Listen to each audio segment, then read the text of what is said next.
What is it that calls you to such a place? Duty? Knowledge? Revenge? Or merely fate? Your journey will take you into the dark itself, to a land that preys upon its people. You clutch onto steel and faith, but you are far from the sight of your gods. Lost in the mist, where only the dead will find you.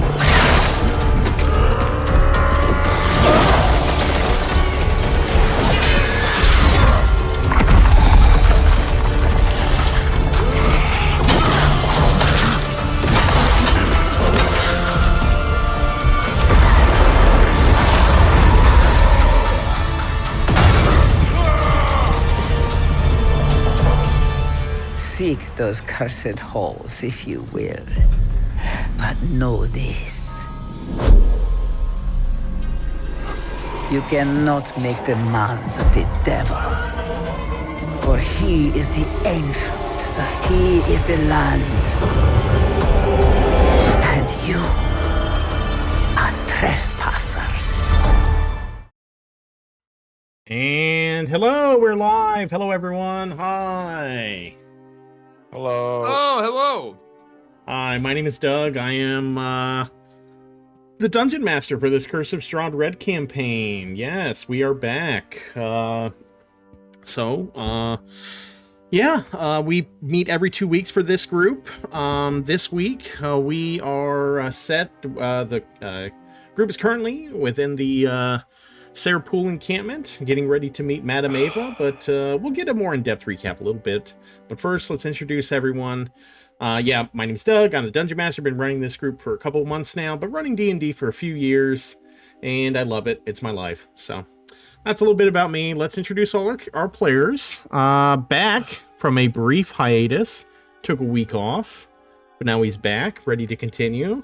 Clay, introduce yourself and your character, please. Hi, I'm Clay, aka the Pugnacious One, aka Pugnacious Clay Murda, aka Poppy Blanco. I believe in the abolishment of the Electoral College. I play... Hell yeah. Hell yeah. There's some Starting off with a banger of a conversation. Stream missed out on a pretty spirited conversation about what's happening around America currently. So, happy And July I play 4th, everyone. Hope it was great for you. Children also believe in the abolishment of the Electoral College. Yes. Yeah, for sure. Actually, for certain.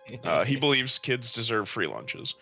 And I play Filbert Footbottom, Herringun Wizard, the Unseated Rabbit, the Bunny O'Byrne Baby Boris, Count Lugosi's favorite snack, and Solane's personal hairstylist. Oh yeah, that's sick. Thank you, Clay. Appreciate that. Next week, let's go to Brad. Brad, tell me about yourself, some of your political opinions, and your character, please. Oh God. How much time you got? I'm Brad. I play KT Stahl, a paladin of Tyr, who I think Proud boy. wouldn't believe in. I don't think he would believe in the abolishment of the Electoral College, but he would support free meals for kids. What are his But it thoughts on has- trans but- rights? But it has to be privatized. Oh. You want a Meals on Wheels thing where they can get shareholders involved? Yeah, pretty much. The kids just there gotta needs to work be for their meals, right? profit incentive to feed those Yeah, kids. I mean the Why meals these are hungry free. Kids pulling themselves up by their Yeah, the bootstraps meals are is my free as long question. as they make a couple shoes, right? So, Yeah. thank you, Brad. That's Cade. Next, we have Paige. Introduce yourself and your character, please. I'm Paige, and I play Aurelia Valendor, an Eladrin Light Cleric. She is a twin sister to Selene Valendor in this campaign. And she believes that everybody. Oh, is 1 second. I'm sorry, given Paige. 1 second. Second chance, Corey, you piece of shit. Corey Matt's Maddie gifted a tier 1 sub to Sinjad. Thank you, buddy. Heck yeah. Damn, that was crazy timing on that. Okay, Paige, you can continue. I'm sorry. I'm done. That's all I had to say. You Moving haven't on. shared your thoughts on the Electoral College yet. Yeah. Paige did tell us before stream that she voted for Trump. That is 100% not Just to quote accurate. her, I voted for him and I'm proud. Did not vote for Trump. Am not proud of the current administration. Moving on. Paige wanted to close all Planned Parenthoods. We're not having this conversation. You can't say that when I just took a drink. Thank you, Paige. We I'm not going to be appreciate the raging feminist right now. Moving on. Sam, vaccines cause introduce autism. yourself and your character, please. Oh, like Clay. Paige, what did you mean when you said to support them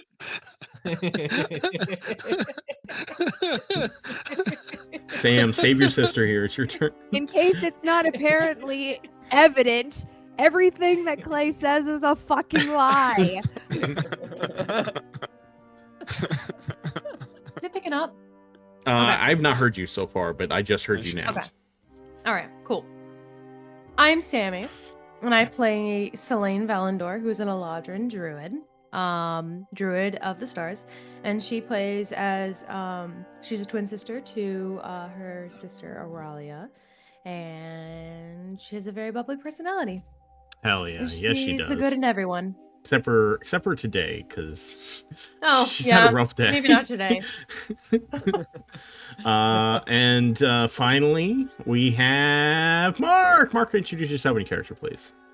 Yes, I'm Mark. I play Peter Sadarsky, the fast-talking, nimble-handed street magician bard with the tales to spin and riches to reallocate. And now, how's it pronounced? Giagoto! Jigoto, yes. Of Jigoto. the Ser yes. Pulvistani tribe. Yes. That was very nice. Yeah, Peter basically, he's done in Barovia now, so, he might Yeah, not What are need you Peter's guys. Yeah, what do you thoughts guys on wanna do open now? borders? Peter, or Mark, I guess. You said Peter has riches to reallocate. How does he intend to do that? In what aspect? Socialism. Hell yeah. Is Peter for open Peter, borders or much not? like me, believes that billionaires are a blight on our society and should not exist. Oh, shit. Hell yeah. Wow. Preach, brother. Very Hell cool. yeah. Okay, thank you, everyone. Okay, yeah. Wait, we didn't get any of Selene's politics. I'm not speaking on this topic. But let's go to Sam, because we need to know what's happening right now. What happened last session? What's going on with everyone? And let's get everyone caught up to speed. So, Sam, Yeah. take it away. Oh my goodness, we had so much happening last session. So we started off, we were in the manor, and we had some makeup stuff to do. So, I actually was not here for the cemetery. So maybe someone else needs to touch up on that. 1 second. I'm sorry. 1 second. You've been interrupted. 1 second. Mr. Fugma just subscribed. He said, "Fuck, Doug's so hot." Oh, well, thank you. Subscribe for 32 months. Holy shit, what a badass. Damn, that's sick. Thank you. Yes. Thank you, Mr. Awesome. Fugma. Thank you, Clay. Okay, Sam, sorry about that. Won't happen again. Go ahead. It will happen again, so don't say that. So we learned some stuff in the cemetery. Selene was there, but Sammy wasn't there, so I don't really know what happened. Kate, what happened in the cemetery? Oh, I'm sorry, Kate. You've been interrupted. Mr. Fogma, 5 subs gifted to viewers. Popping off plus ultra. Hell yeah. Thank you. Forgotten Agony. Lieutenant Beatrix Kiddo. Dublurius. Cobug Rules. And R.S. Orden 1. Thank you, Mr. Fogma. Thank you, Clay. Appreciate that. Coming back. They've popping off in there. Golden plus ultra. Thank you. Okay, Cade. What happened to Cade?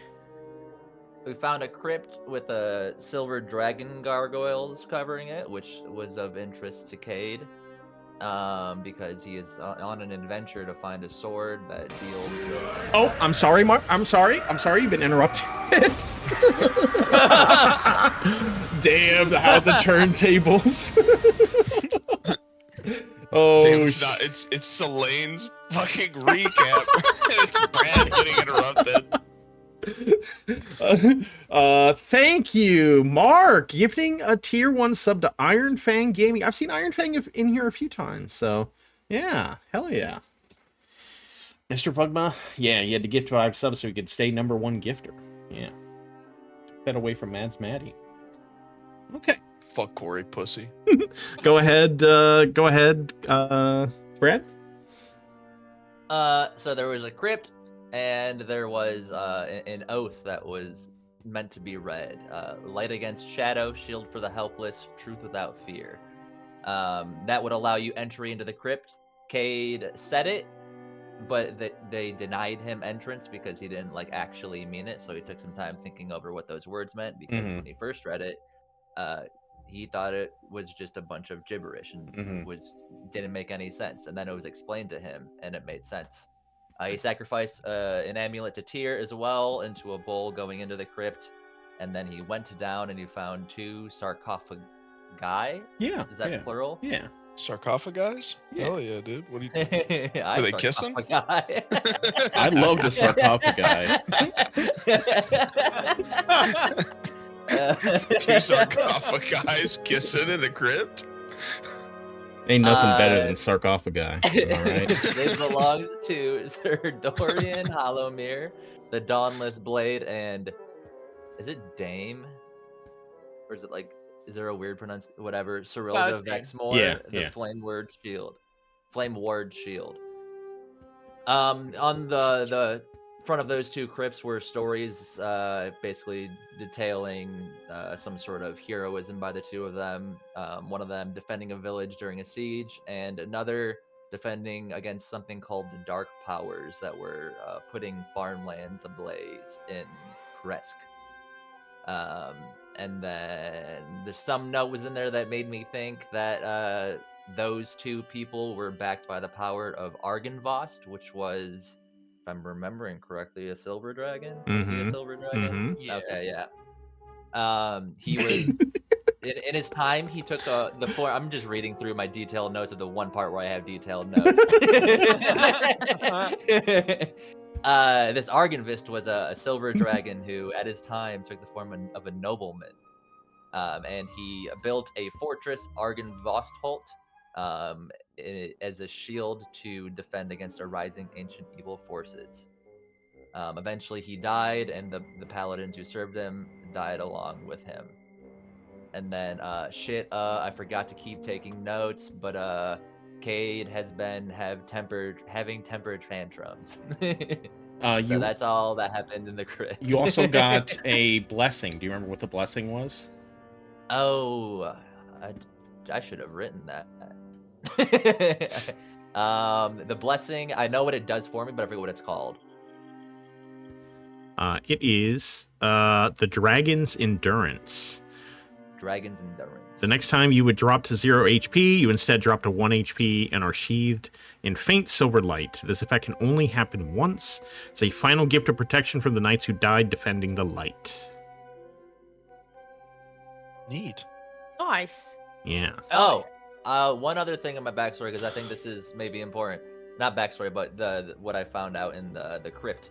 Part of one of the journals that was down there, the stories, is the formation of the Order of the Silver Dragons below Argynvost.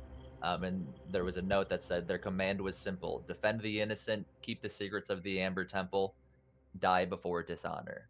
So the Amber Temple is a place of curiosity for me now. Exciting. Wow. Okay. Back to Selene. Yeah. So, after the crypt, we ended up going back to the manor, and both Peter and Kay decided to eat their mystery pies. Which Oh, I'm sorry. ended... 1 second. You've been interrupted.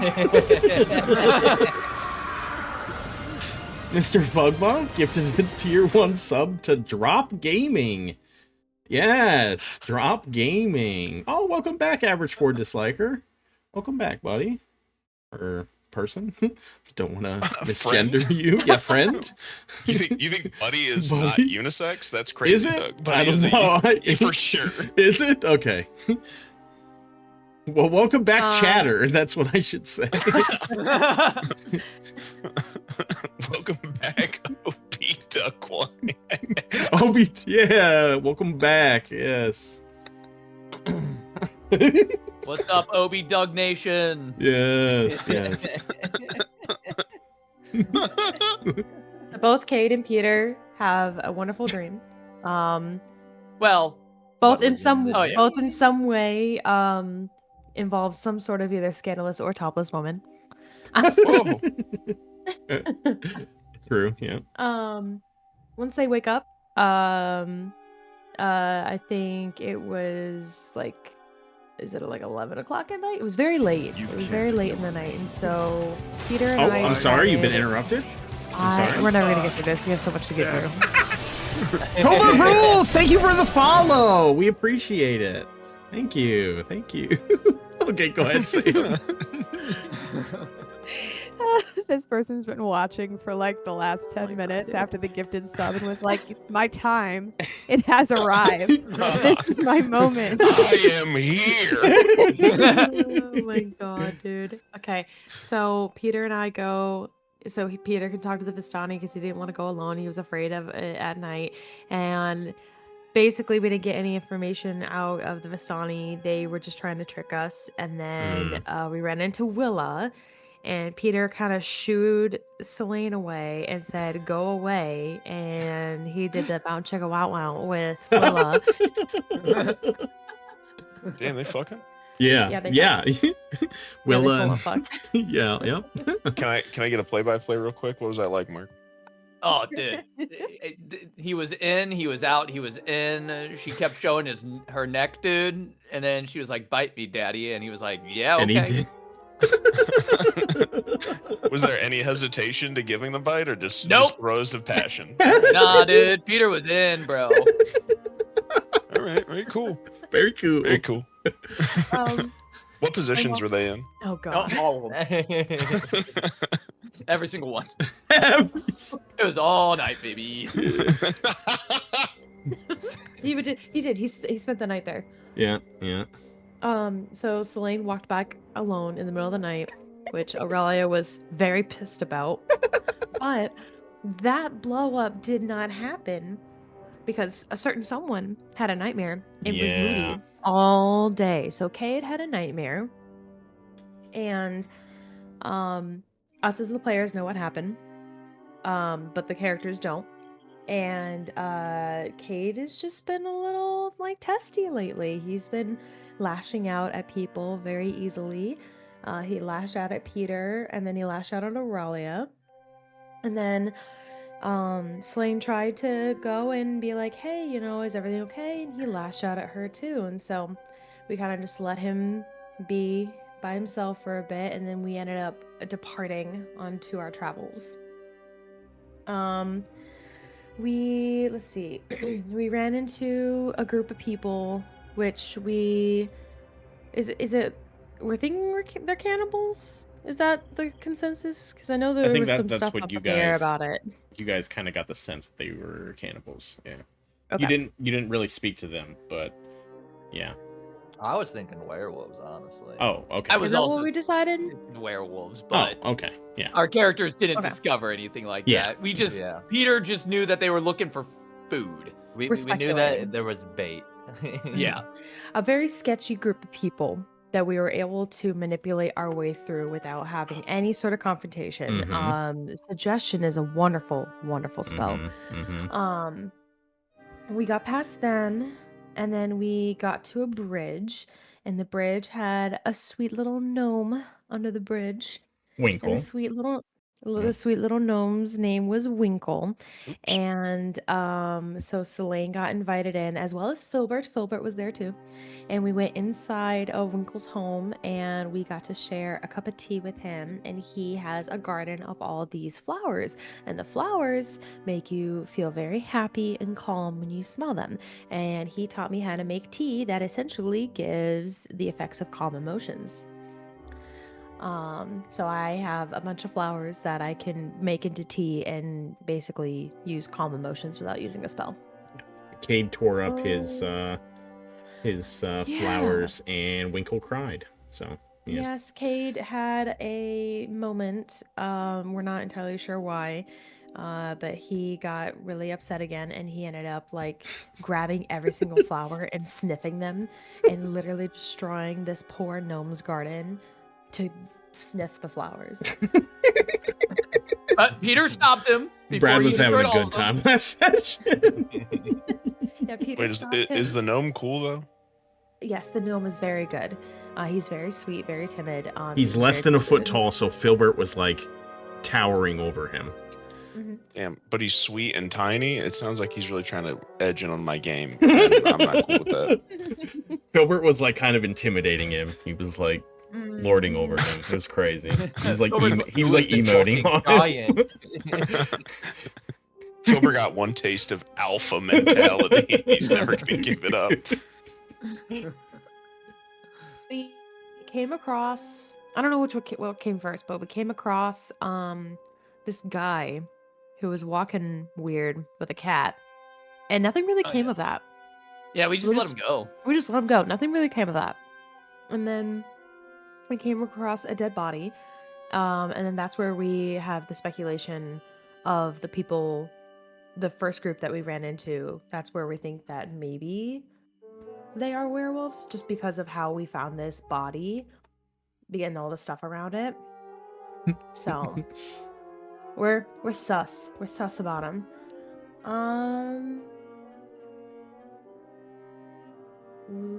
Sorry, I'm skimming through my notes. It's okay. We had a couple got encounters, and then you got to the crossroads. I was about to say the crossroads. Yeah. We found a bunch of townsfolk trying to hang a woman. Yep. And basically it was like a witch trial kind of moment where it's like a bunch of kids were missing and a bunch of like spooky shit was happening, and so they found like the spookiest person in the town, and they just, without any evidence, decided, yep, you're the problem, we're gonna hang you. So we jumped in, we was able to save her. We were trying not to kill people, but Filbert wanted to kill people. You did too, by the way. You shot to kill, you just missed your spell. Because Filbert shot to kill first. I don't know. Sounds like Filbert was a hero. We ended up saving her. Yep. She is a alchemist, herbalist, apothecary kind of lady, and she trades with the Vistani. And so we decided to go with her, accompany her with the rest of the group to go to the Sayre Pool, which is right where we're near, and go and talk to the Vistani. And as we're walking to it, Selene gets a vision of herself hanging from the mast that we just saved this woman from. And it like completely terrifies Selene. And we rolled for this, and Cade started smiling because Selene was scared. And Selene noticed. So there's a lot of stuff going on. We get to the Vistani. Selene tries to dance. She does very, very bad. Cade fights someone, does a 1v1. Kingari, yep. Peter does a blood rape trial. The Dolrock. Oh, yeah, he also told a story. Yeah. Oh, he also told a story, and he is now officially a Vistani, like part of their group. And there are two different Vistani groups. There's Vistanis with the red scarves and Vistanis with the blue scarves. The red scarves are are followers of Strahd, and then the blue scarves are not. And we are in a group with the blue scarves. And then we ended the session with you guys getting ready to meet Madame Ava. So let me go ahead and get you guys moved over. Activate. Is the red scarf, blue scarf thing something we all know? That's yes. They 'Cause told us Brad that. did miss that entirely, apparently. The Vistani told us. Okay. Petra told us. Yeah. Pretty important information that apparently went right over my head. So we can back up just a couple minutes if you guys like to do any cleanup beforehand. I know, if you guys want to discuss Filbert with anything. Also, Filbert, you now have a pearl, so you can use Identify if you want on anything that, Ooh. So if there's something in particular you would want to identify, you want to go ahead and give it a shot. I'd love to try to identify my unknown fucking cloak I have. That'd be pretty cool. Been trying to figure out what the fuck that is for the last, I don't know, month and a half. What do we decide I gotta do? Intelligence check? Yes.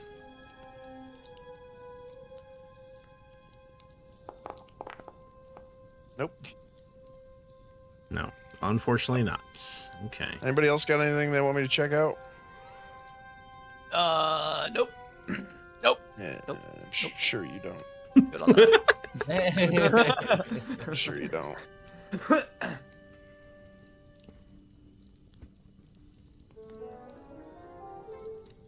Take that as a no. I think I figured out literally everybody else's stuff that they'll let me look at except for my own goddamn cloak. It's gonna start to piss me off. Okay, you start can check again in the morning. I'm gonna start burning inspiration. I'll let you figure out this cloak. I'll let you check one more time because I'm assuming you would have checked when you first got the pearl, and then you guys have been just chilling, resting at the camp. So I'll let you check one more time before the next Give rest. me a little guide. Can I Yeah, ask Selene she for gets a little guidance D4. here? Yeah, D4. There Okay, you go. very cool. Yeah. Thank you. Throwing as a bone, considering that it's been like 6 sessions that? and we can't Okay. get this fucking. The Come guidance on, is gonna baby. matter. Gotta have it. Fuck. Oh my god. Kill me. Kill me. I want to kill myself. I'm sorry. Okay. That's fine. We'll check after a nap. We'll Filbert. figure it out. I'll figure it out one day. Filbert studies the cloak, but still, it evades him. Who are we going to go talk to? Who's this Madame Ava? Who's this lady? Anybody? No? Yeah. Okay. Yeah. We don't really know. Said We like that just she, got to the tent. yeah, I don't even think Petra even told us who we were meeting. He just said, "Hey, come here, and this person wants to speak with you." Oh, okay. Who's this guy? That's Petra. Oh, right. I met Petra. I remember meeting Petra. Yeah. My fault. You guys recognize know this Petra. woman as the woman from the dream you had, telling you to come see her. Oh. Oh, As you look in the tent, he sees you outside. The tent is larger than it looks from the outside, vast, dark, and pulsing with warmth and something older. 100 candles flicker from corners unseen, their flames unmoving despite the lack of breeze. The air smells of dry herbs, ash, and rain-drenched earth. Rich tapestries drape the walls, depicting beasts with too many eyes and stars that burn the wrong color. In the center, a round table carved from blackwood. Cards sit stacked at its heart, smooth, old, humming faintly. As you enter, you feel it. A weight, like time slowing down, like something watching. From the shadows beyond the candlelight, a voice calls, "At last." A woman steps into view, older than her bones should bear, with eyes like burnt amber. She is draped in crimson and midnight cloth, rings glinting with cloudy stones. Her gaze falls upon each of you, not in greeting, but in recognition. "I've seen your faces before," she says, settling into the seat across the table. "Not in here, but in dreams, in smoke, in the marrow of this land." She nods once with a crooked smile. I am Madame Ava. Sit, please. The cards are restless.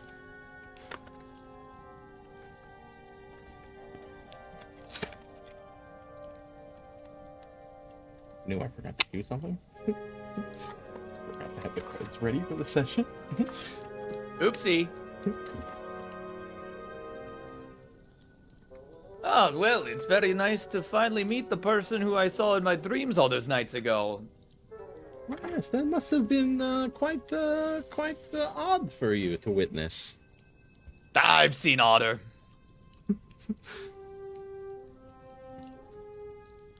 One second. You guys can discuss amongst yourselves. She's gonna begin preparing the cards. Hold on. Just, yeah, talk amongst yourself about what you're feeling. I need to get the cards ready. I'm sorry. Okay. Filbert, you'll never guess this, but I saw this woman in my dreams, not 3 nights ago. Filbert, pay attention to me, please. I'm sorry. You dreamed of this lady? Yes!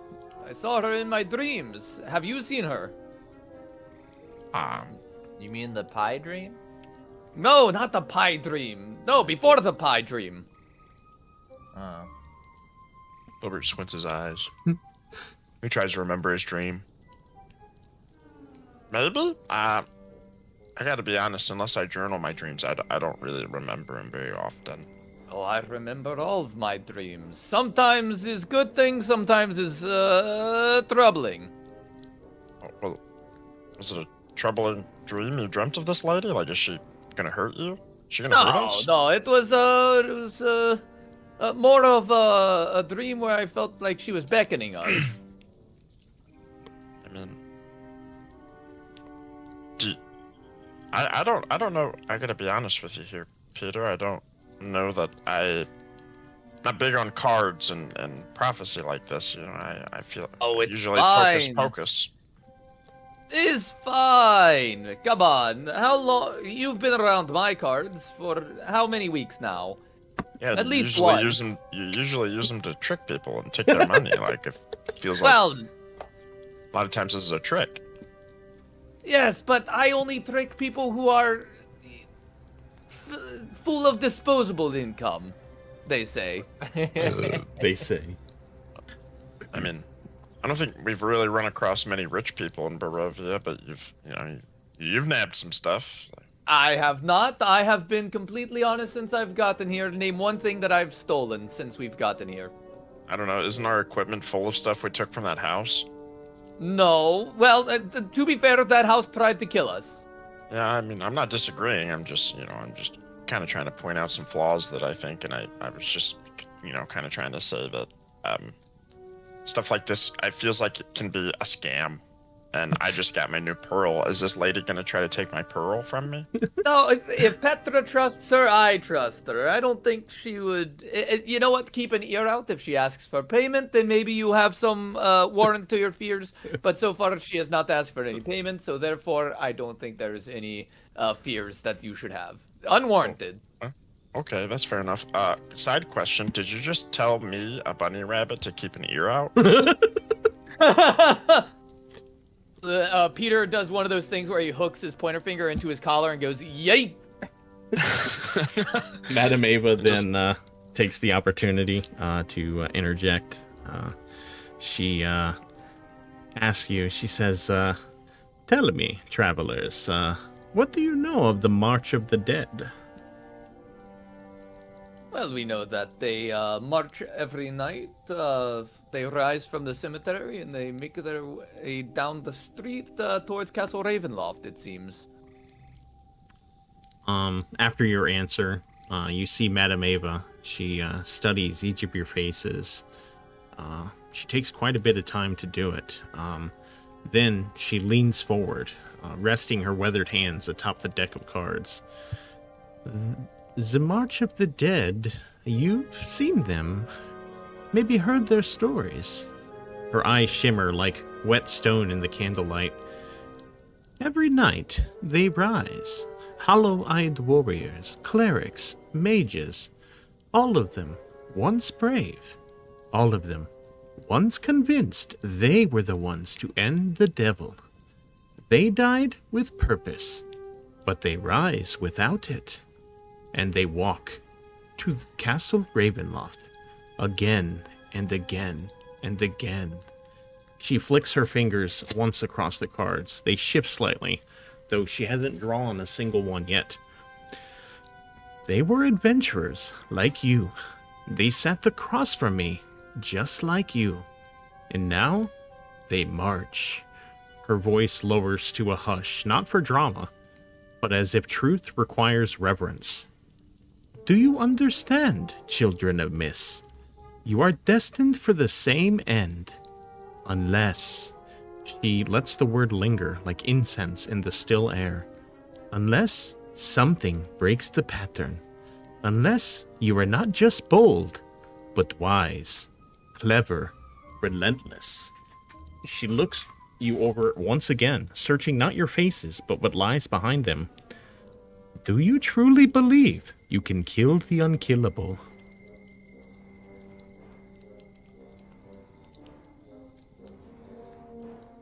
I mean, in my experience, nothing's unkillable. She's looking to each one of you. She wants to hear each of That's you brilliant. answer. Oh no! Okay. Alright. Yeah, Peter does a little shrug and is like, well, I guess you can't make legends from doing nothing, they say. So might as well give it the old university try, they say. God. What? The university try. Vampires have been killed in the past. I don't know how this one can be any different. We've already killed one. Yeah, I killed a vampire already. Set on fire. Burned him to a crisp. Yes. We will find a way.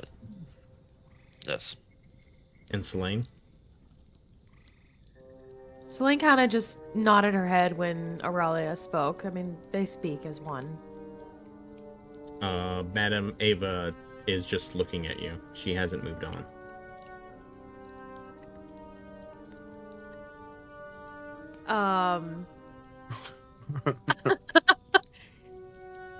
She kind of is just like, I mean, I'm in agreement. Like, vampires have been killed before. We've done it before. I'm a little confused.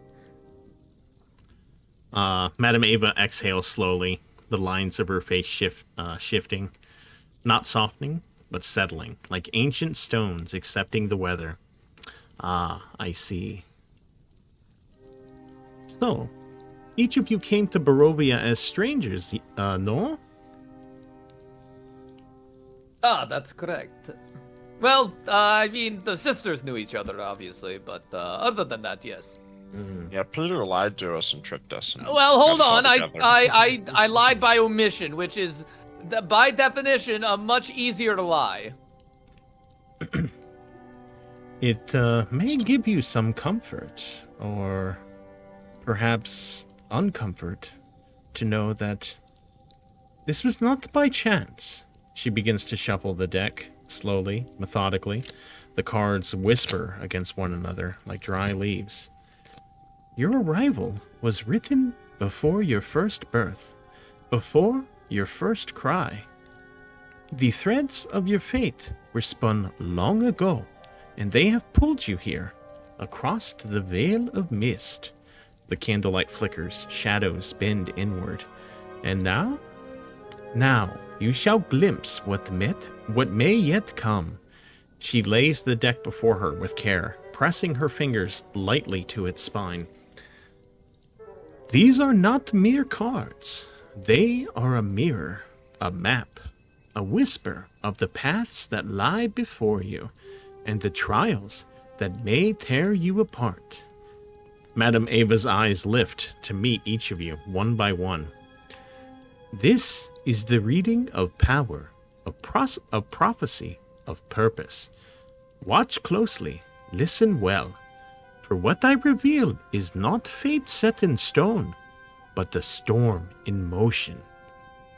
She draws the first card, and the fortune begins. Just a heads up, I'm going to be doing a lot of talking, okay? So, and the entire reading I will have available to you. So I know for those of you who take notes, it may make it easier for you to wait until I reveal it to you. Okay. I'm just giving you a heads up now. But I'm going to be doing a lot of talking, so just a heads up. Okay. Okay. For note-taking purposes, are you... I would like, should So, we just like- stop typing right now? Well, so like, is everyone going to be in the room together for each of the readings? So like, in theory, Aurelia would know all of the readings. So for notes, I can have, you can send it to me later, and I just have, oh, this was Cade's reading, and this is Filbert's reading. So I'll just tell you, the players, you guys have a party reading together. You're going to have 2 separate party readings together, and then each of you are going to get individual readings. The individual readings, everybody in the call, like here, is going to hear it, but the players, it'll be done individually with each character. So, Okay. yeah. Okay. Madame Ava draws the first card with care, her fingers lingering just a moment longer than they should, as if the card itself hums with hesitation. When she flips it, the flame nearest her flutters. Oh, actually, I need to move you guys to a different scene. I forgot.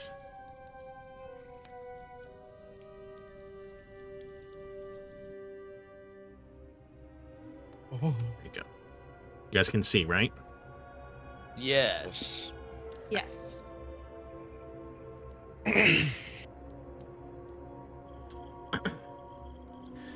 The card itself... Aurelia's leaving.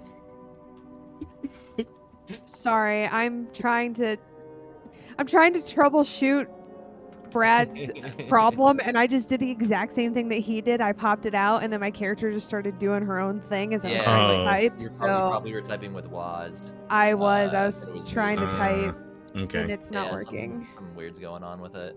Yeah. So when you Sorry. pop what out? When you pop your journal page out, more than just the, like, if you type on it originally, you have to minimize it on the current monitor. But Brad and I were trying to move it to another monitor so it's not in the way. If you use the pop out feature and you move it to another monitor, your controls override what you're typing, and it doesn't type, but it just moves your character around. Can So you can't actually put I anything never in had the that journal. issue. Can you try deselecting Yeah, your I've never had it token? before. Like, you know how to just like draw a box off of your token so that you deselect your token and then go back to your pop out?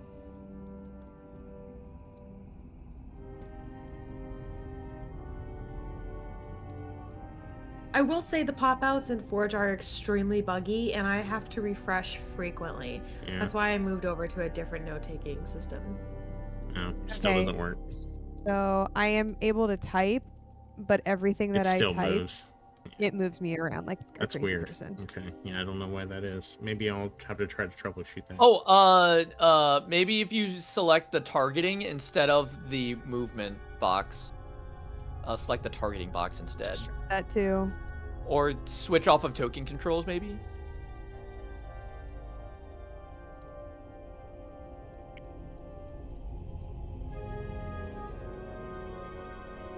I don't know. Hmm. We'll figure it out later. Okay. She flips when she flips the card, the flame nearest her flutters, despite the stillness of the tent. She reveals the Necromancer, 8 of Stars. Ooh. A pale scholar etched in bone. Oh, and just so you know, the cards that you're seeing here, they're just like the Trocadeck cards. But you're seeing, like, when she does the cards, like, the images change on the cards. Like, you know, it's the Necromancer, but what she describes is what the image is on the card. So, a pale scholar etched in bone-colored ink stands before the shelves of dust-choked tomes. Behind each, a fire roars, too large, too bright, and above it, a woman hangs in effigy, limbs slack, eyes blindfolded. Ava inhales, slow and steady.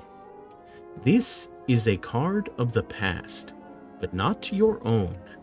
It speaks of knowledge long buried, hidden not to protect you from it, but to protect it from you. She leans forward, her tone softening, not from kindness, but from caution. A woman watches the flames. Whether she is prisoner or prophet, I cannot say, but she hangs above the blaze, and it is there you must look. She taps the edge of the card once, then again. You seek a book, not one of spells or sermons, but of memory. Truth written in the language of a monster's heart. Her gaze sharpens as she meets each of your eyes. Find her, and you will find the treasure. But beware the warmth of that hearth, for what is kindling may once have lived. For what it is kindling may once have lived. She sets the card aside with reverence and a hint of dread before reaching for the next card.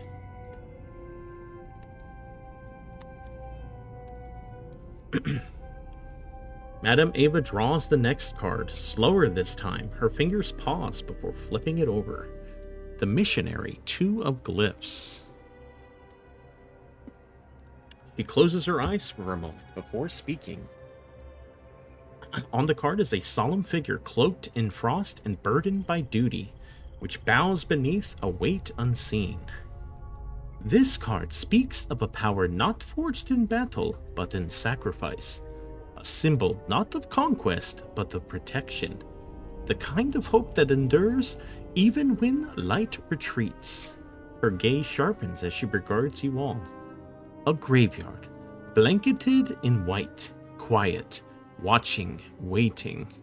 She leans forward, lowering her voice as if afraid the wind itself might overhear.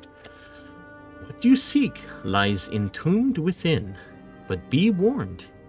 Even holy things can be buried for a reason. She sets the card aside.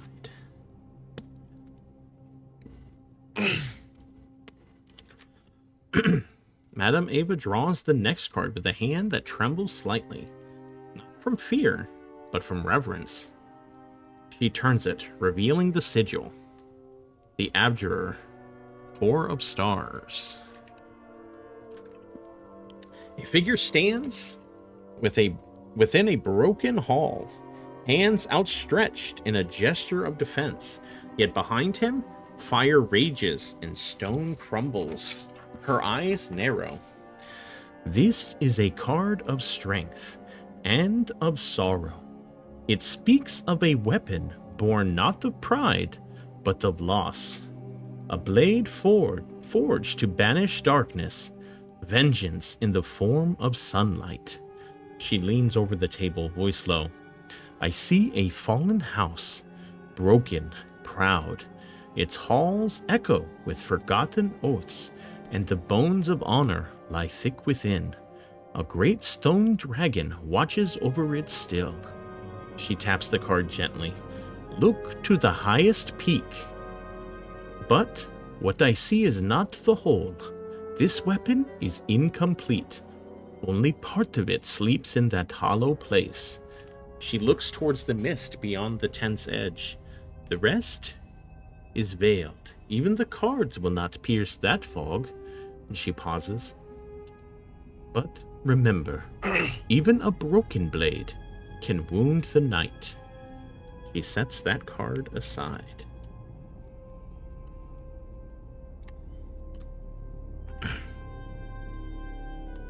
Madame Ava draws the 4th card, slower than the rest. Her thumb traces the edge before she turns it face up. The Raven, Queen of Stars. A dark-winged bird perches atop a crumbling gravestone, feathers ruffled by a wind that moves nothing else. Its eyes are not that of a beast, but something older, watching, waiting. Madame Ava's head tilts ever so slightly. Ah, the Raven. Sharp of eye, quiet of step. A creature both hunted and hunter. She lets the card linger as if it might speak of its own accord. This is not your ally in the obvious sense. Not a knight astride a steed or a sorcerer with fire in their palms. No, this one walks beside the wind. She wears masks, but not to deceive, only to survive. She studies you for a moment, her voice lowering. When the hour is right, she will find you. And when she does, look past feather and fables. Not all allies come bearing banners. She taps the card once and twitches faintly beneath her touch. She knows more than she lets on, and she watches, even now. She places the raven beside the other cards, and for a moment, only a moment, something shifts in the air above the card, like wings beating away. Madame Ava's fingers brush the final card, as if it burns to the touch. She does not hesitate, but there is no joy in her movement, only burden. She turns it over. The Broken One. A figure kneels beneath shattered stained glass, a crown resting at his feet.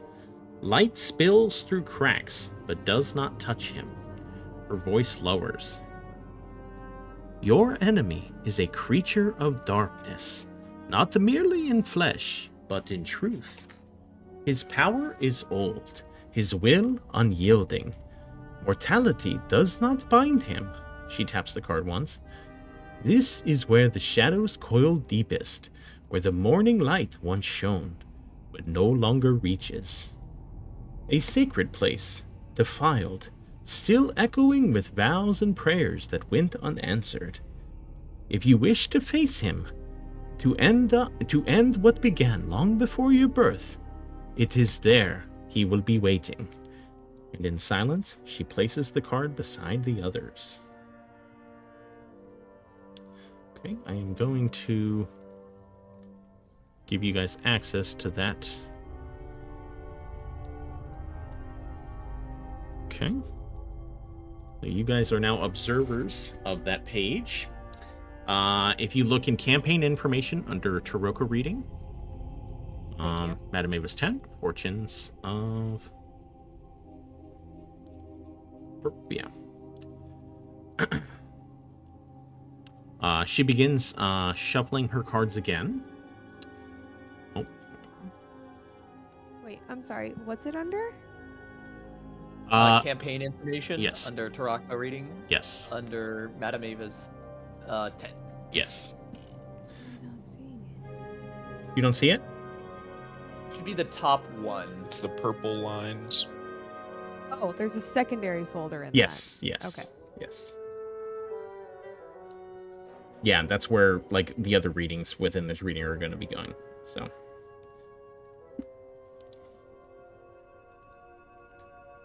Madame Ava begins gathering the cards once more, but her manner shifts, slower now, more careful.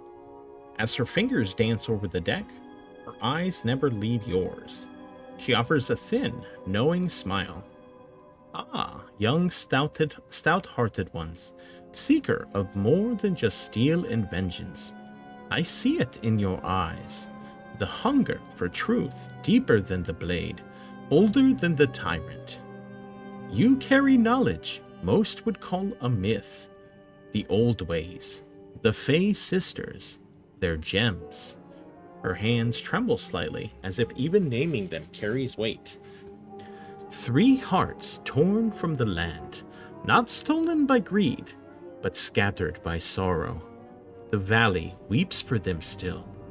The firelight bends around her as she speaks, casting shadows that seem to shift with meaning. If you truly mean to restore what was lost, the cards may whisper their secrets. She begins to lay 3 cards face down before her, each one with an eerie finality. But understand this, the Fae do not choose lightly. Their gifts are not meant for the unworthy. To seek their magic is to step into stories older than memory. She looks up from the cards now, her eyes bright and unblinking. Let us see if your hands are guarded by fate or merely by hope. I'm going to move you to the Fey reading.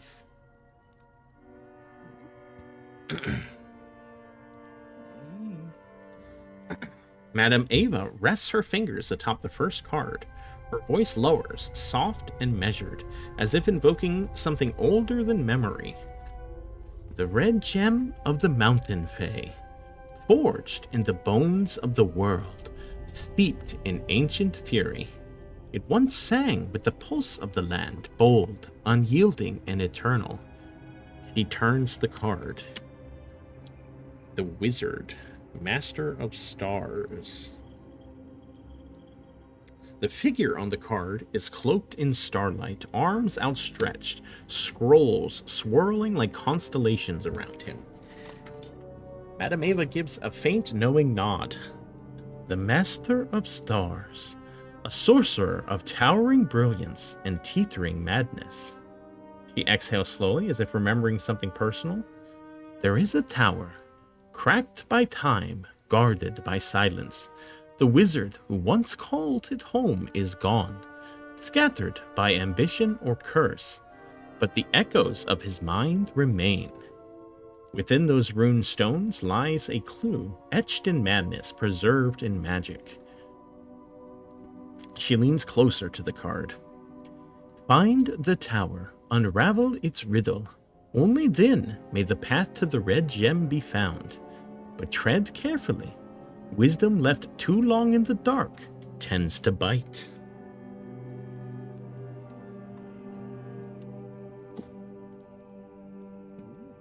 Madame Ava lays her hand upon the second face-down card. She closes her eyes and tilts her head as though listening to something distant, a rustle in the leaves or a whisper in the branches. The green gem, a gift of the forest fae, woven with the breath of beasts and the rustle of leaves and the heartbeat of all things wild and watching. She flips the card. The Raven, Queen of Stars. The card depicts a great raven, wings outstretched, perched upon a broken branch beneath a starless sky. Its eyes gleam with unnatural intellect. Ava hums low, her voice untouched with an eerie reverence. Ah, the raven, the omen, the wanderer. Ghastly, grim, and ancient, this feathered shadow knows more than it speaks. Not all creatures are what they seem. Some wear feathers not as ornaments, but as masks. She leans in slightly, her expression unreadable. Look to the skies, to those who flock, who watch, who call but never sing. One among them keeps the forest fae's secrets close, hidden beneath beak and wing, cloaked in a mantle of misdirection. But beware, ravens do not give freely, and their memories are long. She taps the card once with a single pointed nail. Find the right flock, and you may find the green gem still cradled in its talons.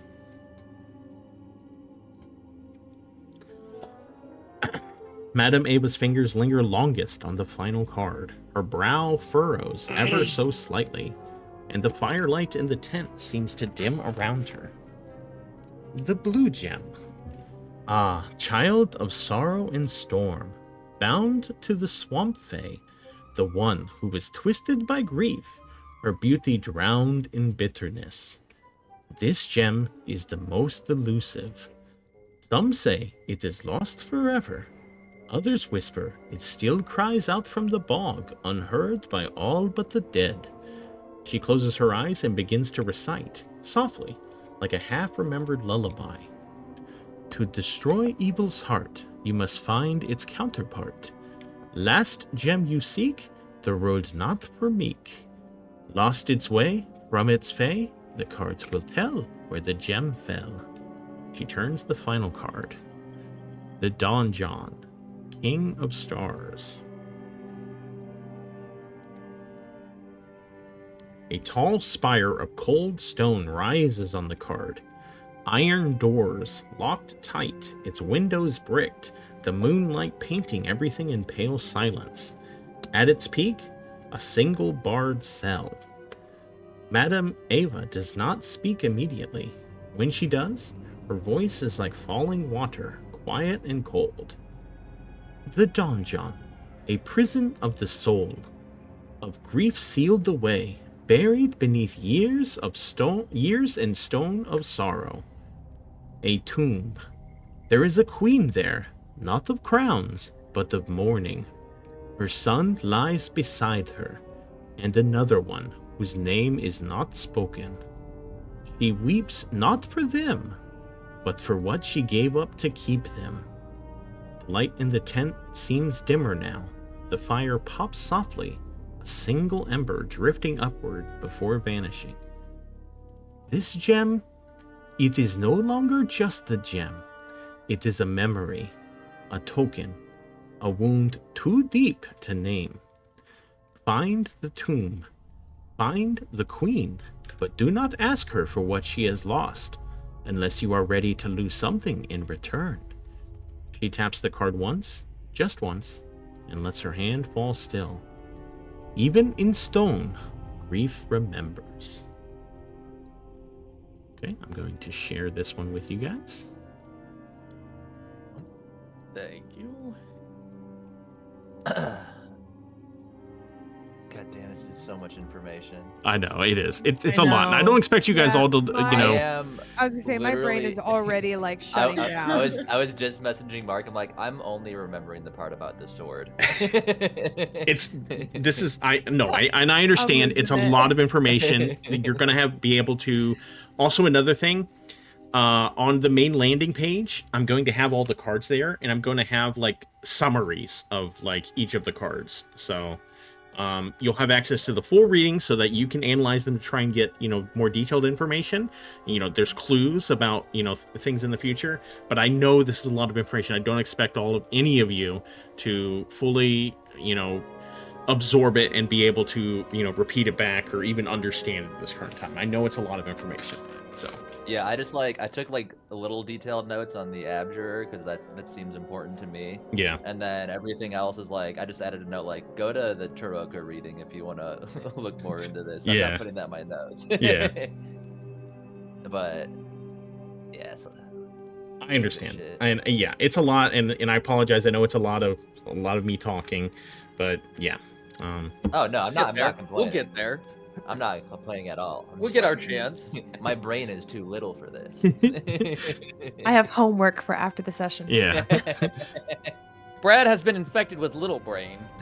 I'm also that's another thing. I'm also going to add the reading to the Discord, that pin where it has like your books and stuff. I'm also going to add this whole reading to there. That way outside of the sessions, you can, if you just want to look through it and see if you can, figure anything out, you're going to be, welcome to it. So okay. The candlelight dims as Madame Ava pulls her shawl tighter and lets her fingers glide across the worn deck. Her eyes, clouded with age but sharp as daggers, pass over each of you in silence. I see it, yes. The threads of fate cling to you like cobwebs in moonlight. She smiles faintly, but it never reaches her eyes. You want answers, yes? A glimpse of what lies ahead. But fate? Fate is no open book. She lays the deck on the table with reverence. 2 cards I will draw for each of you.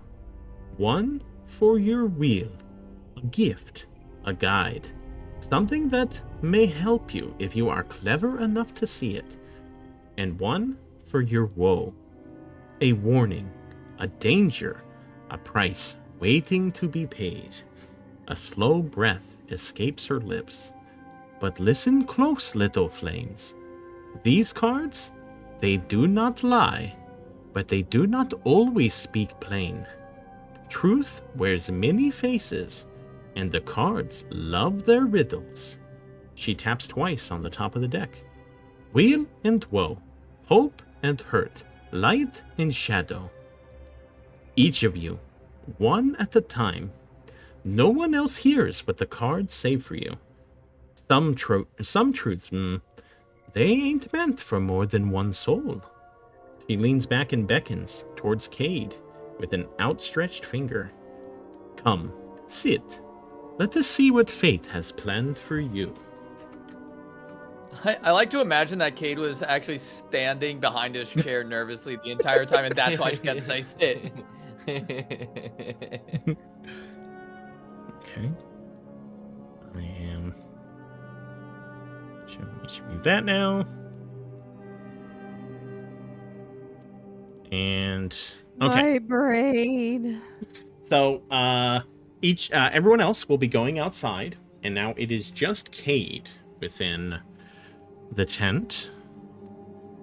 Before we do Cade's reading, each of you that have stepped out, any of you want to say anything, as players to any, or as characters, to anyone? Anyone have any initial reactions? Well, Peter is looking awfully smug right now because almost everything that has to do with the Fey Gems is exactly what he told the group about them from the Fanes of Barovia. Well, look at that. It looks like old Peter was correct again. I don't think anybody said you were wrong about the gems. Well, you were a little quiet last night or earlier today, but there were some doubters earlier, but not anymore. No, old Peter always knows when a story is a story and when a story is more than a story. Yes. There's so many things wrong with that sentence. But Name 3. the grammar, Okay. like multiple times the grammar, so I could probably just say grammar 3 times. Well, common is second language, so. What's your first language? Halfling, probably. Let me look at my character sheet. Hold on. But you're not a halfling. You're telling me the first language you learned was halfling and you're not? Listen, I don't need to explain myself to you. Okay, you're right. Okay, you pinched a nerve, and I just said stuff just to fill the air with stuff. Is that what you wanted to hear? Yes? You've bested me, Filbert Fitbottom. I mean, I wasn't really trying to battle with you. You are a verbal wizard. Well, I'm a wizard, but A colloquial barbarian of which knows no better. I admit defeat.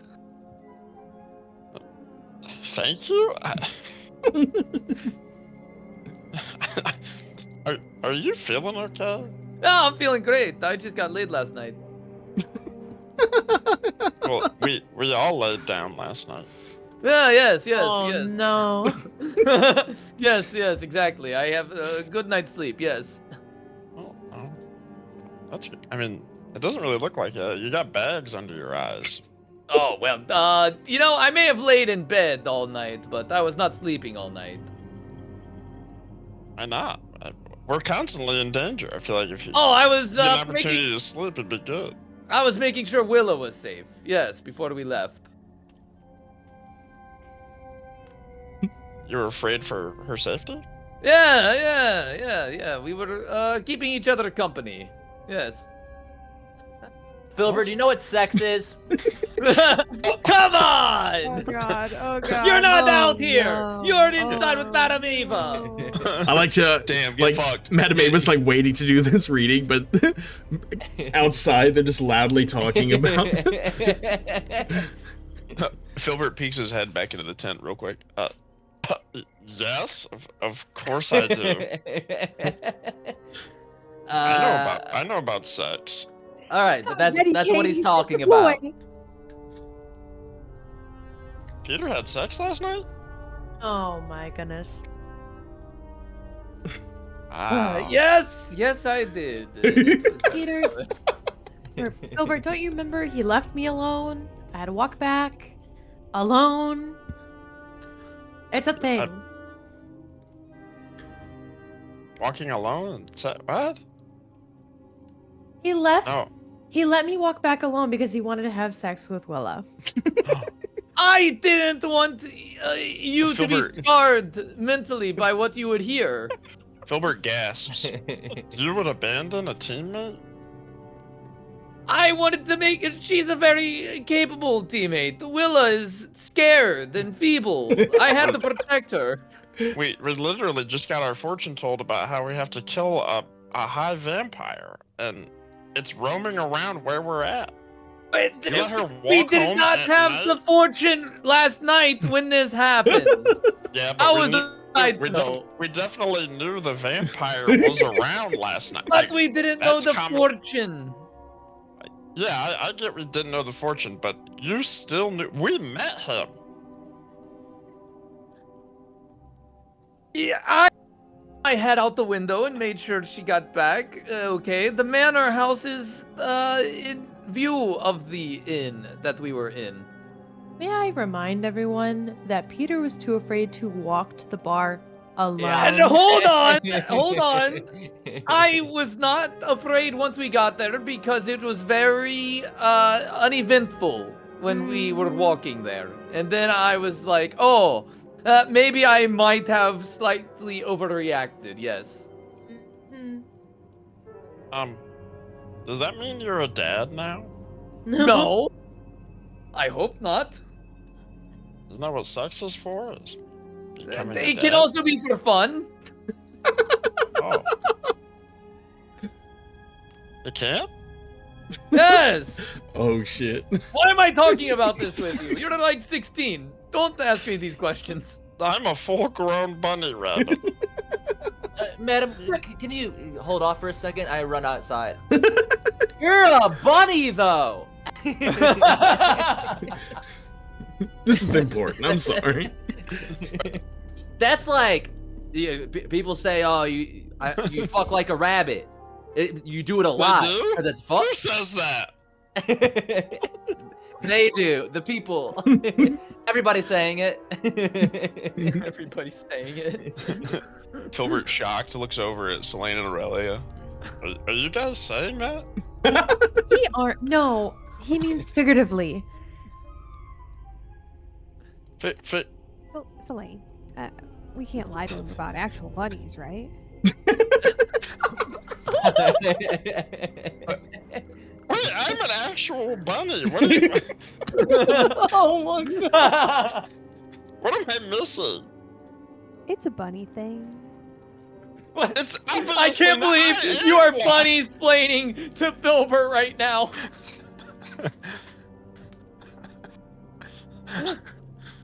Bunny's flaining.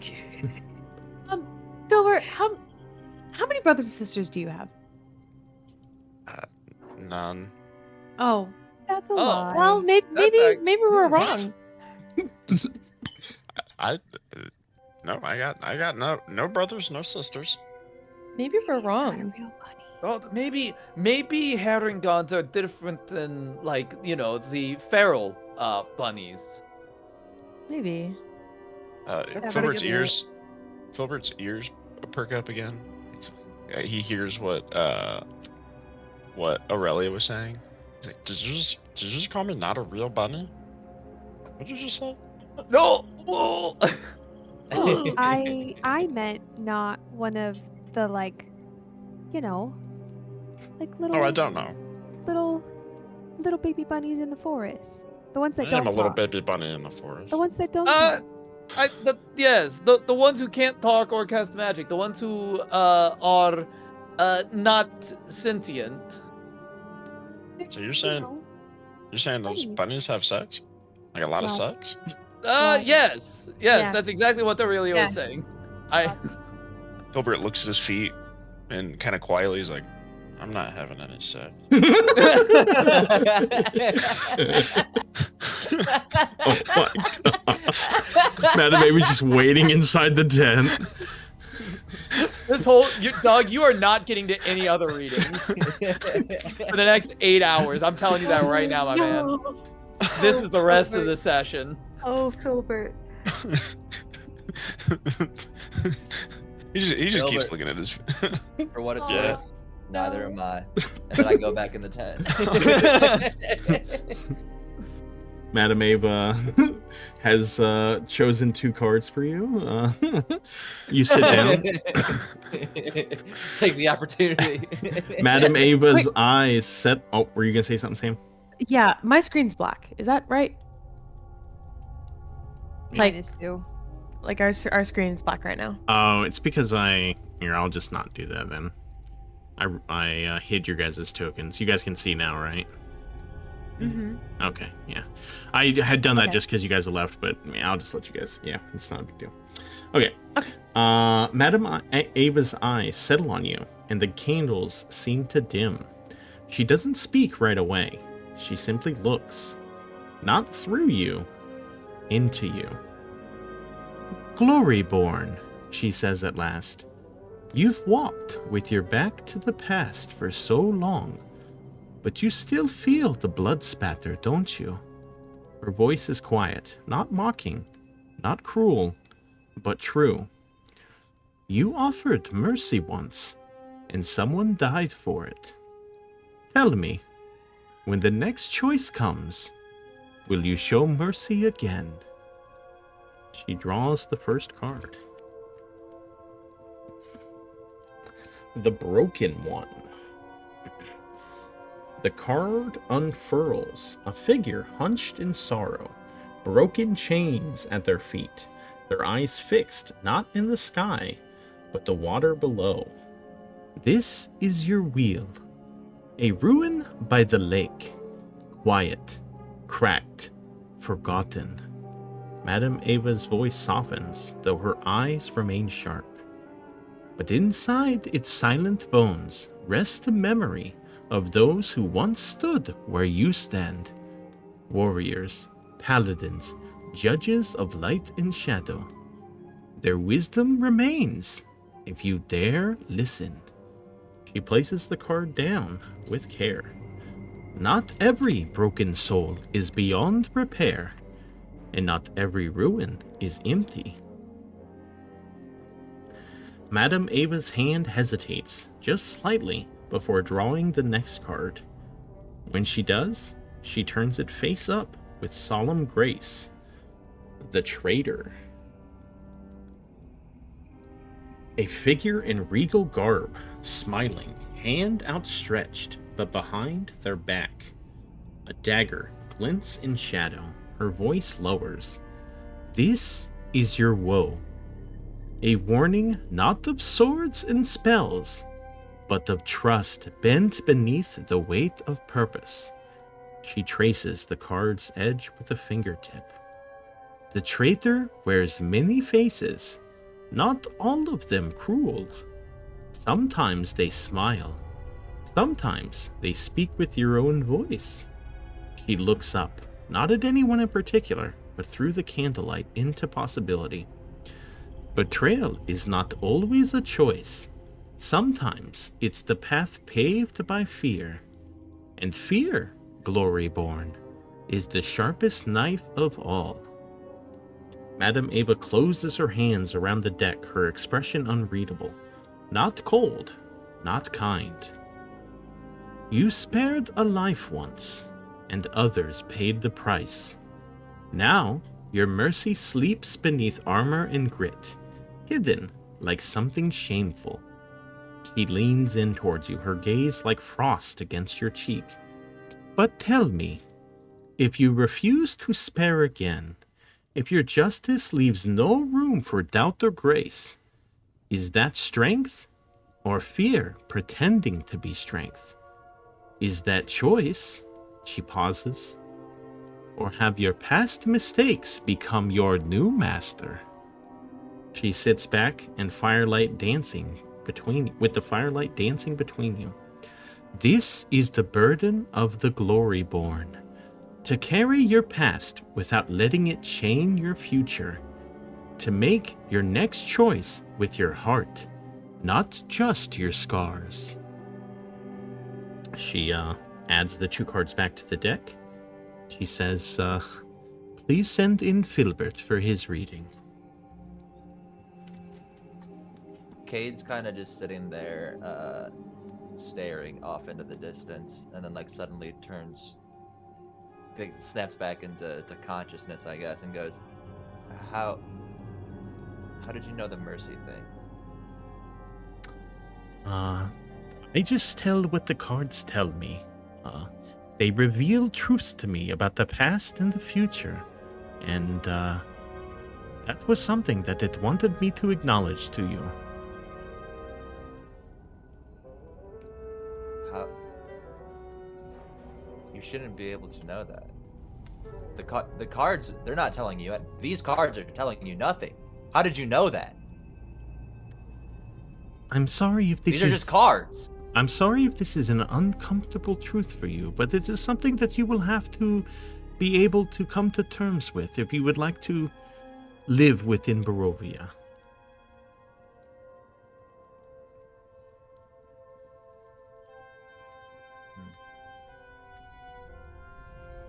So,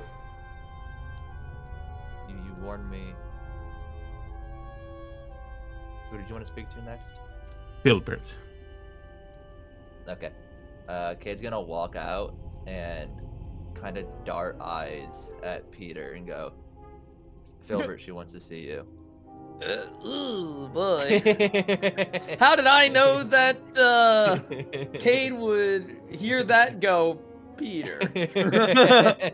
So, Brad, your Yes. personal reading is both within the same Taroka reading folder from before, but also for the rest of you. Some of you may have already noticed it, but in the party journals folder, I've created a separate folder for each of you that will house your journal, plus your Wheel and Woe reading, and plus your nightmare. Whenever, if you've already had it, it's there.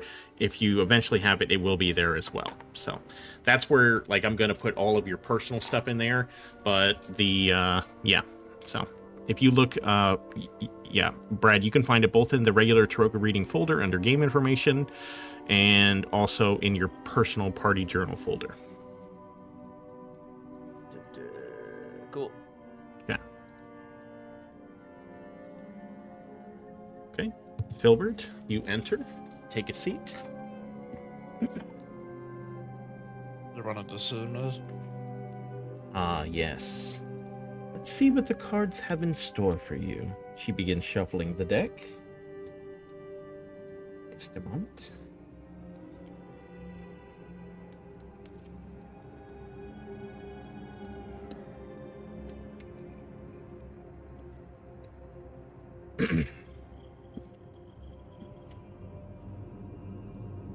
Madame Ava's fingers still over the deck as her eyes settle on you. Not with pity, nor amusement, but something quieter. A softness forged not from sympathy, but from understanding.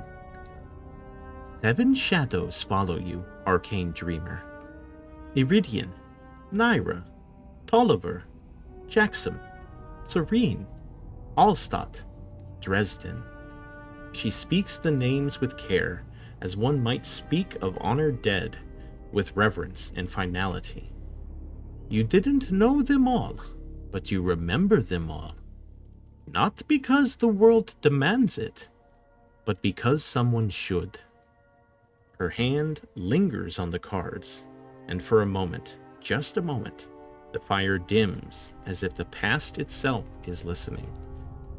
She reveals the first card with a gentle touch. The Wizard, Master of Stars. A robed figure surrounded by spiraling scrolls, lost in thought among constellations. Ah, the Wizard. A mind like a forge. Brilliance and ruin mingled in its flame. Madame Ava's voice is hushed now, as if not to disturb something fragile. He awaits atop the cliffs where lightning touches the stones and time forgets its name. The Mad Mage, not a mentor, but a mirror, broken, bright. Her eyes flick to yours. His madness is deep, but so is his sorrow. Earn his trust, and he may show you not only the secrets of the arcane, but what to do with them. She places the card down, like setting a candle before a grave. Not every powerful mage becomes a monster, but most forget to ask where the line is. Madame Ava pauses, drawing a second card with a slow, deliberate motion. And now, the woe that follows you, as silent and certain as the moon. She flips the card. The Beast. A snarling thing with eyes full of hunger. The Beast, a predator hidden in plain sight, its hunger veiled in smiles. She taps the card once with her nail. Beware, arcane dreamer. The Beast stalks the mists and your own heart's fears. In this land, the gentlest eyes may yet hide fangs. She leans forward, voice hushed. But when it bares its teeth, will you recognize it? Madame Ava collects the cards, her hands resting lightly on the table. Her gaze does not leave yours. You chase greatness with the desperate speed of a man trying to outrun a landslide. You feel a faint breeze which flickers against the candlelight. You were told it wasn't your fault, but you didn't believe it, so you gave yourself a sentence instead. One act of magic, one act of grief, one moment that made a boy into a reckoning. She leans forward, her voice like the rustle of a turning page. You believe that if you rise high enough, cast brightly enough, save loudly enough, the scales will balance. But guilt is not purpose, dreamer. It's a weight, and if you let it write your every spell, one day it will write the last one too. She draws a breath that smells of ash and memory. This is the burden of the arcane dreamer, to remember those you lost without forgetting who you still are. She places the cards aside. She says, will you retrieve Peter for me?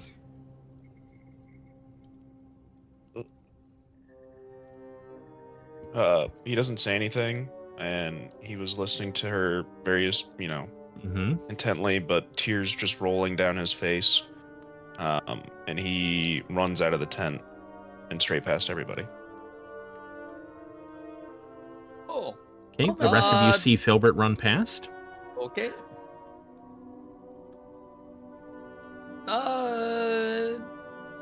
Does somebody want to check on Filbert?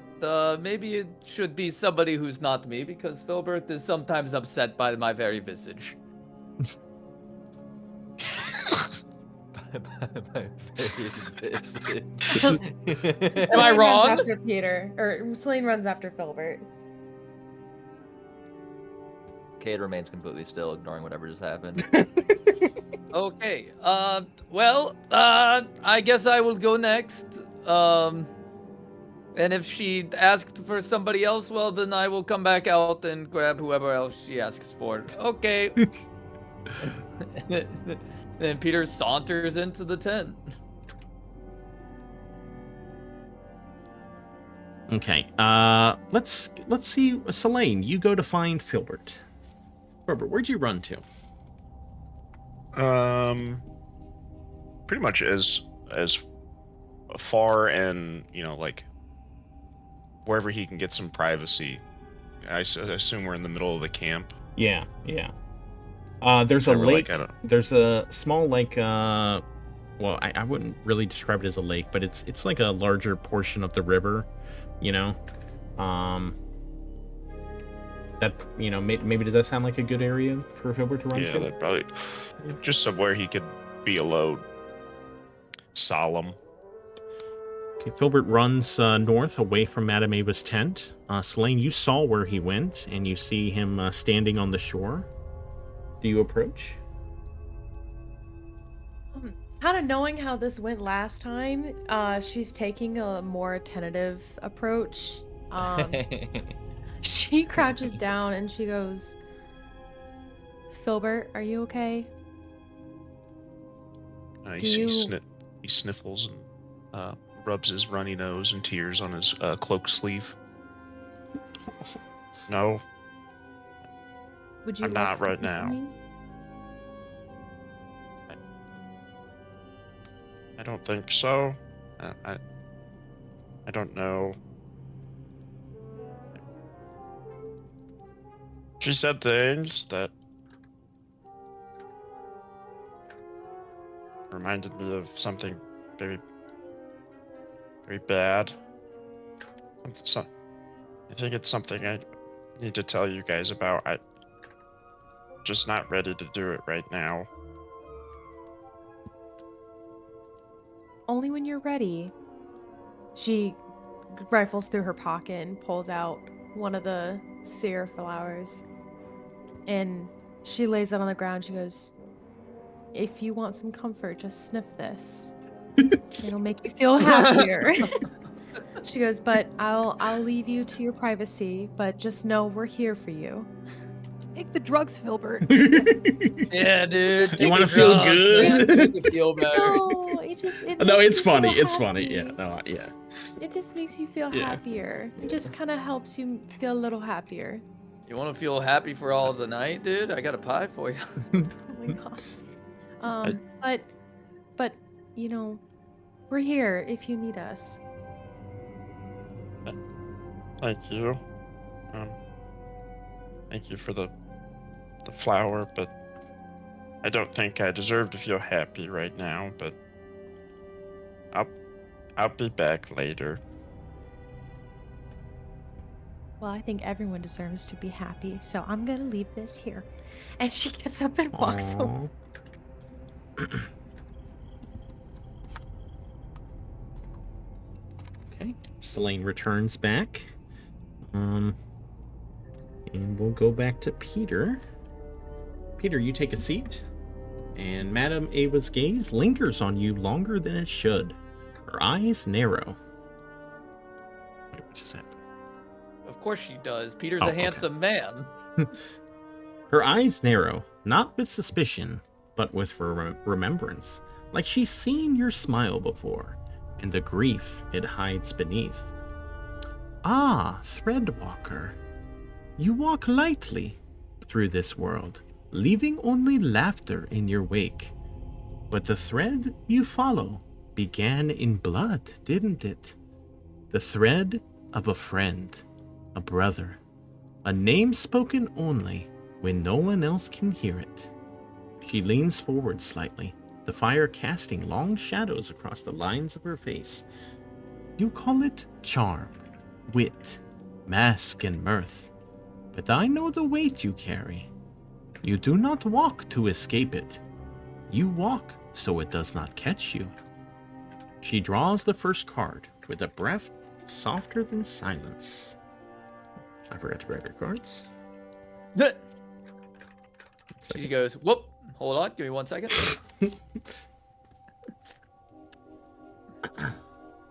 She reveals the first card, the Miss. The card lands before you, a pale figure half shrouded in fog, cloak billowing into the distance, her face unreadable. The Miss, a guide with no path, a traveler who walks between truths. She has seen what you've seen, Threadwalker, not with your eyes, but with your ache. Madame Ava's finger brushes the card like turning pages in a journal long forgotten. She carries memory like a blade and burden like a lantern. Seek her when the road grows unclear, for in her sorrow there may be a truth that makes your own lighter. She hesitates for a moment, her hand trembling faintly over the next card. He flips the card slowly, a smile carved in shadow, a hand reaching out with fingers curled not in kindness, but in control. The Tempter. The Tempter, a gift wrapped in longing, a voice that knows your ache and calls it opportunity. Her tone darkens. There is a place where masks fall away, where power speaks in whispers, not in thunder. It knows how badly you wish you could have saved him, and worse, it knows you would do anything for a second chance. She lets that hang in the air like breath before a plunge. But beware, Threadwalker. It does not offer choices, only chains made from the things you dared to hope for. Madame Ava gathers the cards slowly, then rests her hands upon them, but her eyes stay on you. You are not cursed for the life you could not save. You are not damned for the smile you wear above the wound. Her voice softens, but sharpens too, a blade wrapped in silk. But if you spend your life chasing ghosts and bargains, you may never learn the truth. That redemption is not bought, it is chosen. And the thread you follow? Be careful, it does not lead you back to the noose. She gathers the cards, places them back in the deck. Thank you, Peter. Will you send in Selene, please? Yes, of course. Thank you. It was very enlightening. And Peter gets up, and as soon as he's not facing Madame Ava, his smile drops. And then before he takes a breath before he opens the door, and then he puts that smile back on, baby. All right, Selene, it's your turn. Have Right, fun. okay. Based off of Filbert's reaction and Kate's, I'm kind of nervous. So. You'll be fine. Look at me. I mean, you're always chipper, so I guess it's fine. True. Celine kind of looks at Aurelia for like reassurance and just goes in. Aurelia, do you offer her any? You'll be okay.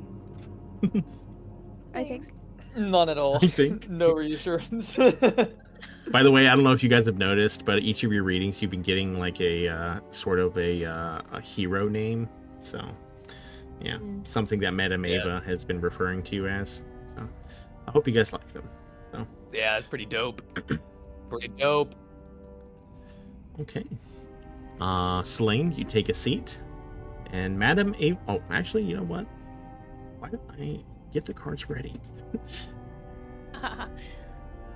And you said you will be sharing this with us? Yes, I Okay, so I'm not going will. to take notes on mine. I'm just gonna Yeah. listen. You'll have full access to the reading. Okay, here we go. Madame Ava's eyes fix on you, but it's not a gaze of scrutiny, it's recognition. Her expression stills, like someone remembering a song they haven't sung in years. There is blood on your hands, celestial shepherd, though it was never yours to shed. Her voice is quiet, reverent.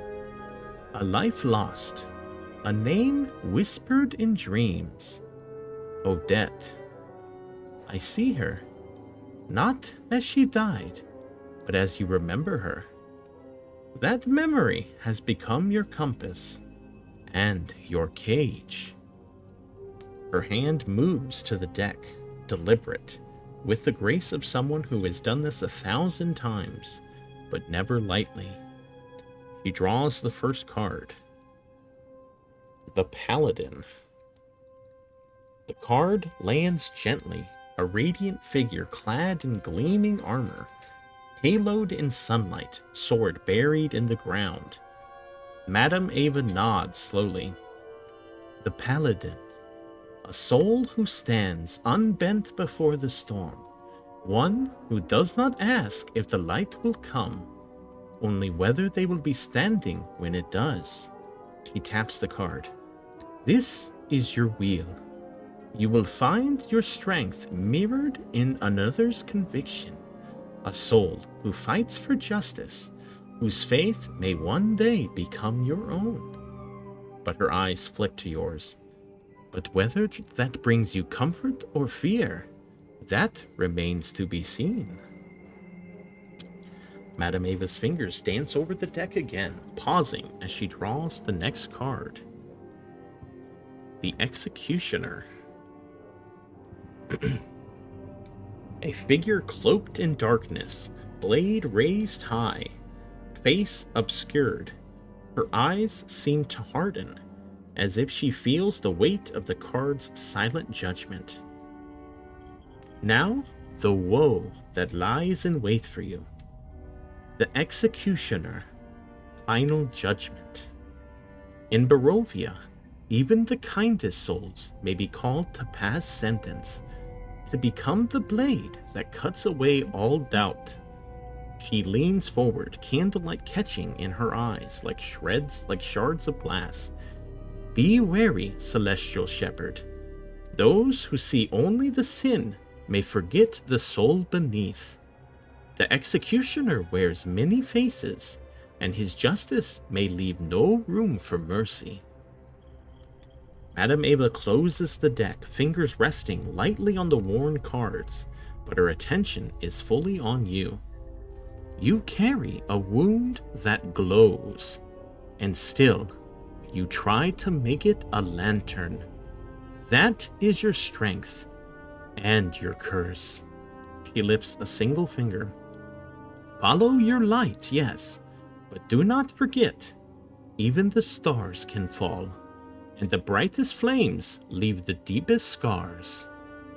There's a long pause, and then, this is the burden of the celestial shepherd, to walk with sorrow in your steps, and still dare to guide others home. She puts the cards back in the deck. Thank you, Selene. Now will you please send in Aurelia?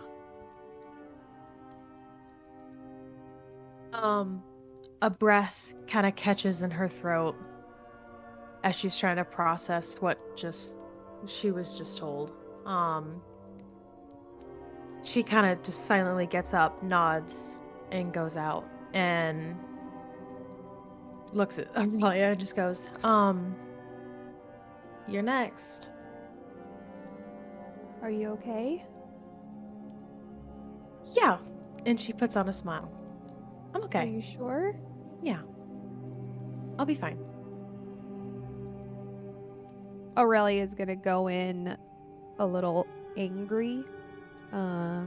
She sees that her sister is flustered. She sees that Filbert ran out crying. She saw that, well, Peter was being Peter, and Cade was, And that's worrying enough. and Cade also seemed like he was emotionally compromised. So now she's going in kind of angry that someone's messing with her people. You take your seat, and are you? Do you say anything to her, or are you just, you're just on edge? You're ready. I'm on edge. I kind of Okay. sit down and I'm like crossing my arms and I'm like looking at her aggressively. Madame Ava's gaze lingers on you longer than the others, not out of suspicion, but solemnity. There is no smile, only silence, and the faint creak of the wind pressing against the tent. You burn with purpose, sun-shrouded, a light forged in guilt and crowned in defiance. Her voice is a slow, deliberate thread. To redeem those lost in shadow, yes, a noble goal. But nobility does not unmake the blood beneath your fingernails. She leans forward, the flickering of the candlelight catching the deep lines in her face. Tell me, did the farmer you killed find redemption in your mercy? She does not wait for an answer, only draws the first card. The card slips free. A man robed in patchwork silks, one hand open in welcome, the other hidden behind his back. The traitor. That's Trader. Trader. She taps the card. Sorry. Madame Ava's expression doesn't change. The Trader. A keeper of secrets. A weaver of bargains. She taps the card once, as if testing its truth. This is your wheel. In the village of Kresk, a man limps through snow. His leg wood, his eyes sharp. He has seen what the others cannot speak. He knows of a place not ruled by monsters, but watched by them. Her gaze sharpens. If you find him, and if he deems you worthy, he may show you the path you seek. But remember, no gift in Barovia comes without price, and not all trades are made in coin. She places that card down. The second card is drawn with a kind of reverence, or perhaps fear. A figure cloaked in regal shadow, a crown of bone atop her brow. This is the Dark Lord.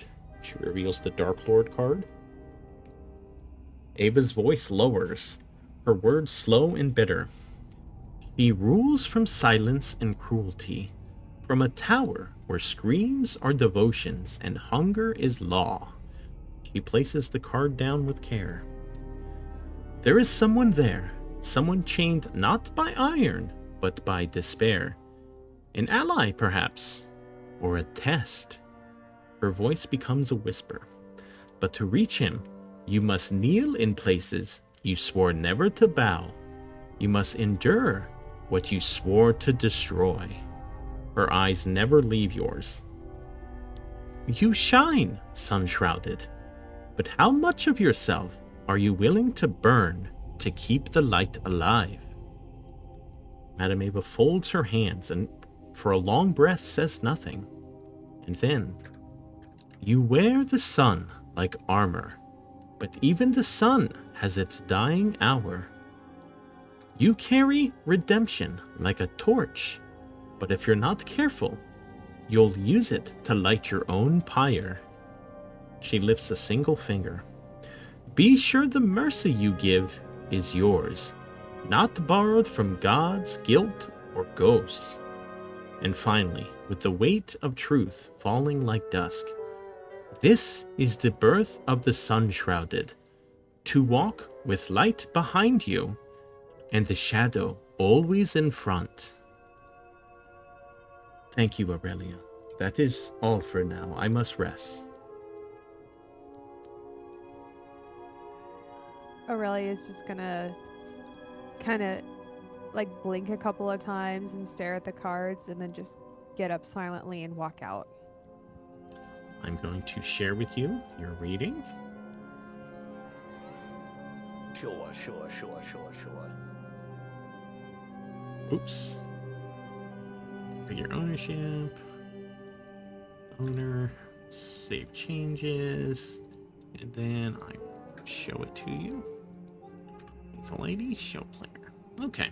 So yes, you guys have your readings within there now. Let me move you guys back to the Sarapole camp. And then I will move you all. Oh, boy.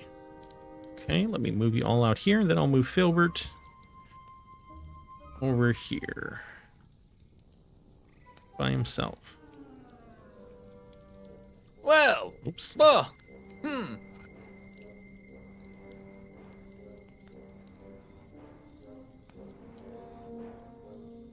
Thank you. Oh, thank you. Wow, that was a lot. Well. That was Sammy saying, by the way. Selene did not say that. That was a lot. Peter would say something like that, though. Peter goes, well, that was a lot. Selene does not answer you. Well, does anyone have any ideas what any of that could have meant? I only know that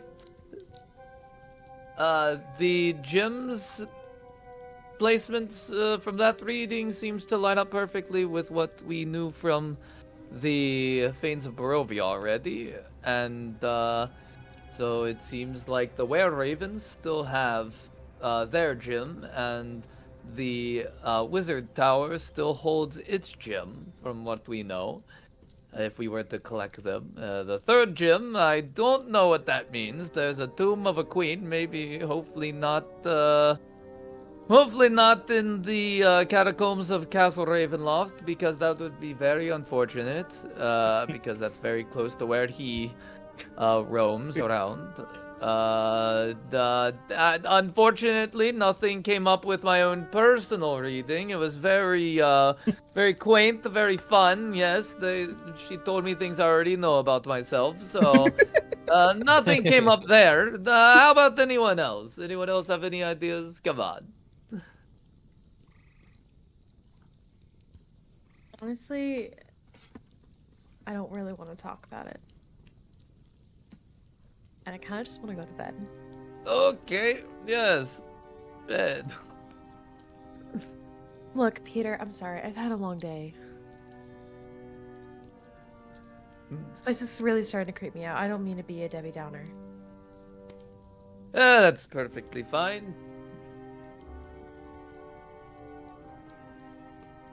Where is the nearest bed? Where do we sleep?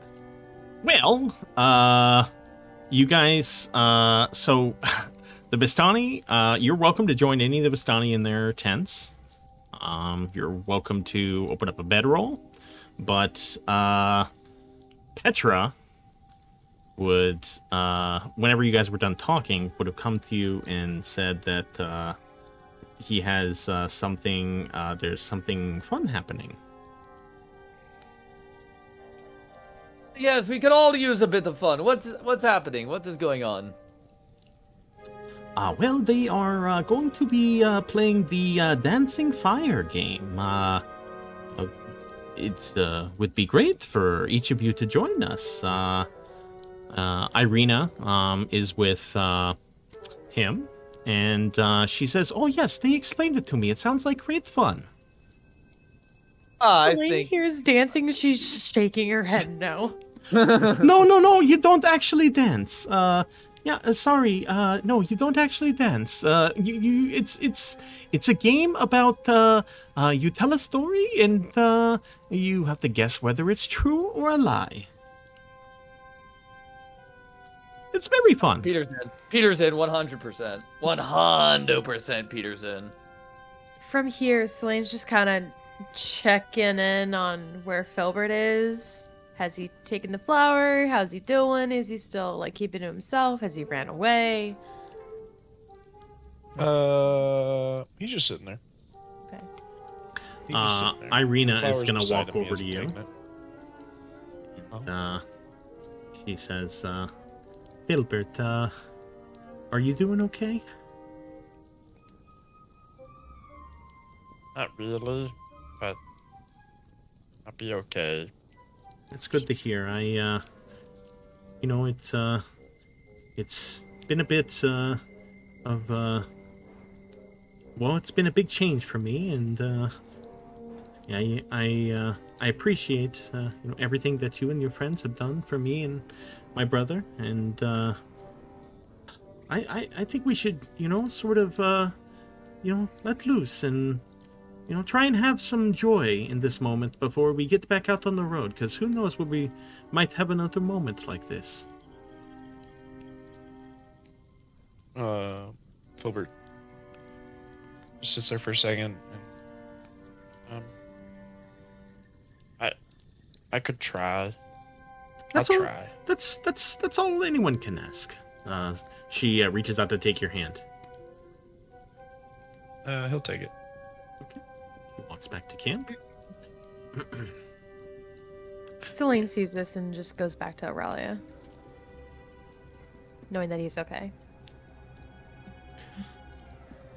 Petra says, gather around the fire and we'll explain the rules. It will be quite fun. Okay, let me follow you. Selene is definitely keeping her distance. She's not in the best mood, but she's, she's trying her best. Silver's still giving off some sad guy energy, so he's Yeah. probably not getting right around the fire. Peter's masking like a fucking boss, dude.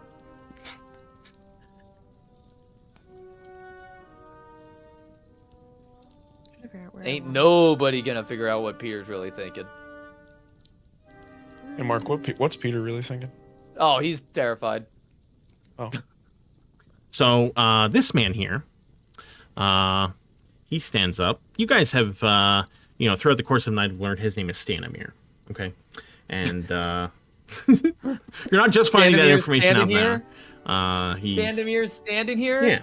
Dude. He says, since you all are guests at our Vistani fire here, I'm excited to share with you the game of stories. And anyone who would like to play, all you have to do is put up a wager. It can be an object of small monetary, intellectual, sentimental value. We're not here to get rich. It's just a wager to remember the game by. For instance, I will be wagering my worn deck of Taroka cards. It once belonged to my late wife. They've sat unused and dusty in my wagon for long enough. And I think she would like it if they were out in the world again. So that's what I will be wagering. Irina, she says she unclips a pin from her hair clip from her hair. And she says, I will wager this hair clip in the shape of a sunflower. I've had this ever since I was a child, but I think it'd be good if, it would be fun if maybe it found a new home. So that is what they are wagering. He goes on to explain the rules, just so you know whether you want to participate or not. In order to play, everyone will tell a story. It can be true, it can be half true, or it can be false. When you tell the story, everyone else playing will get to guess. Whoever has the most guesses right at the end wins all of the wagers. Very simple, very fun. Who's in? I think this sounds like fun. And Peter pulls out his set of loaded dice.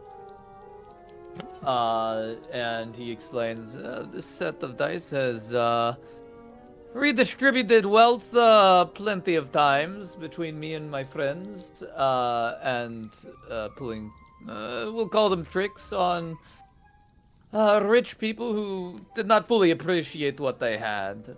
And I think since we're here in Barovia, maybe it has found a new home here. So he'll put his loaded dice into... that is wonderful. Oh, yes, I should also say, the story, it should be a story that will make a man laugh or weep. It just, it could either make you feel happy or maybe tug at your heartstrings a little bit. But it's up to you whether it's true, false, half true. That's completely up to you. So, we've got Peter playing, Irina playing, and Stanimir playing. Who else would like to play?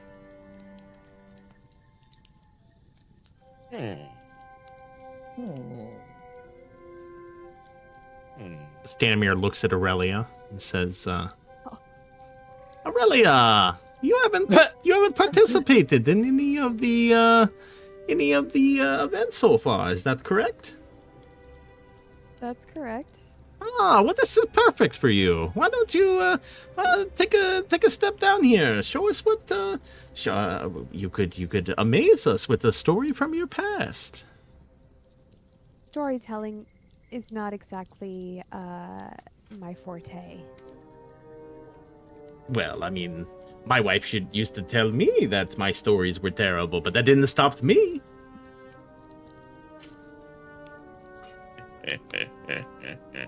Come on, Aurelia. I'm sure you have plenty of stories. I would like to hear them. You've heard some of my stories. Oh. Not all of them are bangers, as they say. Tons of As they stories. say.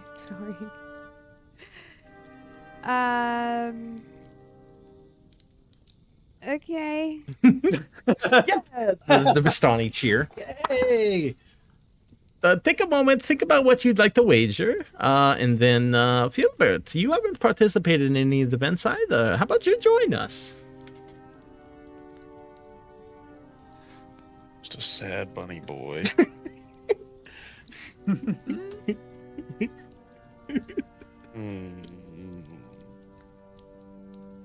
What are the rules again? You tell a story, either to make a man, make a man laugh or weep, or woman. When you tell the story, it either has to be true, half true, or false. Okay. So you guys can take some time, come up with a story. Okay. It doesn't have, it's not like a really long story. It could be like a couple paragraphs, maybe, if it took you a minute to tell the story, that's fine. Okay. But yeah, tell the story. Once you tell the story, you'll message me, whether it was true, half true, or false. Every other player in the game will guess. And then at the end, after everyone has told their stories, whoever has the most guesses correct will win the items. So true, false, half true? Yes. And is it expected that the story will be autobiographical? No. Okay. Well, I mean, it would have to be something that, it has to be something from your past. Yeah, I should say that, sorry. Yeah. Okay. I didn't know if it could be like... Or I mean, if it's false, you can make one up. Okay. What, Brad? But like, it doesn't necessarily have to be about like us or something we did.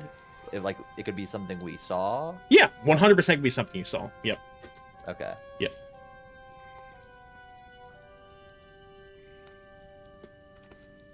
It shouldn't be something like, oh, one time I heard a story about this, because, But if you saw like a major thing happen, that is a story. Yeah.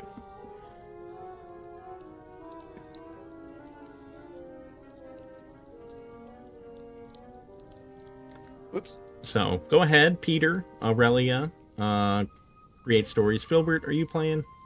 I know they want you to play. Well, they want me to play, but I don't think there's any story Filbert would be able to come up with right now that doesn't relate to the reading he just had. Okay. And I don't think he's ready to talk about that. Okay, understood.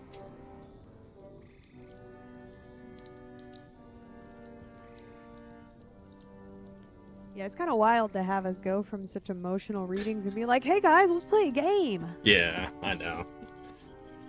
Listen, some of you just got to get better at masking like Peter. Just shove those emotions down where they can't hurt you anymore. Probably ideally should have done this before the reading, but... We can say it's happening before the reading.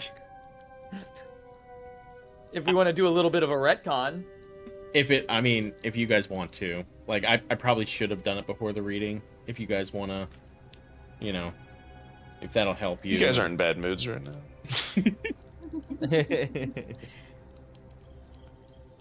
Hold on. What are we holding on? And I mean, you're giving us time to make a story. Yeah. So, yeah, Selene, I know, and Cade, you guys have already participated in an event, but, they would still want you to, join in, so. Cade is, like, looking at the group, and he kind of, like, shrugs. He goes, there's nothing. And then he pulls out a pie, and he goes, this right now is the most sentimental value that I'm willing to give up.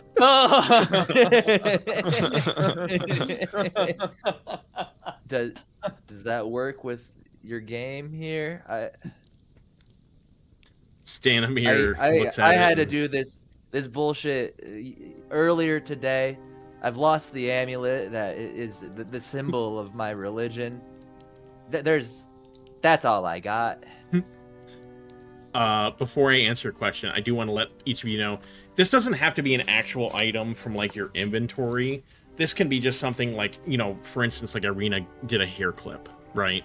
So like if there's something else like that you just want to make up on your character, you can do that. Just FYI. Okay. But Stanimir looks at it and is like, is that like a special pie, or like it means a lot to you? It's led me to be the happiest I've been in a very long time. Well, I mean, I can't say no to that, I guess. Then, yeah, the pie is in. As he puts it down, he like takes it back into his pocket for a second. Okay, and then puts it back in. Okay. He wants the fucking pie.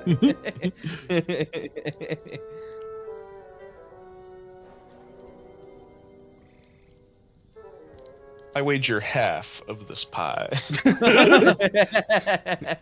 I wager everything but this one bite of pie I'm about to take. I'll give you the crust of the pie after I eat it. I just want the middle part. I have this pie pan. It is empty now. I will wager that. It once held a great pie.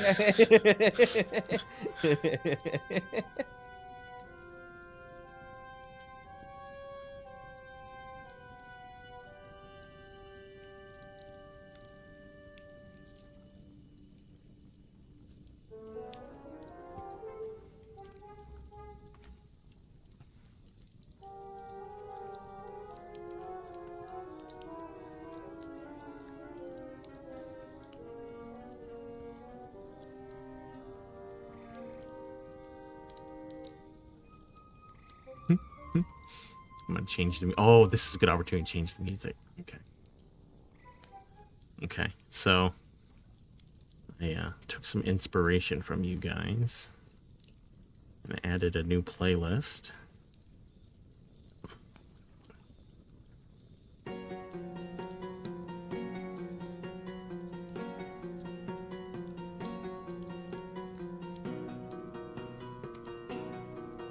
I like this song. H-O-T-T-O.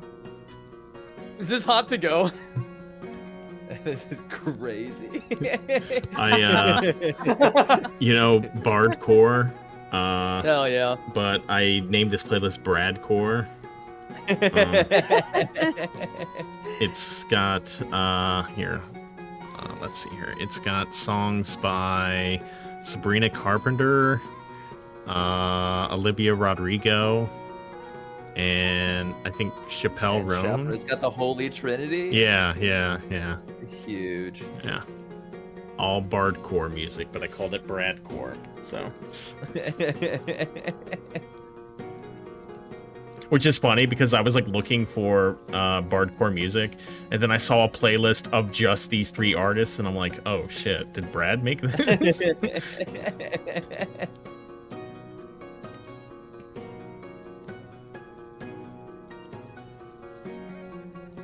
Do they by any chance have Vampire by Olivia Rodrigo? That one would be pretty fitting.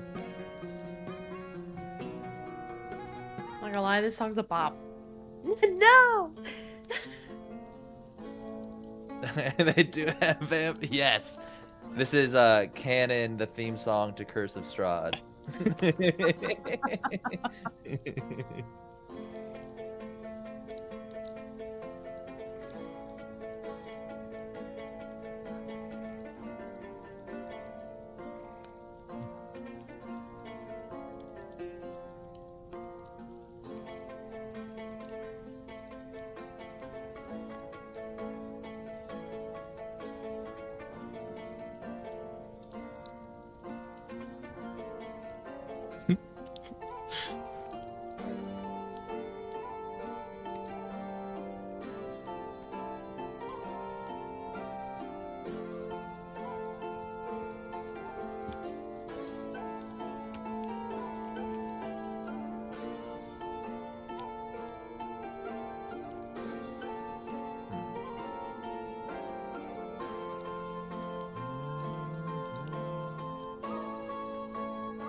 sucker.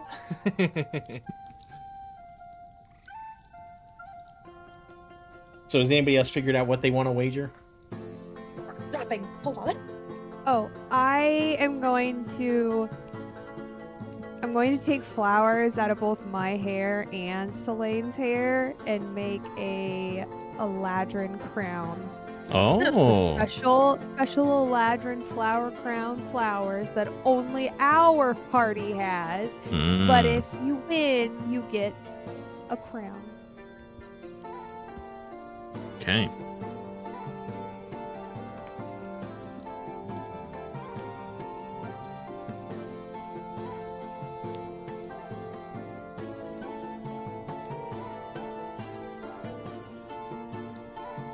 Oh, I forgot. Nice.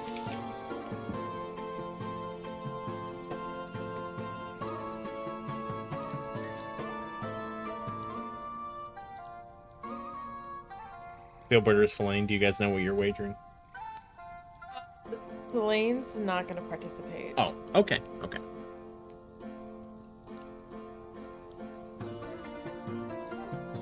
Yeah, Selene tried dancing earlier today. I did really bad. Yeah. I had LB do it in the other group. She hated it too, so yeah, I kind of missed the mark on choosing who to dance at each party. My justification for each one was I chose Selene because, I mean, she's like, you know, the most outgoing and all that, which I think normally would have been a good one, but she just got cursed by seeing her. Oh yeah, I forgot that caused a curse. Yeah, she just. Oh yeah, so play when I'm cursed. So because of that vision, now before combat, I have to make a saving, like I have to make a throw, or what do I have Wisdom to save? saving I have throw. to roll something. It's a wisdom saving throw before every combat. Damn. Yeah. Damn, that's Is it every that's turn rough, or like buddy. the first round of every combat? Just at the beginning of combat. Oh, okay. Yep. And if she It can be fails, broken. she's frightened.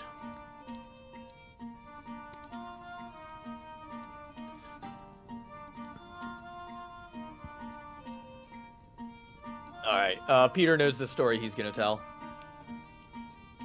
Keep talking. Aurelia's working on her story, if that's okay. Yeah, Give me go a ahead. minute. Filbert, do you know what Oh. you're wagering? No, Filbert out. Oh, he's out? Okay. Yeah, Filbert's sad. Filbert will slowly, I think, during it, just kind of move up because he wants to be around people, I think, but he doesn't want to talk. Okay. You go.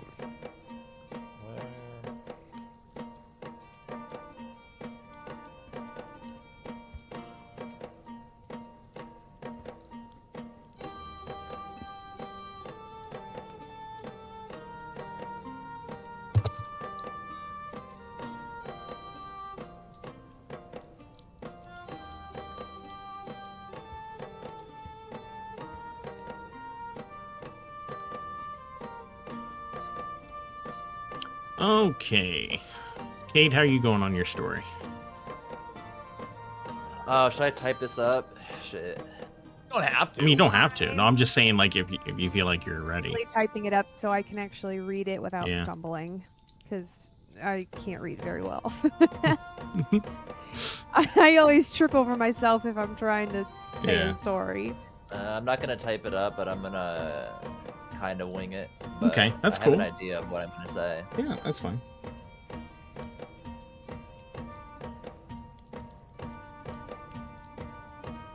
Where's Doug here?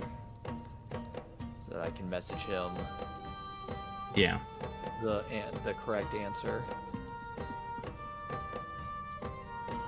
Where the fuck is? There he is.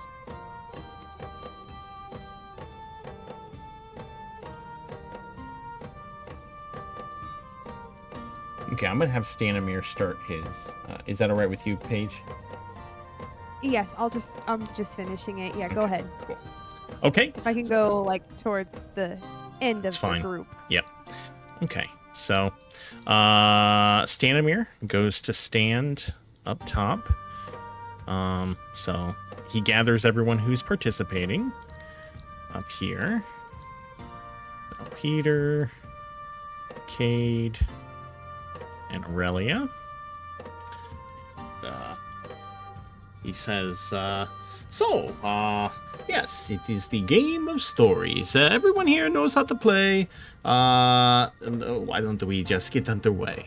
The way it will work, I'll start. I'll tell a story.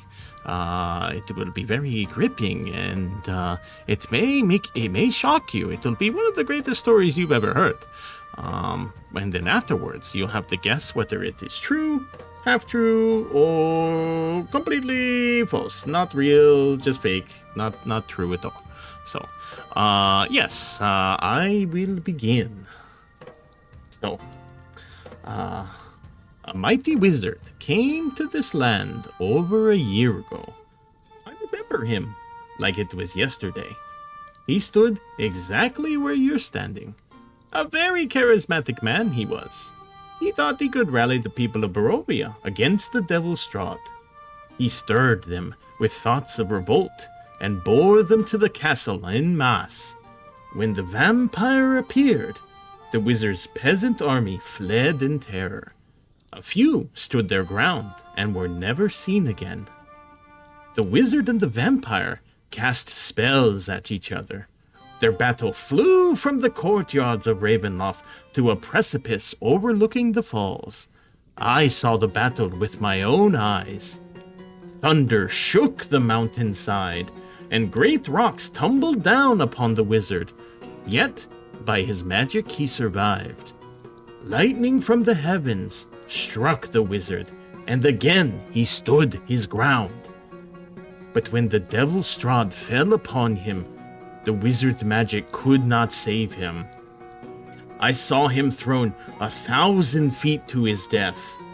I climbed down to the river to search for the wizard's body, to see if, he had anything of value. But the river Ivlis had already spirited him away. So, what do you think? True, half true, or completely false? Each of you, I would like you to whisper me in Forge, whether you think it's true, half true, or false. Right. Is this?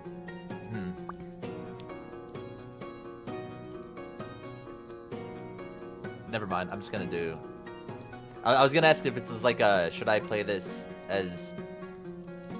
Do I think it's true or Cade? I'm gonna say Cade. That makes more sense. How do I whisper you?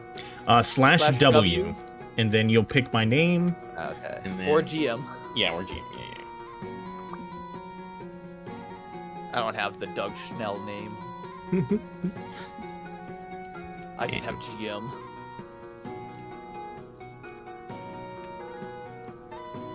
Okay. Irina guesses half true. Peter guesses true. Aurelia guesses half true. And Cade guesses false.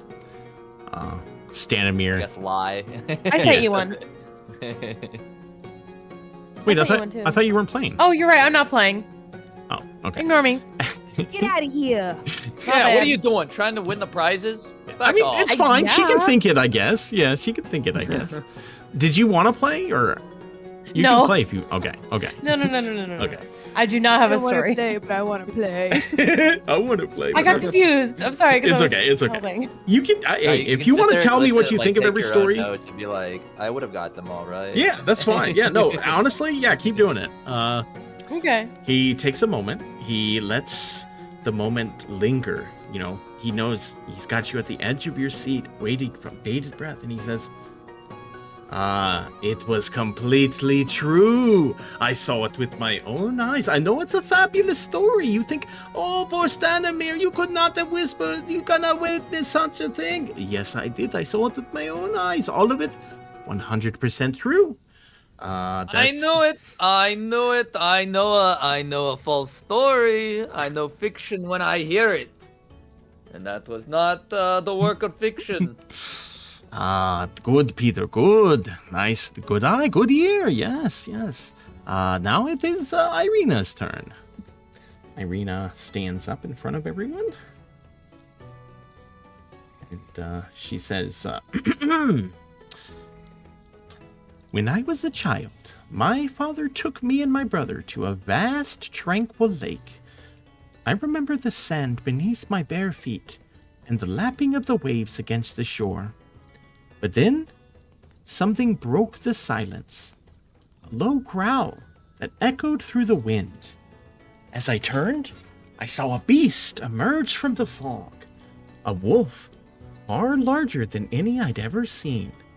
I still remember its eyes, yellow, cold, and hungry. My father screamed for me to run. I took off for the woods, and the wolf followed, its snarls echoing through the underbrush. I remember branches whipping against my face, thorns cutting at my feet as my legs burned and my breath grew ragged. But my fear drove me forward. It was only much later, when my heart had quieted in my chest and the wolf's footsteps had faded into silence, that I finally allowed myself to stop. By then, though, the woods were strange to me, and my father's shouts had faded. A heavy mist had descended around me, and shadowed shapes lurked in every corner. I stepped forward, one hand reaching fearfully into the fog, and a wolf made of mist leapt forth, its jaws open wide to devour me. And then, everything went black. The next thing I remembered, I awoke in my own bed, my father's humming echoing from the kitchen. I didn't know how I got there, or what became of the wolf, but I can still remember its teeth as clearly as ever. So, do you think it's true, half true, or false? She says she's smiling. She's enjoying this. Go ahead and whisper to me your guesses.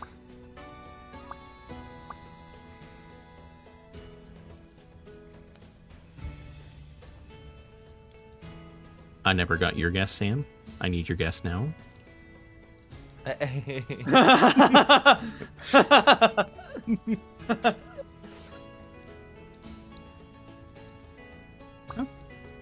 There we go. Okay. Standamir, he takes a moment to think. Says, I think it's half true. Cade says false. Peter says half true. Aurelia says false. And Selene thinks to herself, that sounds true. Irina takes a moment, and she says, it was all false. I've never been, there's no lakes near the village of Barovia, and I'd never seen a dire wolf until recently.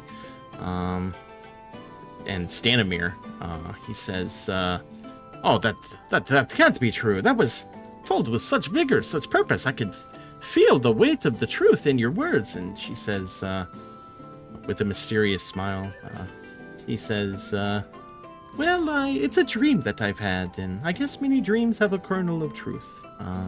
But yes, I've never been to a lake such as that. That'll give a Selene point. thinks to herself that she sucks at this game. So, Cade, Peter, and Aurelia all have 1 point.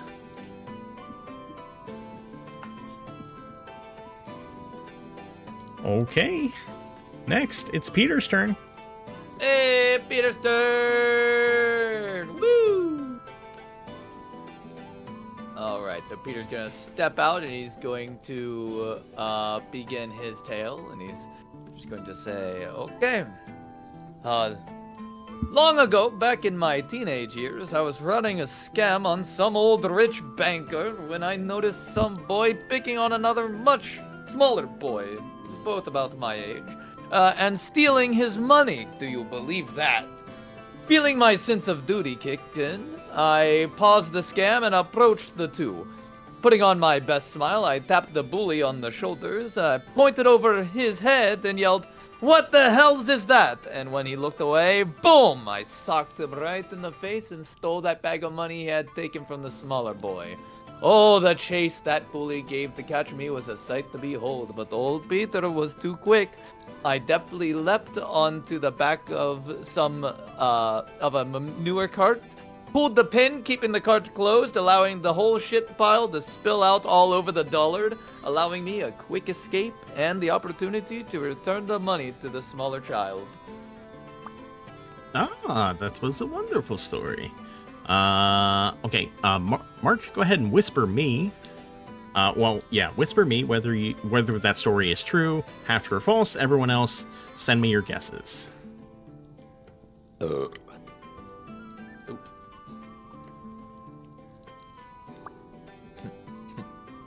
Doug, did you notice?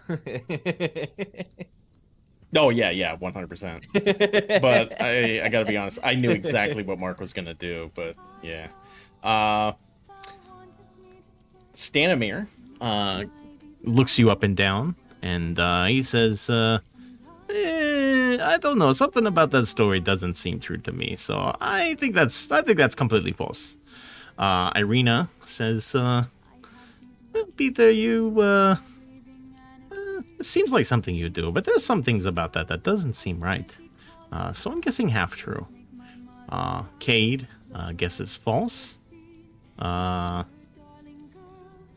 Actually, I tell you what. This is what we're gonna do. I should have done this from the beginning. Now that I have your guesses, each of you three players, you can say what you guess and you can say why you guessed that. So, Cade, go ahead. As soon as you started speaking, I knew it was a lie. That's what I was gonna say. I literally messaged Doug like 5 seconds into that. Yeah. As, quote, somebody who said, and I know stories and how to tell them. I know fiction when I see it. He's clearly lying. You can think that. Clearly a story. Are you all locked in? Selene, you were listening in. What do you think? Are you always lying? All right, everyone has their answers locked in. Ready for the big reveal? I guess that's a yes. Yes. Yes. Okay. It is half true. When I did not climb on top of the manure cart, I slid under it, and my friend Dom is the one who pulled the pin. And you kept all the money to yourself. No, I gave the money back. That part was true. Mm-hmm. I fucking knew Mark was gonna do half true. Before he even said it to me, I knew he was doing that shit. So, Pony in. Stanimir, he's upset. He's like, this does not seem very fair. You told those the half true. You mixed in minor details. Not in the spirit of the game, but it's fine, I guess. That's not the spirit of the game. It's fine, I guess. One person pulled the thing, another person didn't. Okay, great. Good story. It was a good story, but yeah, I'm not happy about it. Sounds like he's just a sore loser. Everyone has a point but Stanimir, so yeah. He is. That's why he's upset. Okay. It is now Cade's turn. Cade. Yeah, so the story I'm telling, coming back from when I was a kid, so some of the details are a little bit hazy. I was in training at this camp, and I looked outside. One of the greatest fighters there. His name was Lawrence. He was out there training with a few of his comrades. Him and his right-hand man. I should clarify. Lawrence is the leader of these guys. He's pretty well renowned. He's training with his right-hand man, doing some sparring. When out in the further distance of the field, some dark force came from the ground.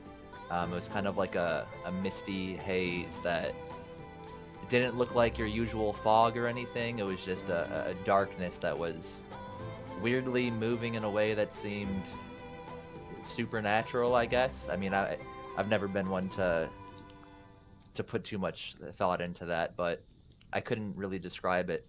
And suddenly, before the camp was some sort of magical guy.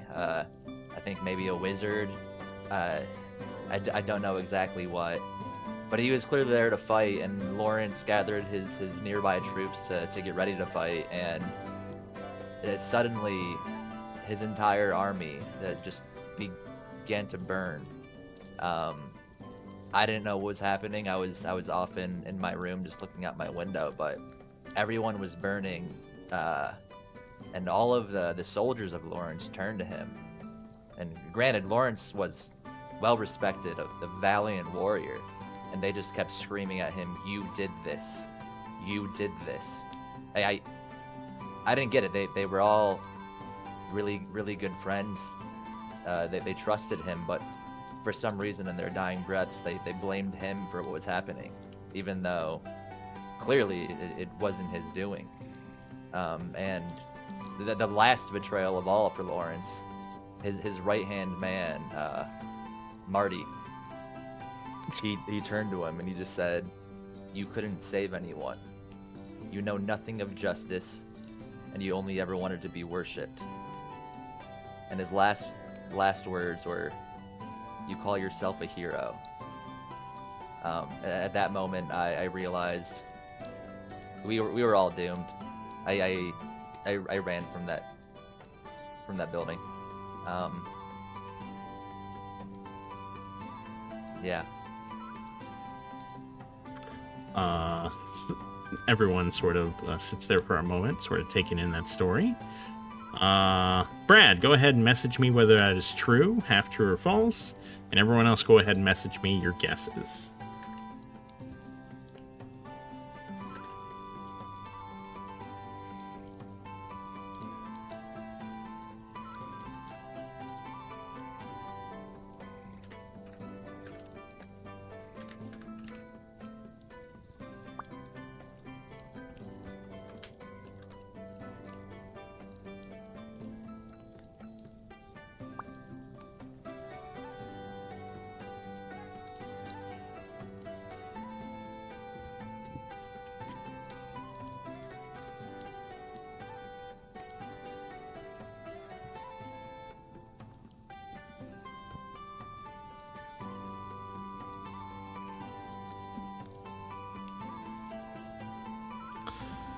What is Okay, this game called again?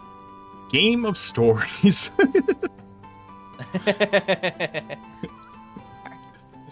I spent so much time trying to type up my story quickly. I didn't write any notes, and now I'm like, oh my god, I gotta do all my fucking Now you gotta notes. do all your notes. I'm panicking. Standamir starts. He's the only one without a point, so he's studying the story. He says, This I can feel a lot of pain in the story, Cade. It feels genuine. Some of it doesn't seem all there. I don't know what it is exactly, but I'm going to guess half true. I think some of it is true, but there's something that is not quite right about it. So I'll say half true. Irina looks at you, and you can see her eyes are pretty sad. And he says, I don't know where this comes from, but I can't help but feel that this is not the story that has basis in reality. I don't know, it doesn't feel right to me, so I'm going to guess false. Cade has a very strong aversion to untruths and to lying and to making stuff up. So I'm going to say that this is completely true. I am also in full agreement with Peter. It is not in Cade's character to lie.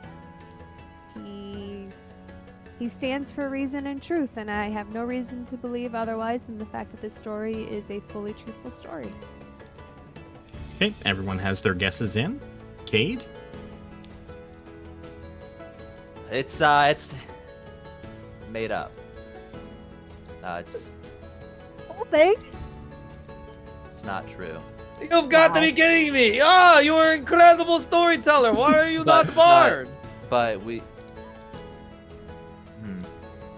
It was bad of those people to tell him it was his fault, right? Yes, of course it was. I thought that was moral of story.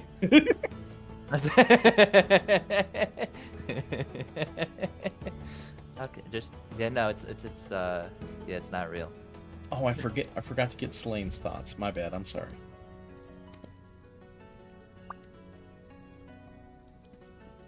Damn Sent it! them to you. Okay. Damn. Man, Cade? Peter really wants that Taraka deck, dude. Finally, it is Aurelia's turn.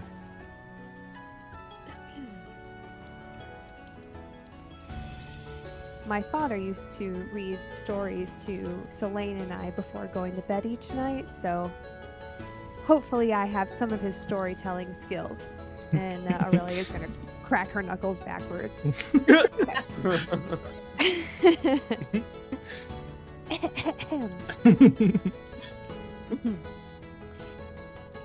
You see a small village basking in the bright sun above. Amber crops grow tall and bend slightly in the soft breeze. It's peaceful here, calm. Gentle folks working and caring for the land beneath them. But that all changed one fateful night.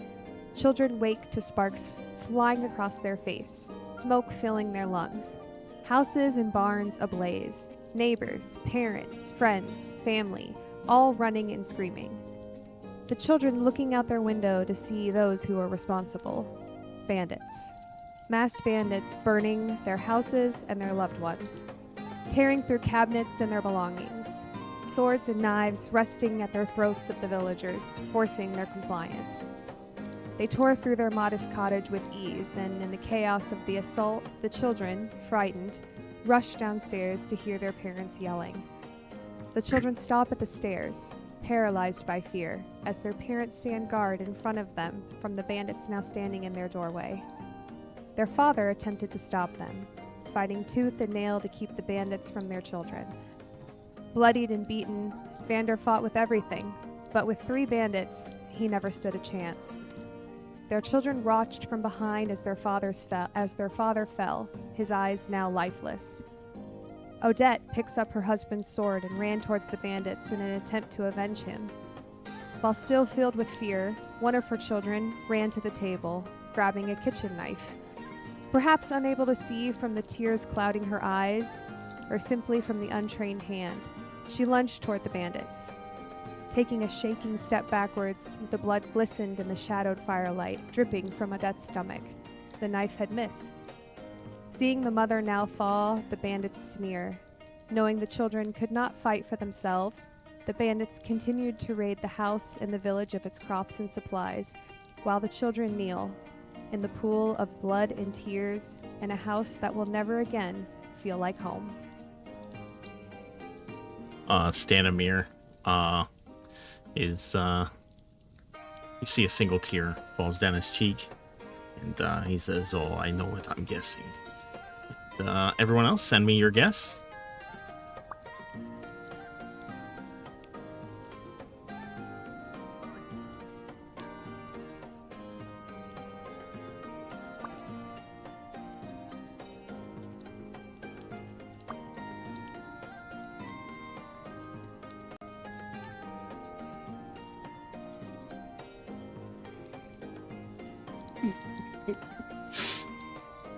Okay.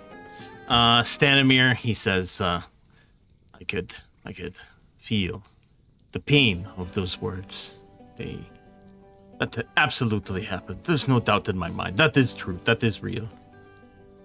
Irina looks and says, there's something not quite right about this story. I'm not sure what could put my finger on it, but I'm gonna guess false. I think, I think it is wonderfully told. Oh my god, how have you not told me that you are Bard? But I Haven't think you there are discovered we're all some. half bards now? I think that there's some embellishment here. I think it's half true.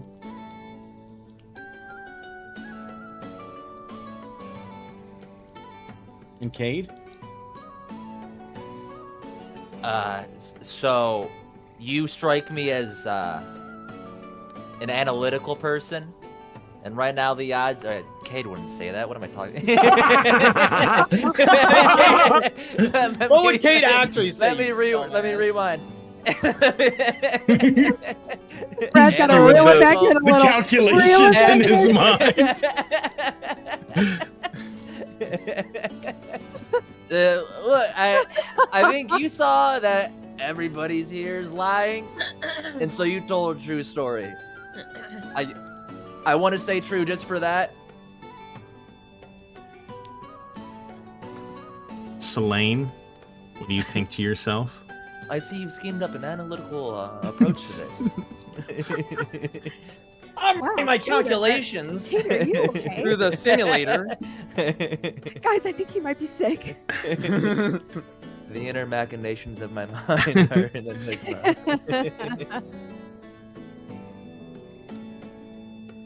Okay. Oh, are you waiting me to say something? Well, I mean, do you think anything? What do you think of the story?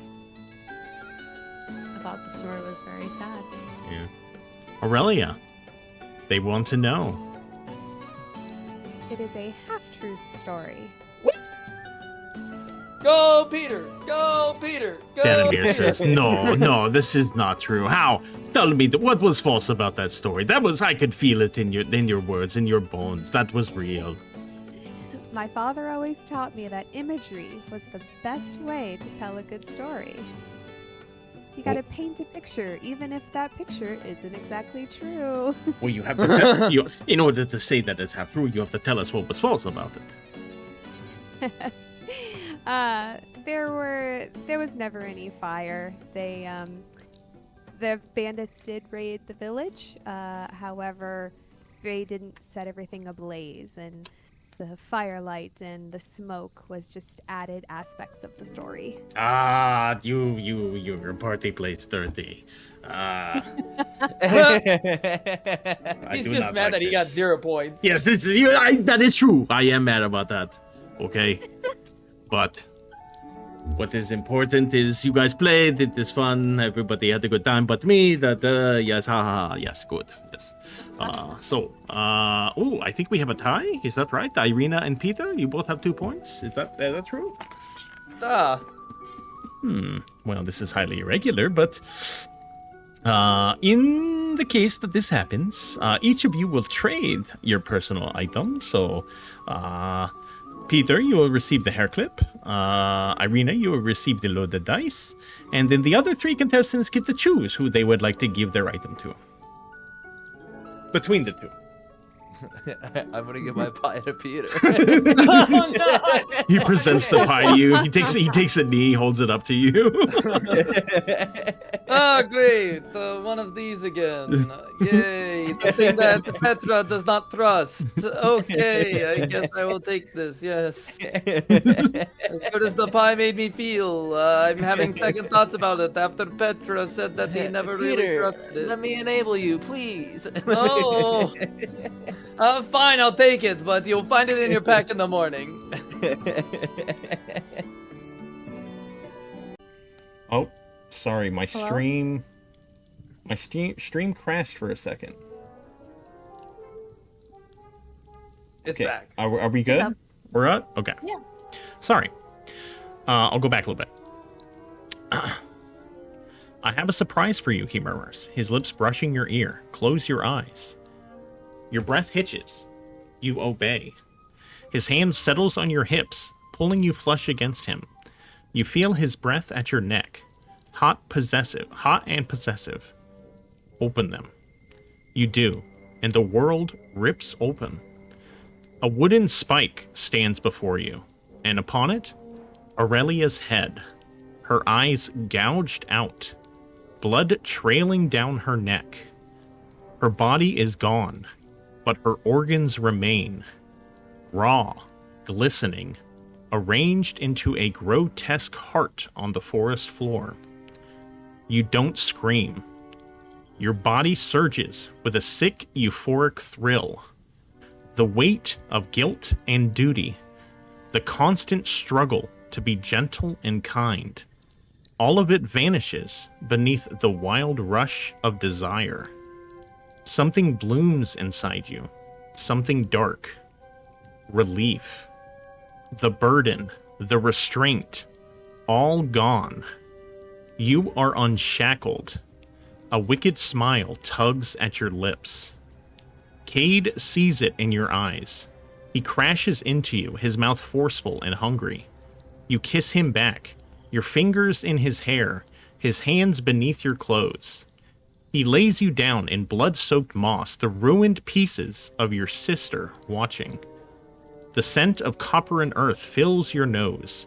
The cold ground bites your back, but his body keeps you burning. You arch against him. Every thrust breaks a chain. Every gasp is a prayer to something wild and unholy. You cling to him like salvation, and when your pleasure crests, violent and consuming, you cry out into the night. Not in sorrow, but in ecstasy. You stare into the eyeless sockets of your sister, and for one horrifying moment, you feel nothing but joy. Then you wake, breathless, soaked in sweat, your body trembling. The sound of your own heartbeat thunders in your ears, and somewhere inside you, the echo of that pleasure still lingers. You remember the taste of freedom, the freedom from your past, the freedom from Aurelia. And you don't know if you're ashamed or craving it again.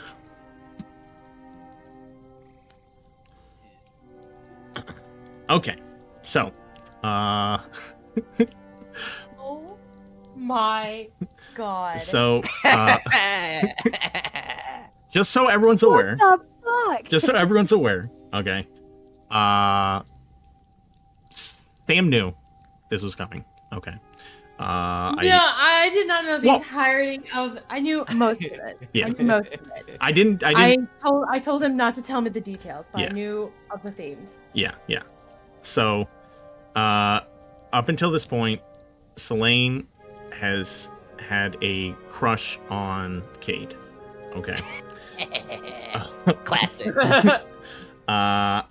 and I before I did this, I spoke with her. I wanted to make sure she was, comfortable with the idea of, this nightmare happening. Okay. And also, I did also get, Brad didn't know who the dream was going to be with. Yeah, I thought it was my mom. Because he thought that was going to be his nightmare, but then Oh it my wasn't. God. And I asked him, I was like, so who do you think it's going to be? He's like, I don't know. Maybe Irina, or if you're really fucked up my mom. But yeah, so Selene, Sam, I'm going to share with you the journal. In the journal, there are recommendations for what your reaction is to this journal, or to this nightmare. And then those are just suggestions. You don't have to do them, okay? But however, at the bottom here, let me actually show you. I'm going to show you this. Deselect. Little Lethal Lady. Show player. Okay, there you go. Near the... Oh, wait. Did I do the wrong thing? Can you see the whole thing? Hold on. I see Little Lethal Lady. the brain emoji, 1, 2, 3, and then the blood emoji. I don't know if I want to read the titles.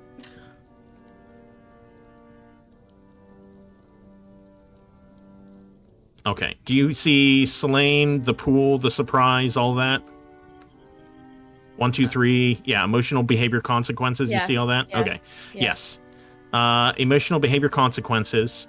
Those are suggestions. You don't have to do them. Okay. Okay. But those are just some ideas for you. the supernatural twist, the dream that watches, that does happen. Okay. And so you can just RP that. Okay. But the rest of it, however you want your character to RP this, that is up to you. Okay. Okay. All right, hold on. This motherfucker actually stole my sister and killed me. Incredible. Incredible. Incredible. And he beat those Doonies down. Dog. Doonies? I've never heard that before. What the fuck? What time of night is it? Is it morning or is it still night? It is now morning. So let me do that. I'm gonna long rest. Yes, everyone go ahead and long rest. This counts as another day with my book, yes? Correct. Yes. Okay, so So yes, go ahead and mark that down. I'm rolling my identify check. Okay, go ahead. Come on, baby. Oh my god! Very cool. If I get a 4, Yeah. I didn't. Yeah, I'm gonna fucking kill myself.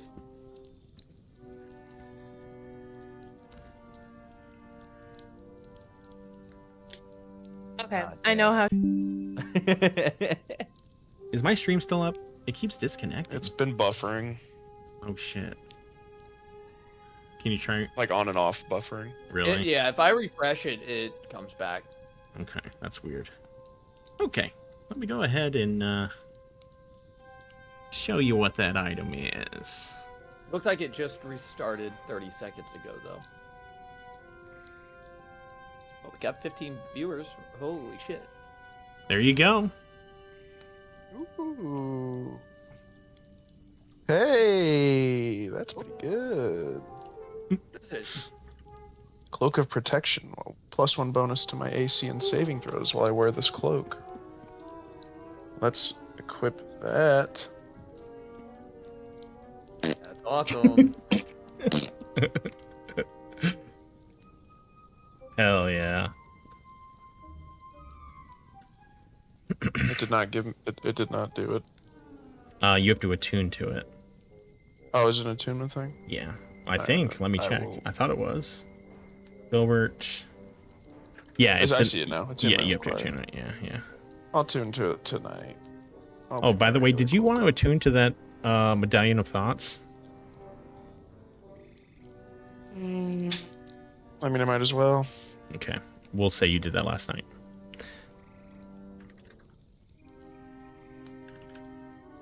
Okay. So, each of you go awake. Oh, I guess I should have asked. I didn't provide anyone the opportunity. You guys have more than one pie, right? Or did you each only have... Cade, you only had that one pie that you gave to Peter? Yep. And then Peter now already has had two another pie. pies. So Peter has two pies. And Peter, you don't want to eat a pie. No, as soon as Petra told him that the pies gave him kind of a ick, Peter trusts Petra, and he's like, maybe we shouldn't be messing with these things. Okay, give up his pie.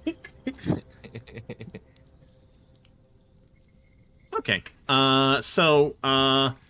Let's say Selene and Aurelia. You guys were in your own little tent that you put up, sleeping. Selene, you wake up just before Aurelia does. All right, so Selene jolts up with a gasp. She's disoriented. She's taking in the environment around her, gathering her bearings.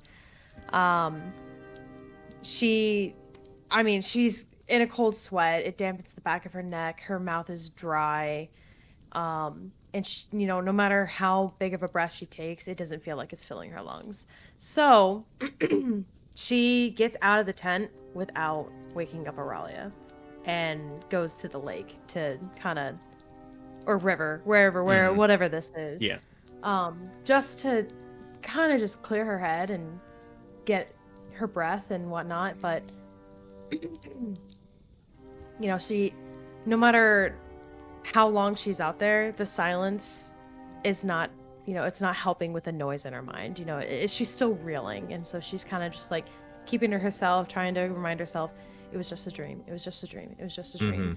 And, let me see if I read this right. She keeps pulling out her satchel, looking at it, and then putting it back. She's just making sure that she's not imagining what she's seeing. That is still real. And then moves on. Like she's just that's what she's doing. She's trying to she's not composed in any manner. Peter, you step out from wherever you were sleeping. Maybe Peter lets you stay in his tent. Some of the Bistani are now sitting around the fire again, cooking up some food for breakfast. Petra says, Peter, you sleep well last night? Yes, I slept, not as good as the previous night, but, still pretty well. That is good. Making some coffee. Would you like some? Yes, please. Would any of your friends like some coffee? Let me check. Cade, would you like some coffee? Filbert? Filbert's in his hole. I have to refresh Forge real quick. Okay. Cade, would you like some coffee? No, I'm fine. Okay, Who's offering? The Petra. Yeah, sure. Okay, Cade would like some, and let me go find Filbert in his hole, and see if he would like some. Then Peter's gonna look around for Filbert's burrow. Good luck. Oh god. Did All right, well. Okay, let me make a perception check. Okay. I guess. Perception. Okay, Filbert. Baby, that's roll a stealth check, please. I was just gonna say it's 10 feet away. Roll a stealth check. Okay, pretty good hit, pretty well hidden, but Peter's able to spot it. Filbert, you awake? Would you like some coffee? Petra's offering. 5 more minutes. Okay, I'll assume that's a yes. We'll have the coffee ready for you in 5 minutes. Okay, buddy. And then Peter's gonna go back and say, yep, Filbert would also like some coffee. So one for you, one for Irina, one for Cade, and one for Filbert. Yes, and Selene, would you like any coffee? Where I don't know where Selene went.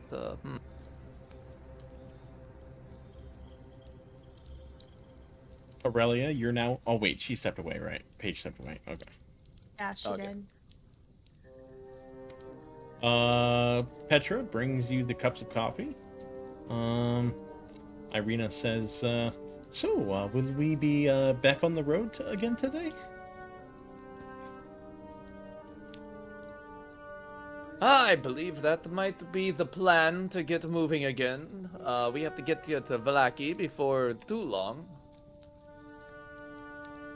And we need to figure out what all those readings mean, and I don't think we're going to figure it out just by staying here. Oh, yes, that is very smart. Very, very clever, Peter. They called me Peter the Clever, or the Thread Walker. Do they go by many names? Have many faces? Well, I mean, I'm a big sucker for a good nickname. It's good for bards to, be recognizable.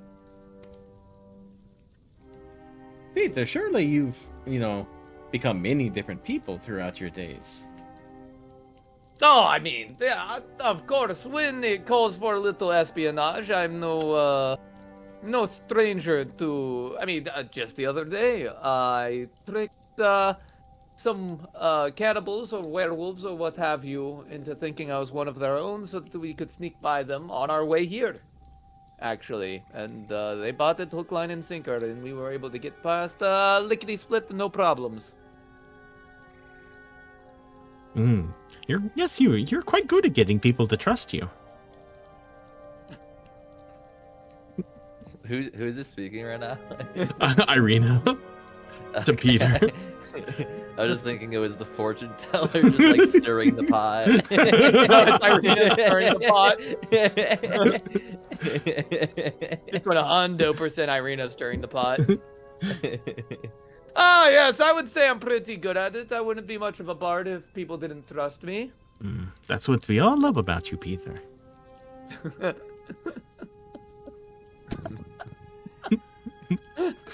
Dude, I'm gonna wake up with a fucking knife at my Kate's throat. just silently drinking his coffee, his eyes never moving from Peter. Kate hasn't blinked in like 3 minutes.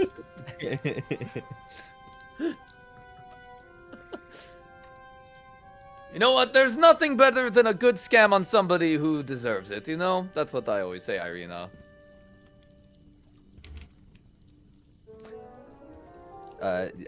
Canon was, or it was canon that the kid was staring at him while drinking.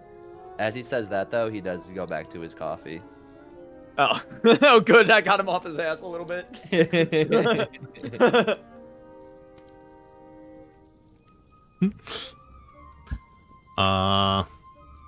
Filbert, after some time passes, you emerge from your little hole.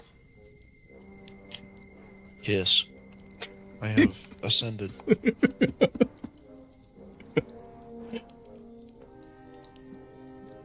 He goes over, gets his coffee, drinks it, and spits it out immediately. Oh.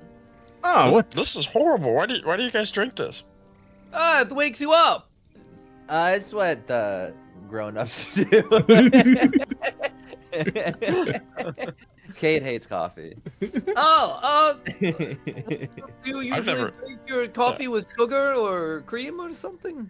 No, Milk? why would you? That ruins the coffee. I Wait, put you said sugar in Cade mine. hates coffee, but now you're saying that ruins the coffee?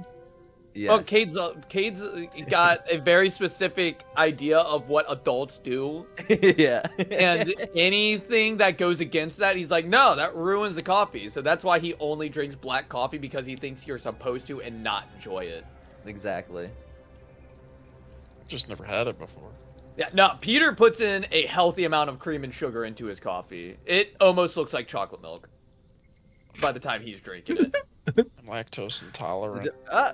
Chocolate milk, really? That's crazy. Peter is just me. Turns out.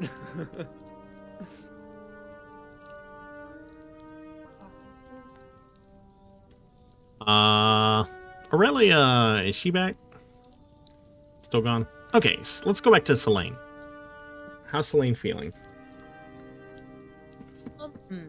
Sorry, I was doing like some crazy note taking. Wait a minute. What? What? No. Did you lose a note? Oh my god. Where are all my notes? Oh, okay, we're okay. We're okay. We're okay. Just got a little panicked. We're fine. I found them all. I Samuel's found my lost her notes. shit. Okay. I just made a copy of your notes just in case. Oh, thank God. Thank God. Because it was just formatting issues that I did on Obsidian. I thought I had lost everything from session zero. Oh. I was like, okay. So Selene has taken a moment to kind of collect herself. You know,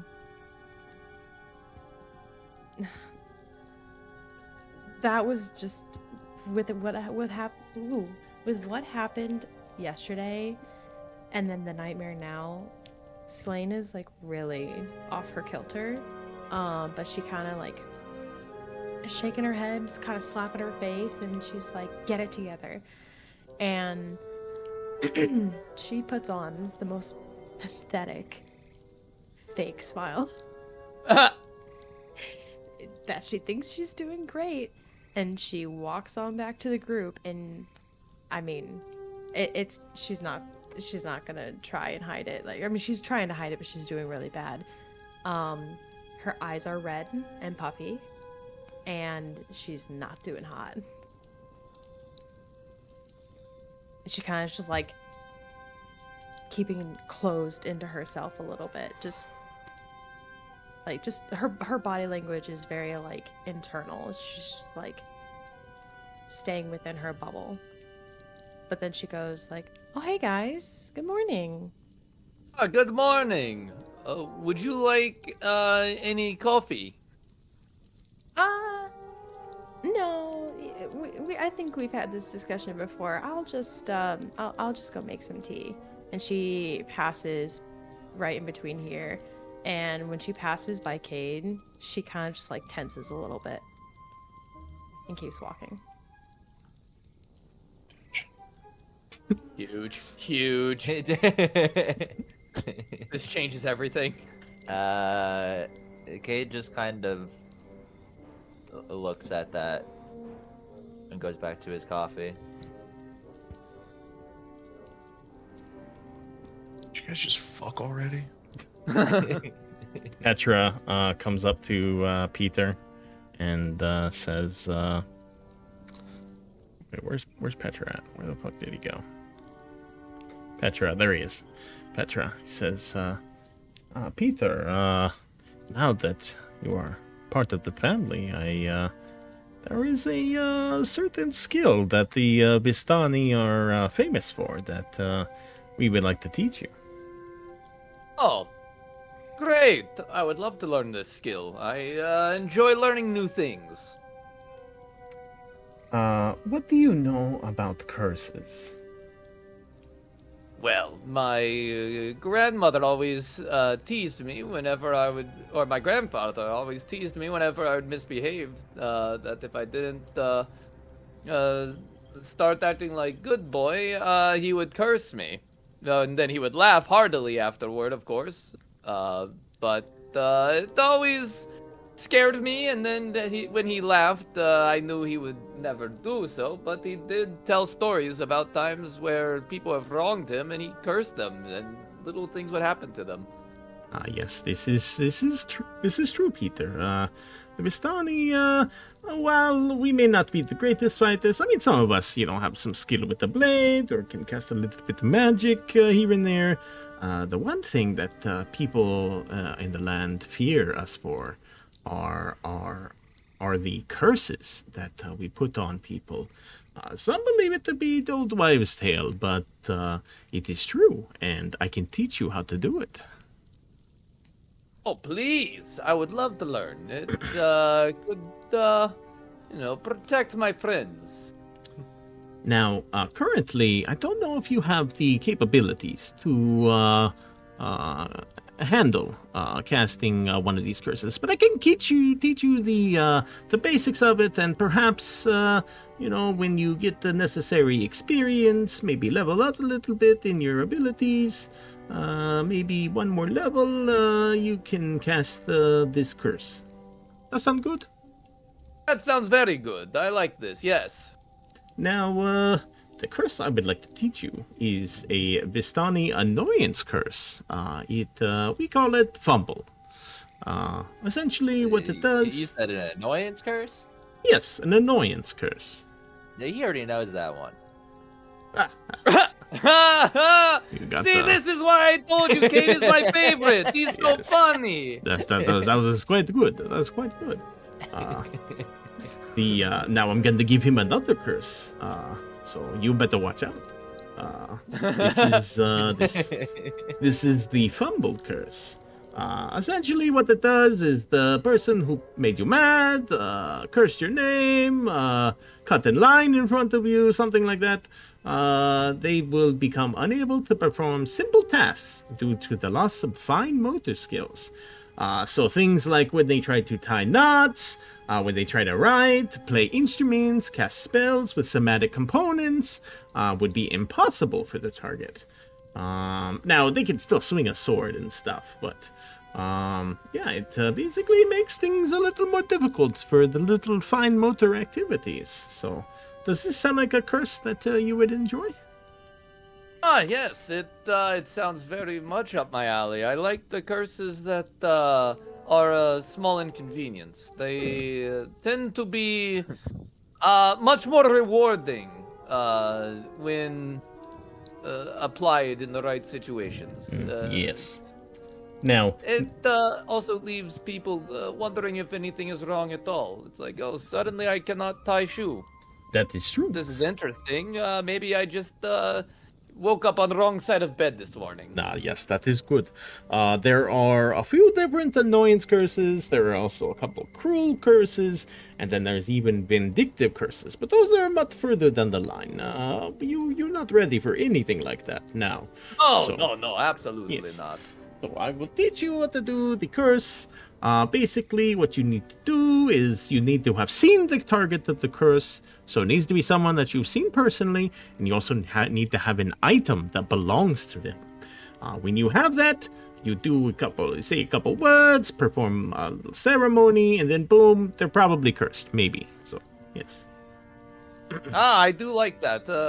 It keeps the guessing game alive, Yes. and I like this. Yes.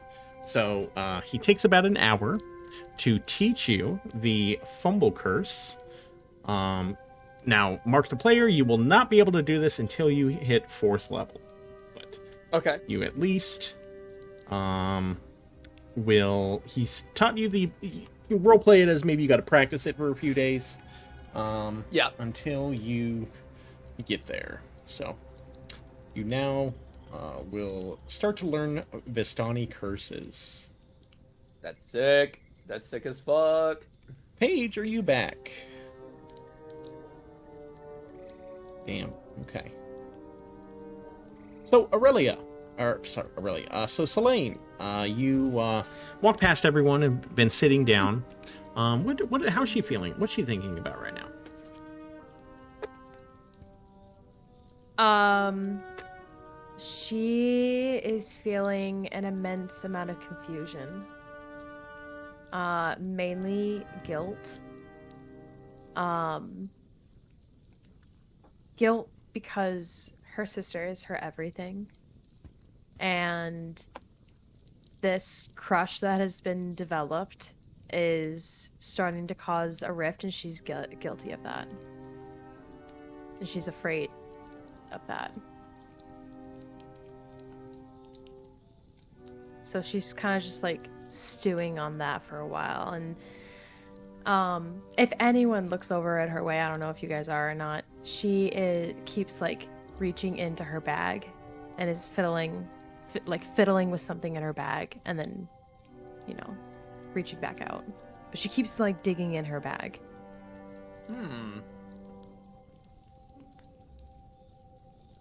Why is she doing this?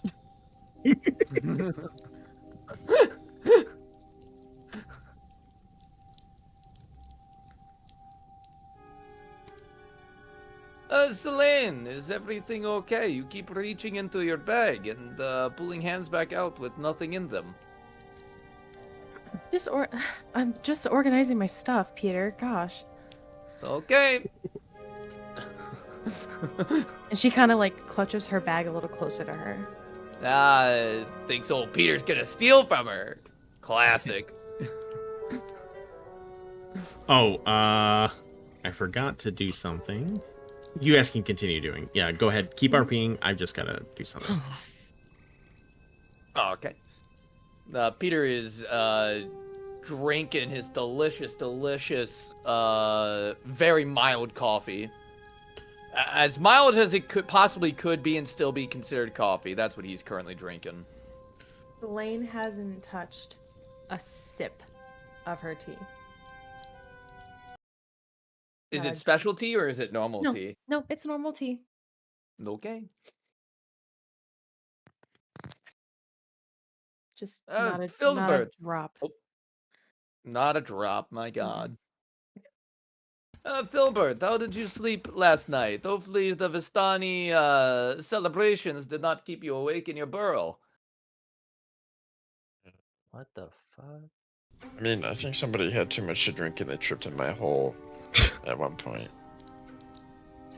Is there any Vistani like sitting around the fire, like holding their ankles, Doug? Sure, yeah. Somebody. Looks like he's got a cloth and he's got it wrapped around his ankle. He seems a little confused.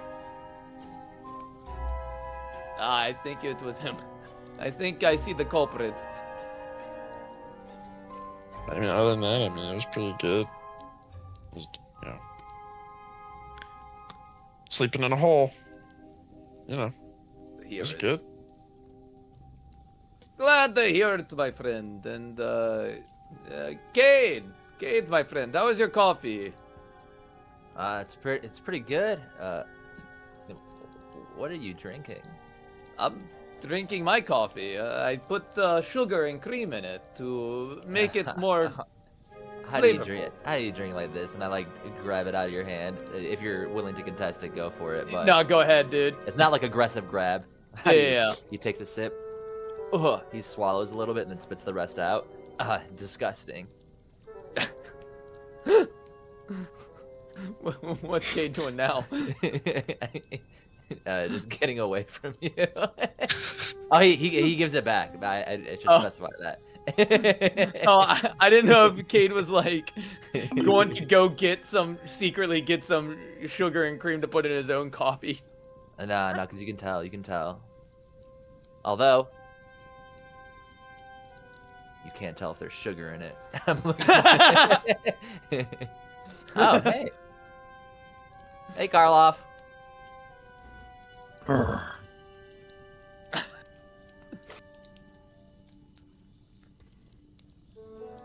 Hey, what's Karloff up to this morning? He's drinking some coffee. Oh my god, he likes coffee too? Hell yeah, dude. Hell yeah. Stoker goes over to Selene and can feel that she's not feeling well, and he tries to like nuzzle against her leg. She is so kind of like out of it that when he goes to nuzzle, she flinches a little bit, but then she realizes that it's Stoker and starts petting him. Cade's taking a sip of coffee, and how do I describe it? He's drinking a little bit. You see him like pause for a second when you do like your little whenever you're scared by the dog. Like, I'm startled myself, but like, fuck, how do I describe this? Mark, look at chat. Look in chat. Mark, look at chat. Oh, Mark, yeah. Oh, sorry. Kind of like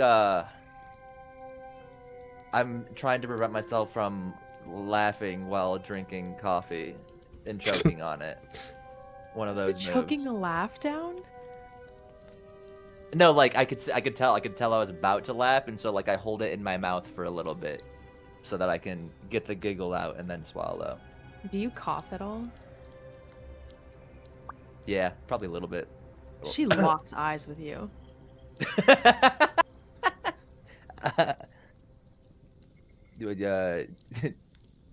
Something wrong over there?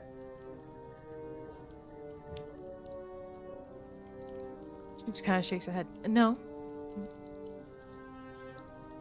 Is that Okay. coffee good? Yeah, it's coffee. Peter stirs his coffee 3 times and then takes a sip. God. Oh, good talk. Is Paige back? Paige, you back? Paige, are you back? Nope. Okay. Goes. I am What are we now laughing just at? like inquisitively looking at Karloff. He's deep in thought about something. Karloff is? Now I am. Like, I'm looking at him, and you can see that whatever brain power Cade has. Deep in it's thought currently can working on Cade even something. get? I'm gonna say it's currently working on something. However much there is, it's thinking. So Peter, Yeah. did you get to have more sex last night?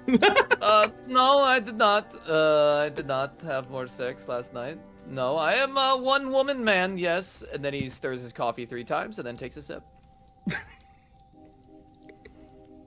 Interesting. You guys are all fucked up. What? Done. What have you done to us? What have I done? I find it odd that you have to stir your coffee 3 times again, but you only drink from it once.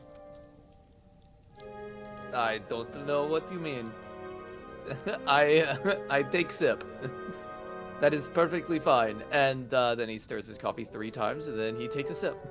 1 sip, 3 stir. Filbert's got a journal dedicated just to Peter. All crazy, all these calculations. It's like algebra. He's trying to figure out what it. Filbert goes back to the holy Doug, and he wants to observe everybody, but not get caught doing it. So he's just like, it's just his eyes popping up, and he's just staring at everybody. Just, we are so screwed. Okay, well, Dear Mom, No. I spent last night crying. Peter is once again going insane. Cade's Cade. Us.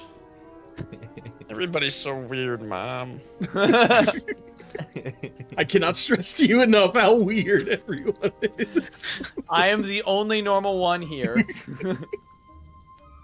Peter was nice enough to start teaching me about sex. One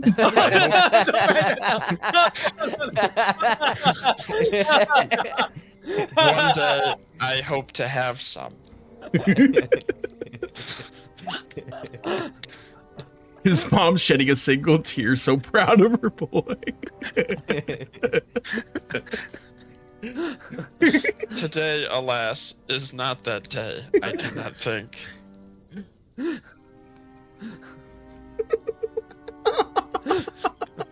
Sorry, I'm writing notes. I do not find myself attracted to the Vistani, as many of them smell like old cheese.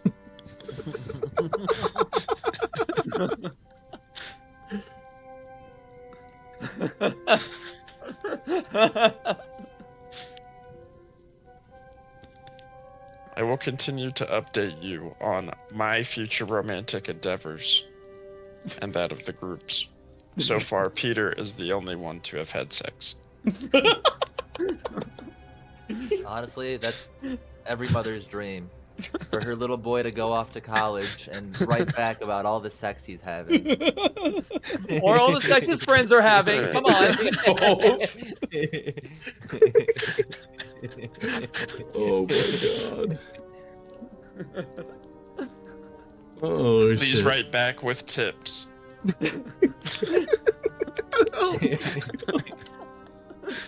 She's just gonna write back fuller ears. Chicks love that. Fuller ears.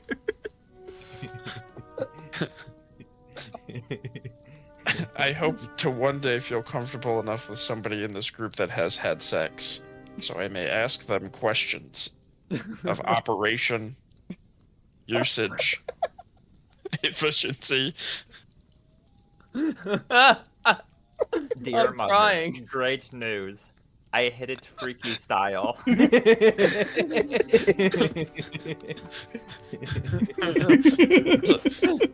Dear mommy, she bounced on it crazy. This is what happens when Paige disappears. Paige, come back. Where are you? She said that she'll be back in a minute. She's working with Holly right now. Okay. Okay, so you guys finish up at the camp. Oh, why isn't the clock moving? Okay. Peter, you've learned how to do a curse, though you can't do it quite yet, but yeah. Peter didn't sleep as well as he thought he did. So, yeah, you guys can discuss your moves from here. I'd imagine you guys are pretty set on leaving soon. Probably. So, I guess the first thing that we should do is, and after Peter finishes his coffee, he is now currently just shuffling his deck of cards over and over and over again.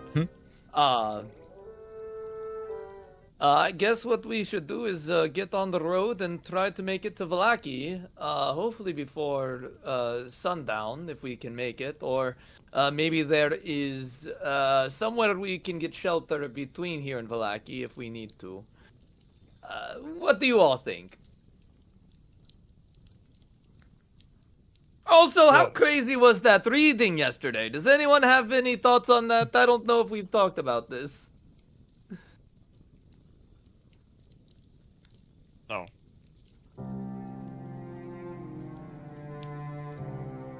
Like the group reading? Yeah, the group reading, yes. Yeah, that one was pretty good. Okay. Did anything mean anything to anyone, or was it all? I'm gonna be honest. Cryptic. A lot of it felt like a less cool version of the story you told us, and I kind of blanked out. But she was talking about a sword at one point. Yes. I'm curious about that one. The sword. Yes, that was with the abjure. Yes. Yeah, the Abjure. Talked about looking up at a peak.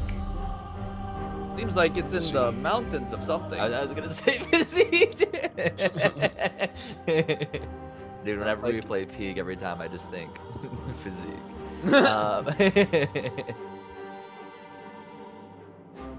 By the Did you way, say that a bird lady is gonna come visit us? Well, there in the Fanes of Barovia, there are were-ravens that are said to be in possession of the Green Gem, which is exactly what she said during the gem reading, the second reading. The gems. What's going on with the gems again? We want to get all of them. We want to either get all of them or return all of them to the Bay, or just make sure that Strahd does not have them. What? Okay, apparently I messed up that card. That is not the right one. Oops. Hold on, I have card 4 wrong. Oh man, I really hope I have the other ones right. Hold on. Okay, yeah, I have that one right. Okay. Peter. Yeah, I just have 4 wrong. Okay, I gotta fix 4. You at least present yourself as knowing the history of this place. Do you have any idea what sort of Wait, what? A peak? It's probably a mountain, She's talking right? about Any sort of peak? Well, it could be the Amber Mountain, where is the Amber Temple there? I would assume so. I would assume. Okay, yeah. We need to go there. Okay. And also, she mentioned something, with, I think she was also referring to, Argenvasholt as well when talking about, the order with, bones strew. Let me see. What was the actual wording? But I think part of it was referring to Argenvastholt. So for any of these cards, you can double click them and it'll give you a reading of the card, just a summary of the reading, and then also you can go to the journal to view the full reading at any time. How do I need to like reopen it? The full reading, go to journal, and then Oh no, because I can't open it, or I can't double click them. Ah, yes. No, when you double click them, it'll put it into the chat. She said she saw a fallen so I'm house. just spamming it. Okay. It only shows up for you, so. Okay. She said, I see a fallen house, broken proud, its halls echo with forgotten oaths, Oh yes, yes, yes, and that one. bones lie of honor lie thick within. So it could mean either look to the highest peak, which sounds like the Amber Mountains to me, but it could also mean Argynvostholt. Maybe Argynvostholt is in the Amber Mountains. I do not know. So Do I know where it's at? I thought it was near Kresk. it could be near Kresk. Or Let's see. What do I know of Kresk? I know Kresk was just where the shit was burned down. Never mind. No, Berez is where the shit was burned down. Kresk is a different place. Berez is where shit was burned. Berez is where Baba Lysaga lives. Baba Yaga? Baba Lysaga. And I believe she has the skull of Argynvost at Berez. So if we need to learn where Argynvostholt is, we could, if we can learn Speak with Dead, we might be able to speak with the skull of Argynvost and ask. But we would have to go through Baba Lysaga, the Swamp Fae, to ascertain this information, and I don't think we are ready to do that. She seems very scary and very powerful. The Baba Yaga. Well, Baba Lysaga is the Baba Yaga. Baba Yaga. God damn it. Baba Lasagna. Bofa lasagna. You say Bofa lasagna? Bofa Lasagma.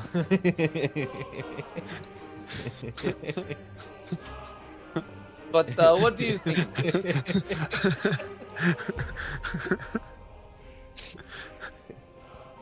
Baba Yo Yo. Bobby Yo Yo.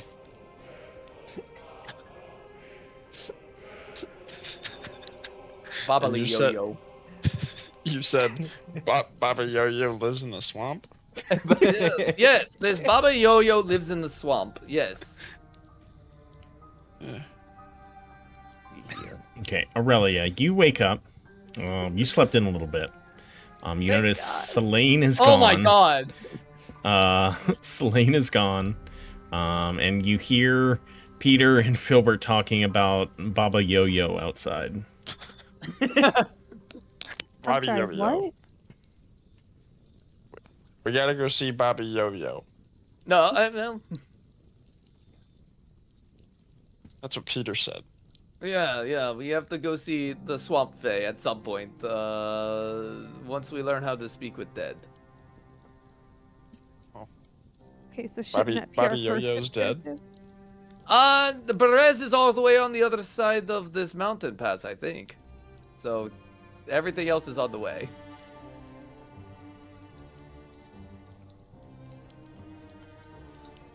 And do we know anyone that can cast Speak with Dead? Because I can't. I do not have it. Nope. Well, it would do us no good until we learn that spell. Bobby Yo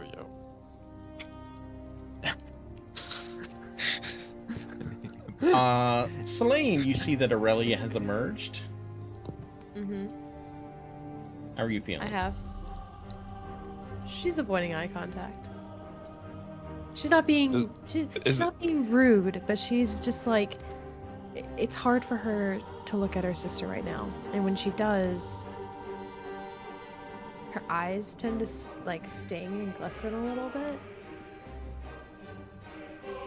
And so she's trying to avoid contact. Okay. Aurelia, they're discussing the reading right now and their next steps. Does Aurelia have any thoughts?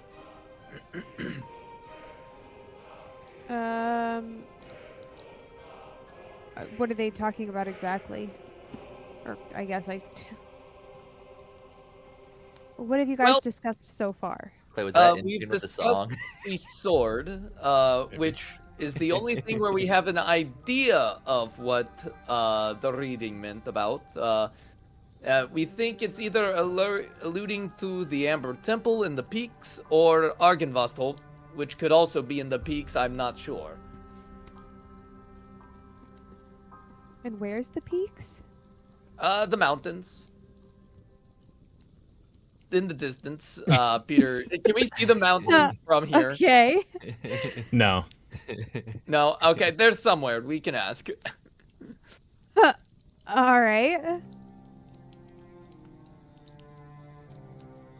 And also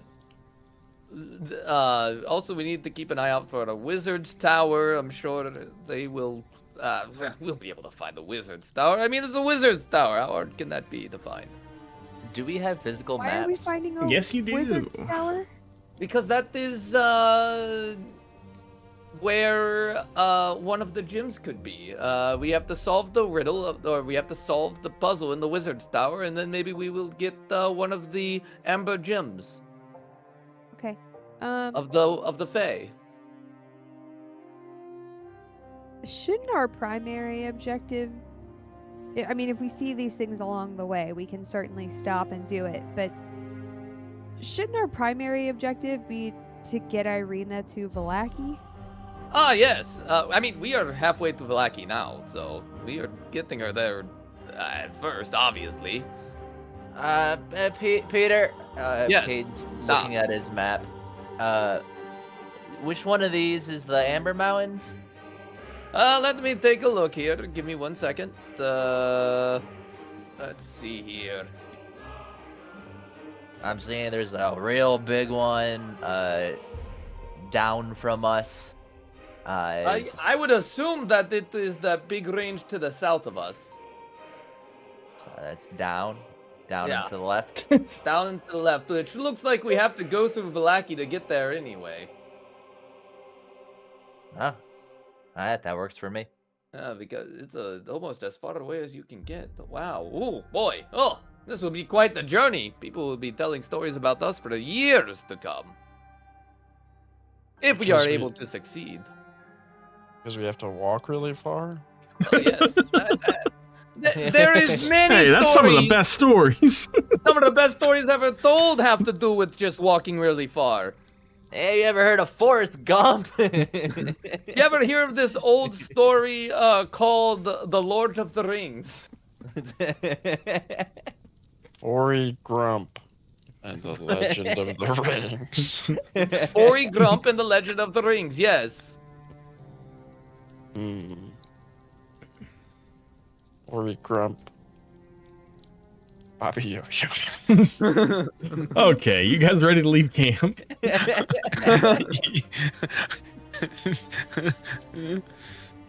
I guess so. Peter's gonna look down and make sure his shoes are tied. And then he's going to untie his shoes, and then he's gonna tie them again. And then he's gonna untie them again, and then he's gonna tie them again, just to make sure. Not again. What? He's just making sure they're secure. Ever so slightly, a step to the side. Just ever so slightly. Bobby Yo-Yo.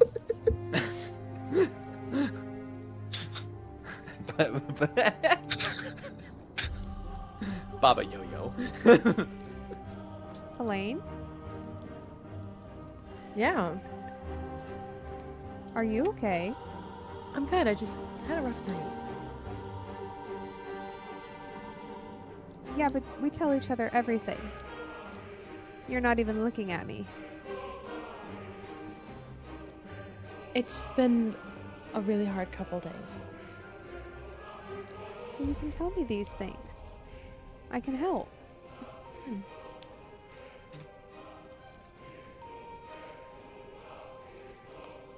I will let you know if something's wrong. And she reaches out and holds your hand. I promise. Aw. Aw. She's gonna take it, Oh, but bro. Aurelia is very confused and a little upset that Selene is not confiding in me.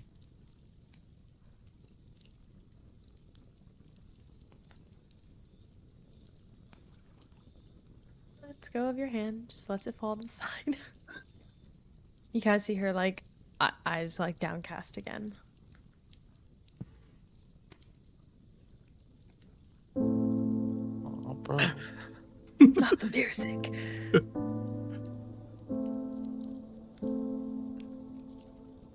Okay.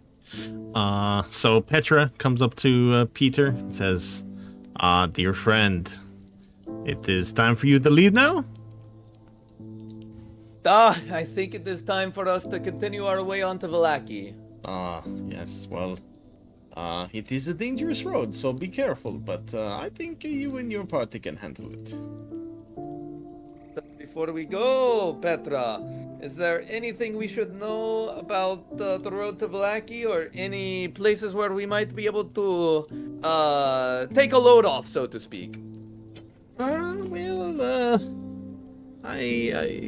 Unless you want to stop at Ravenloft, then perhaps not. You know what? Maybe we just knock on door and say, hey, can we take a rest? I kid. I mean, you might find the odd farmer or house or something, but really, I would probably stick to the road and head to Vallaki.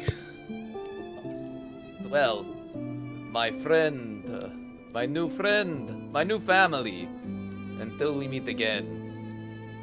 He gives you a hug. Peter gives him a hug. He pulls away. He gives him another hug. He pulls away. He gives him one last hug. And then gives him 3 pats on the shoulder. He says, Jesus yes, I know. Christ. Me, it's bittersweet, but we will meet again. I know how hard it is to let me go, but you must, so.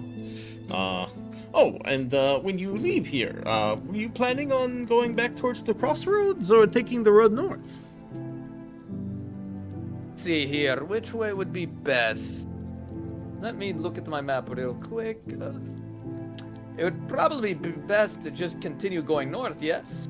Well, it depends on how capable your party is. If you head north, that doesn't actually lead to the bridge across the river. That leads underneath it. So you would need to find a way to travel the 1,000 feet up to, if you'd like to continue on across to the other side. Now, I mean, if you can do that, that is fine. But just let you know, maybe, if you can't, then maybe you'd want to head back to the crossroads and take the long way around. All right, well, thank you so much. Let me discuss with my party, and then we will decide which we would prefer to do. Because I know I do not,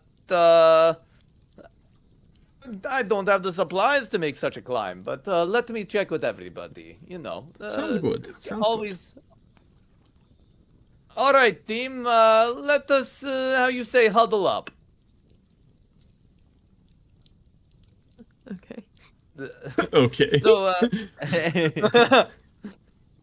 Petra says if we continue to the north, it is quicker. However, the path leads under the bridge, and then it would be 1,000-foot climb to get back to road. Or we can go back down the path and go to the crossroad again, and it would be longer, but we wouldn't have to make a 1,000-foot climb. I did not bring my climbing gloves, I'll be honest. The hesitation in moving was so good. I had to figure out which way should we go, dude. I'm trying so hard to figure out what she would do.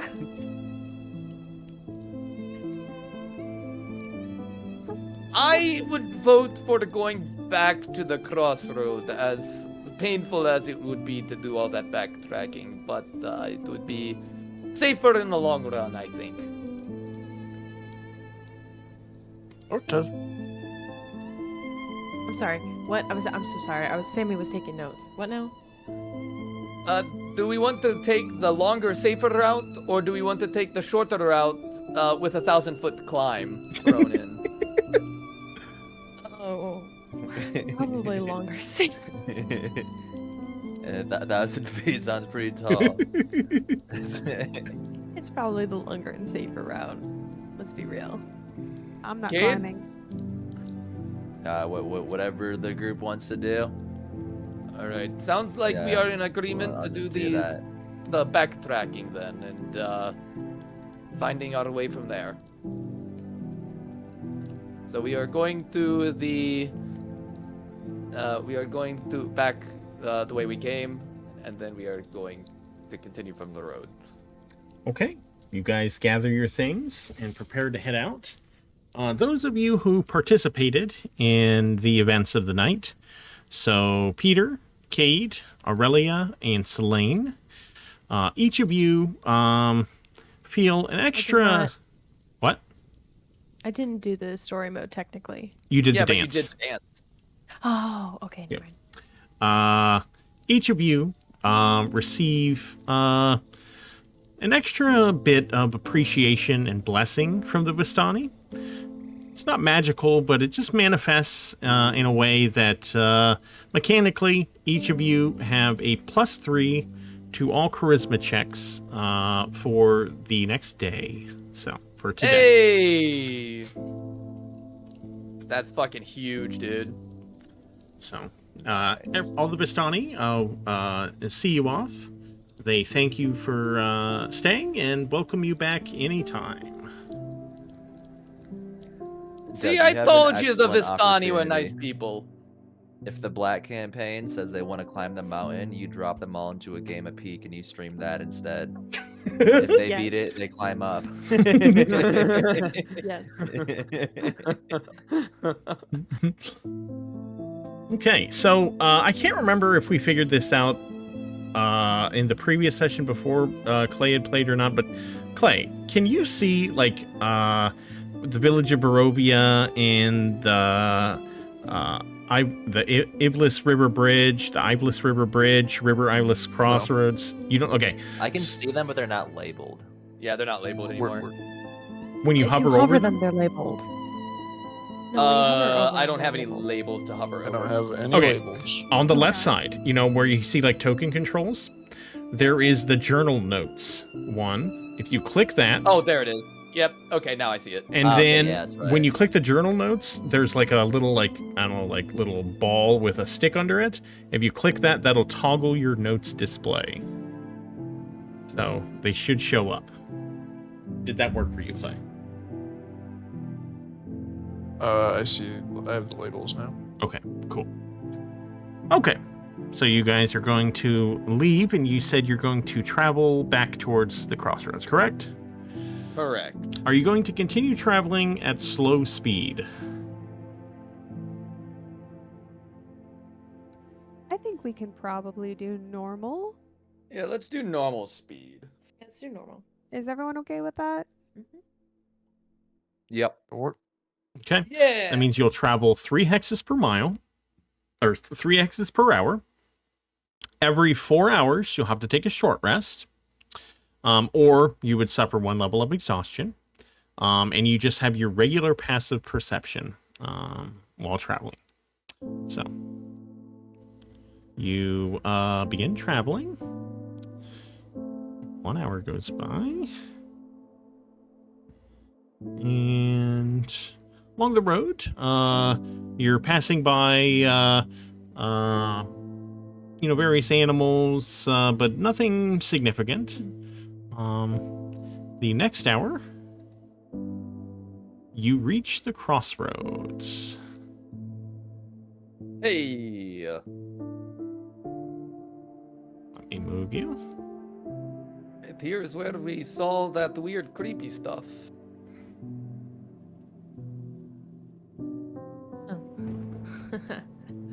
Okay. All right. Should we just continue on past the news, please? Yes.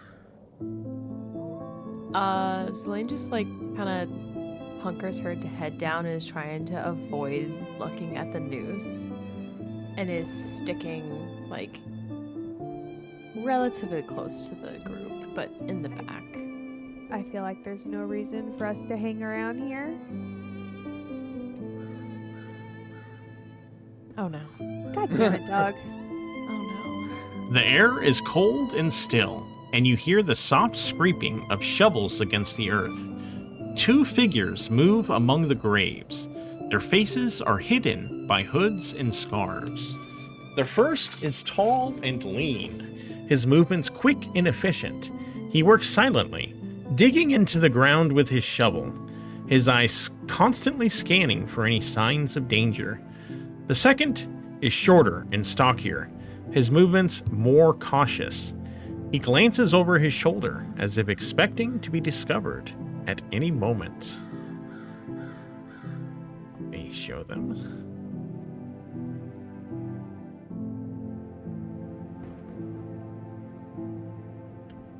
Are they grave robbers? Or are they just villagers?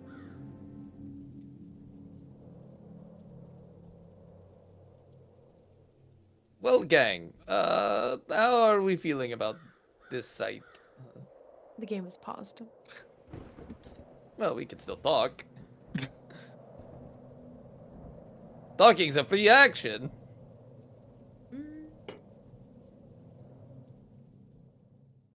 I mean, what are they doing? We don't know that they're doing anything nefarious. We just want to go up and say hello. There's two of them. Can I roll a perception? Yeah, on what sure. they're doing? Oof, she's not paying attention. Well, I mean, you didn't roll bad. It looks like they're digging up a grave. An existing grave? An existing grave? Yep. An existing grave? Oh, well, that changes things. They are grave robbers.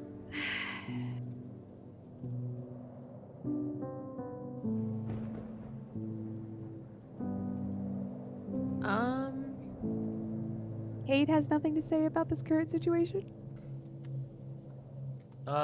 He's just observing. The grave robbers you're observing? Yep. Okay. It's just become a stoic. He's no longer a man of action. He's a coward. Man of justice and honor doesn't have anything to say about grave robber? No. Okay, heard. One of the I don't wanna play men, this. the Sin Man, sees Aurelia, Good man. and he sort of is startled, and then he's like, hello, fine day, isn't it, young lady? It's an alright day, I would say, but maybe not for the poor soul of the grave that you're currently digging into. Care to explain what's happening here? One of the family members of this Poor soul here, said that they were accidentally buried with a treasured heirloom, so they asked us to retrieve it for them. They said it was too much of a trauma to retrieve it themselves, so they enlisted our aid. Oh, what was the family member's name? He looks at the grave. The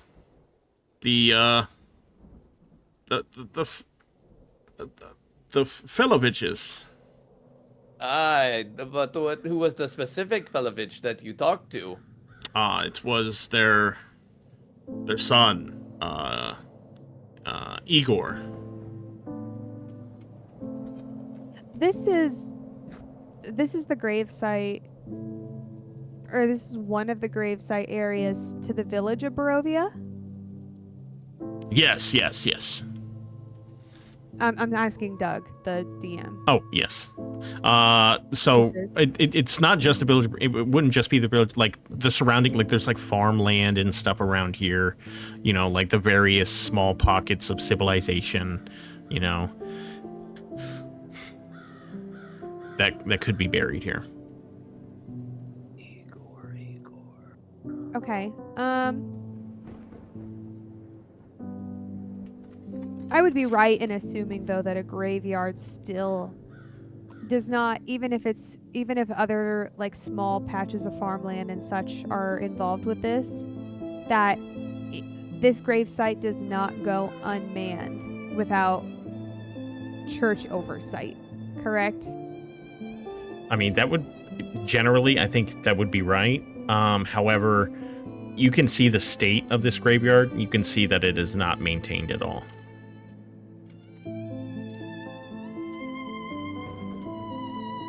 Well, that's okay. I think I can still.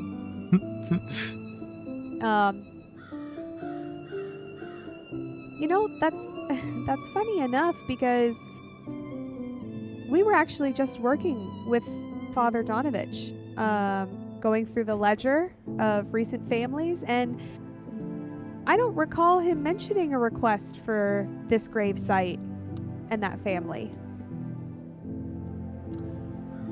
Oh, well, I mean, there's a lot of dead people out here, so,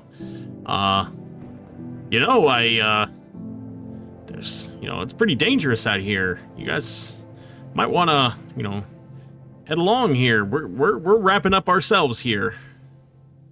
And the other guy's like, yeah, we're gonna head on out soon. I just told you that we're acquaintances of Father Donovich and you ask us to go away. You don't ask for our help. I mean, we wouldn't want to trouble Father Donovich with any of this. We're just helping out a family. In their time of grief, In their time of grief, in that very old grave that you are digging. Yes, it's quite sad. It hasn't been maintained. But, these things happen in Barovia.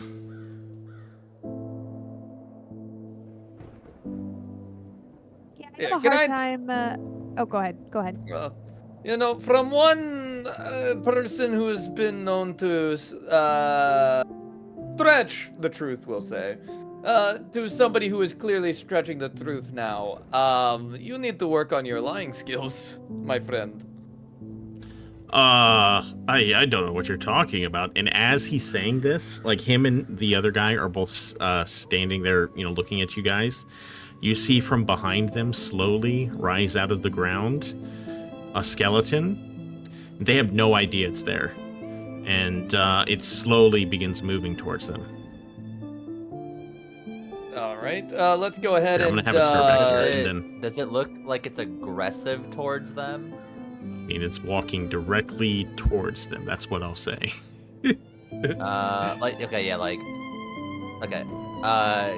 Cade's mind is they summoned that shit, and he is gonna start sprinting, but then as he gets to this, he kind of stops and goes, I don't believe you, and then backs off. They look at him and they're like, we promise, we'll just continue here and then we'll be on our way. We're just gonna get what we came for. The skeleton. Oh, is your friend helping you there? And before step. the skeleton can make it to them, he's gonna point out the skeleton that's coming at them. And they both look at each other and they're like, "What friend?" And then they turn and see the skeleton. And then everybody roll initiative. You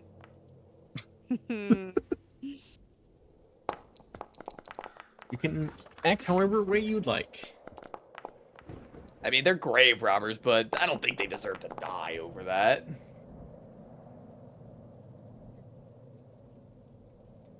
Who among us hasn't dug into a hole and taken stuff out of it?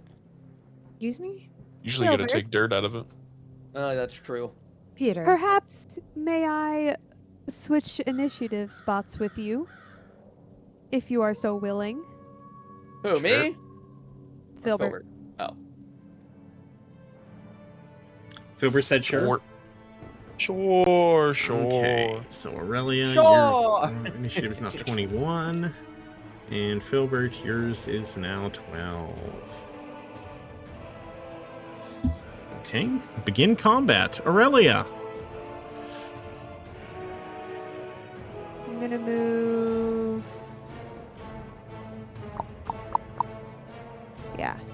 Yeah. All right there. And I'm going to say...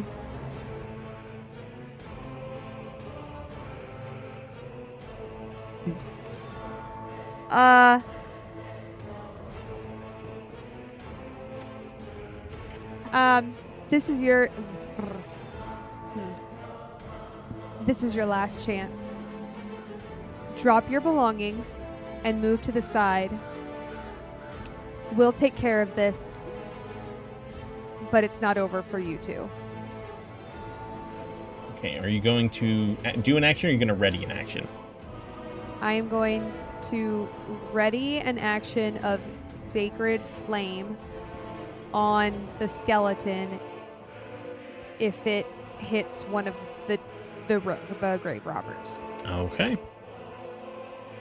This grave robber is going to drop his shovel, stumble backwards, take the disengage option, but he's so scared actually, I totally forgot.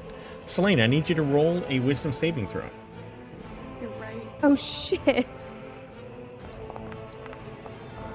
Oh boy. Okay.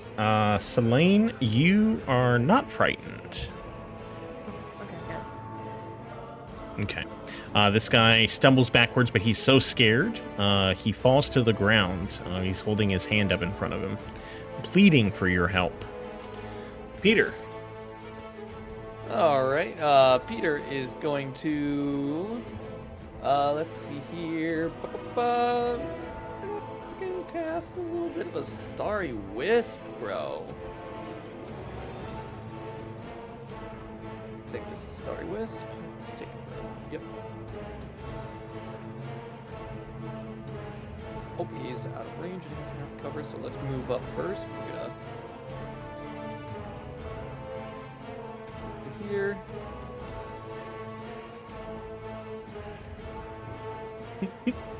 Have cover, Filbert's that's licking fine. his lips to shoot a firebolt at these grave robbers, I can tell. Everybody's catching it. Ah, he misses. That's fine. Okay, and then, I guess that is, Peter's turn. Okay. Filbert. Incoming.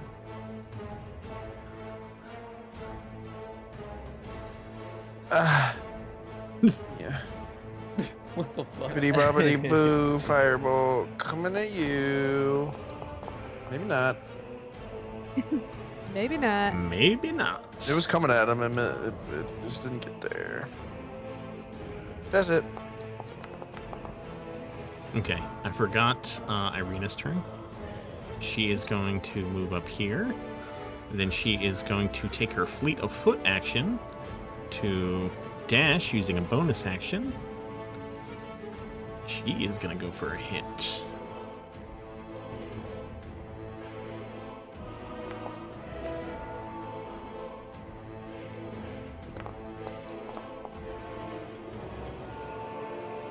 And hits. Filbert already went. Selene. Okay, I'm gonna move up a little bit. I'm gonna do Starry Wisp.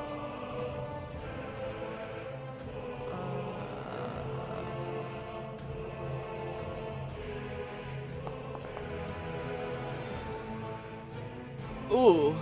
Frick yeah. Oh, hell yeah. Oh, shit. Damn. Okay, Selene pops off, blowing up the skeleton. It explodes into bits of bone and dust. And the two grave robbers Right now. drop their items and beg for mercy. Cade. Oh, mercies! You can end Kane's combat. gonna run up. Everyone can end combat if you like, but you can continue if you want. He's gonna tackle. Oh my god. Oh god. Oh god. Okay. Oh god. Okay. Okay, big guy. Can I put his face in the dirt? Yes. Cade is now putting his face into the dirt. I'm sorry. We were just trying to make some money. I'm sorry.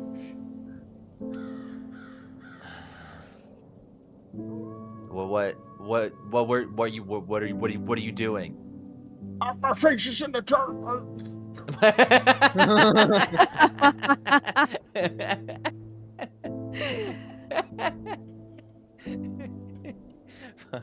Lift his face out of the dirt. He spits dirt out of his mouth. We heard the Count was buying body parts, so we decided to dig some up, see if we can make some money. Wait, the Count was buying the Count Lugosi? Yes, Count Lugosi. Okay, just checking to make sure that it wasn't somebody that we already didn't kill. Tell us where Baba Yo-Yo is now. I don't think they know where it's Baba Lee Saga. You've read the Veins of Barovia. You took it from my bag. You know it's Baba Lee Saga. Tell us where they. Sometimes I think you do this just to make me angry. I don't know where Baba Yo-Yo is. I'm sorry.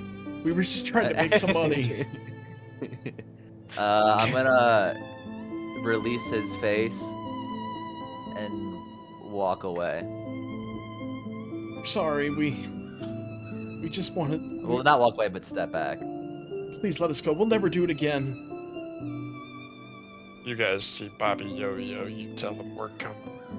It's Baba Lee Saga. Peter's about to have a fucking aneurysm. You tell him we're coming. They start to walk away. Are you guys fine? Yes. I'm watching Aurelia.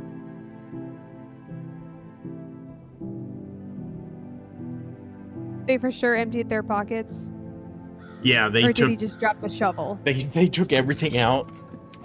They just threw everything down. You see little bits of jewelry and odd pieces of limbs and stuff strewn about. Ugh. Gross. That's fine. Okay. They may live another day. They disappear. They have shown. Oh, you that said they are wait, capable hold on. Of change. I said, should we put the grave back to normal? Can we? Is it possible? I mean, this is the only grave that's dug up, yeah? Multiple graves Or are did they dug dig up. Oh. There's probably no way to tell which items are from which grave, is there? Be very tough, yeah. Yeah, probably not. Realistically.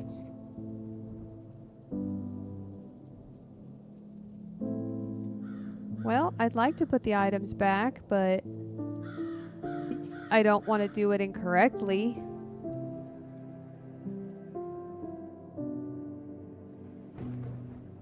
Can I look at them? Yeah. There's What not are much. The items? There's not much of like actual hard value. You see some various items of cheap, rings, necklaces, earrings, stuff. I mean, if you guys wanted it, I'd say probably all total, there's probably about 20 gold worth of stuff here.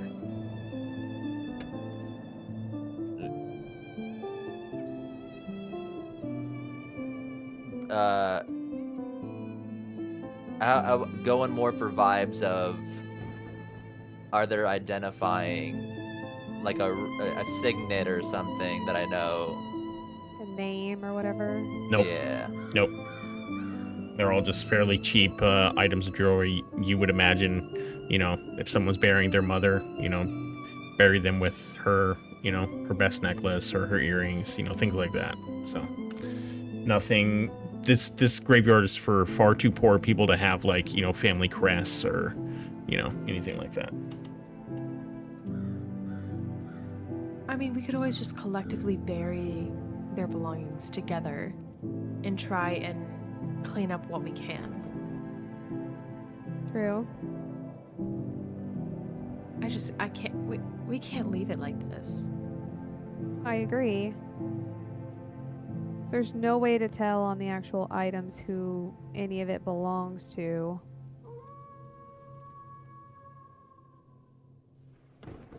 We can just do that. Yeah. Selene Clean starts 'em up collecting and- the items. And I think I'm just gonna like dig a hole right here. Dig a hole, dig a hole, dig a hole, dig a hole. And like put it in the like right here in the middle. You guys take some time. Refill I'm the gonna other say it graves. takes you Yeah. guys about an hour to tidy up the graveyard as best as you can. Try to do some sort of you know, ceremony or maybe silent prayer for. What the hell just happened? Filbert getting ready. Oh. You do like maybe a silent prayer to, perhaps give a bit of rest to those who's been disturbed. You get it to a point where at least it's presentable. And the graves are no longer at least open and defiled anymore. So. The entire time Hell yeah. while you're doing it, Selene, out of the corner of your eye, you keep like getting like glimpses, you feel like, of a body on the gallows, but every time you actually look at it, there's nothing there. But it's like a reminder. You keep like, it's like you're half seeing it. She just occasionally is like shaking her head like it's not real. Just she's not saying anything. She's just like randomly like shaking her head, just like just trying to like keep her mind focused.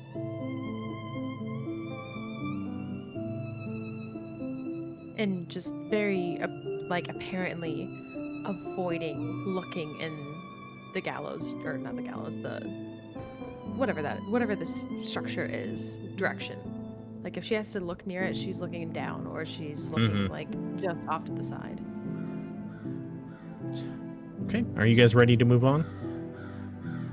Yes. Yes. Yeah, why not?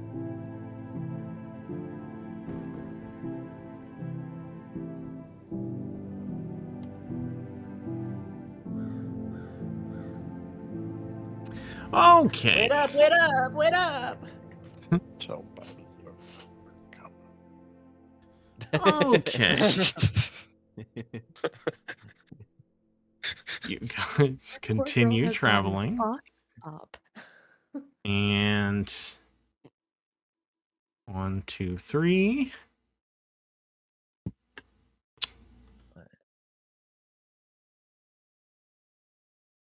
Do we not just come from there? Am I tripping? No, you came from here. We did the dotted path here. Yep. Not Oh. the actual walking path. Okay, okay.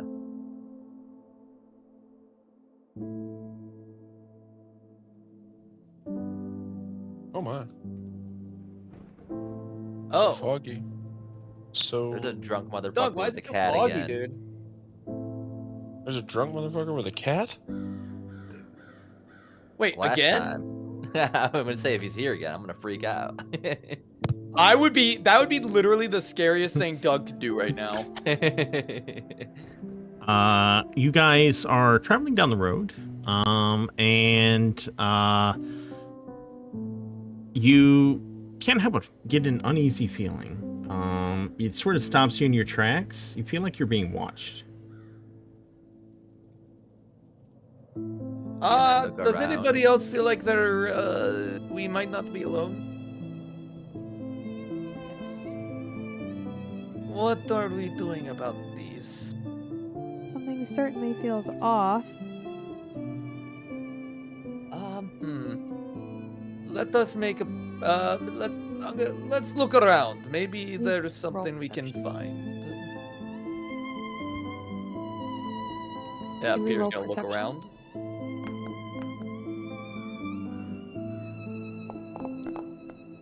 Are we rolling? I would like to look around.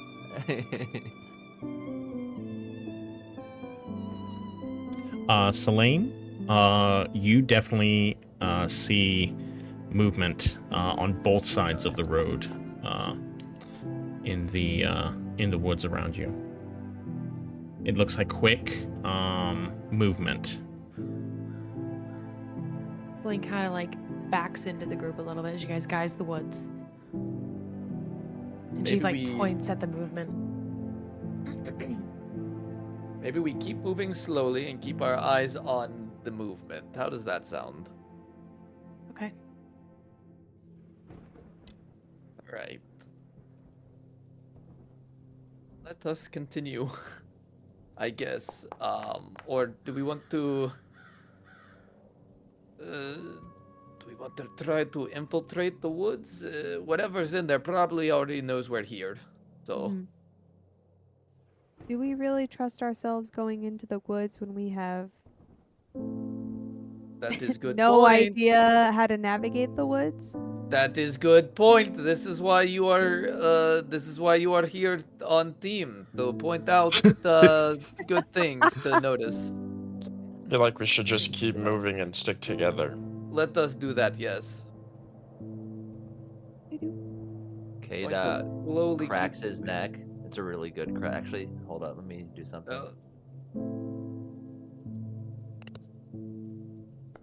I was trying to crack his neck. It's a really into good the crack. microphone. And goes and like pulls his sword out, and then kind of walks faster than everybody else for a brief moment. Damn, bro's on a mission. Oh no.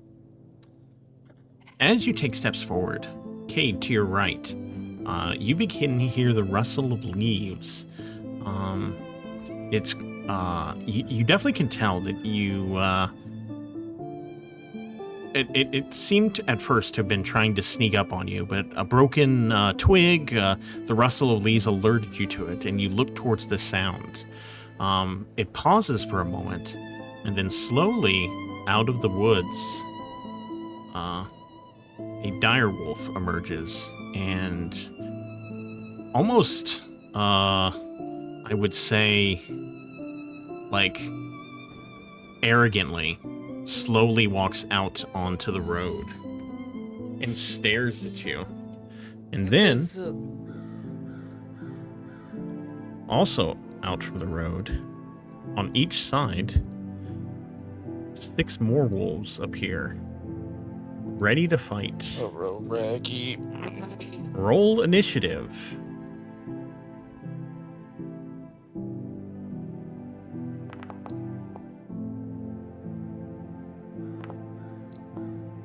What exactly makes a dire wolf? Just a big wolf? Yeah. Or are they like a special creature? Actually, I don't know. It's crazy though that you say it's a dire wolf and you think I'm scared when I'm a Sigma wolf. I'm sorry, did I ask a creature question and Doug just said I don't actually know? I mean, You it are just seems the like a big wolf. DM. I don't know. There's probably some extra shit about it. Oh my god. I gotta see if it's a firework or not. Aurelia, would you like to swap with anyone? Yeah. Well, I would like to swap with Filbert if he is so willing. Hey, bro, I'm gonna get fucked up by all those wolves. That sounds like I go from no wolf acting before me to 5 fucking wolves acting before me. Fucking Filbert, you can decline. You can decline. That's why I was I don't asking. want it. No, I you're don't want fine. it. I'm good. Go. I don't want it. You have it. You're mandated. Are you saying you are swapping? Mandated. Yes, we're swapping. Okay. Okay. Let's I do have nice body shields around me. Selene, I I know, need you to dog. Selene, I I, was need kinda- you to roll a wisdom saving throw, please.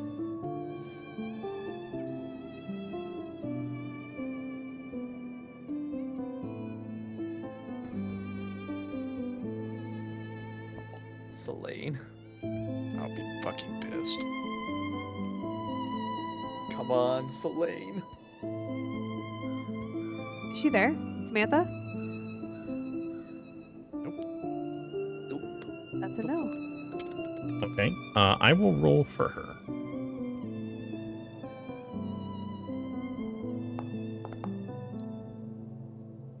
Okay, she is frightened. Ooh. Inspiration from me. Okay, she Run will it back, roll baby. again. She is not frightened. Hell yeah, dude. Okay. Damn. So, can we RP that? Like, Selene, Cade notices her take a step back, then Cade, maybe you say like a, you know. Oh, yeah. Yeah. She takes a step. I notice her falter in her ways, and she's about to run from the fight. And Kid goes, Selene, just do like you always do. It's all sunshine and rainbows. We'll be fine. And then that Oh, that was really inspires her aggressive. incredibly. Yeah, it's a passive aggressive inspiration. What an aggressive way to say sunshine and rainbows to get somebody off of their ass. Yeah, damn. Suck it up, bitch.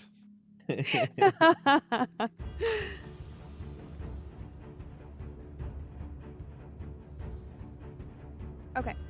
Can I go? And then begin combat. All right. I am a little concerned about these first two wolves. For Filbert and Stoker's sake. So I can't end my combat in the same square. So I'm going to move at least here and kind of body block for those two. And we'll start off with a... No, I want to select both of you.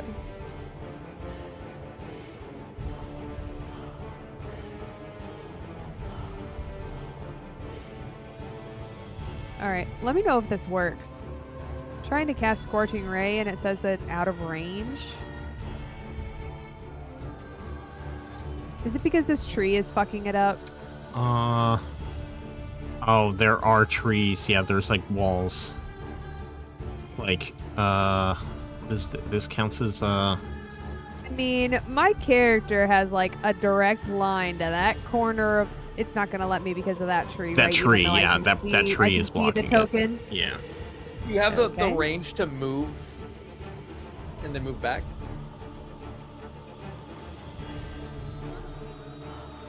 What do you mean?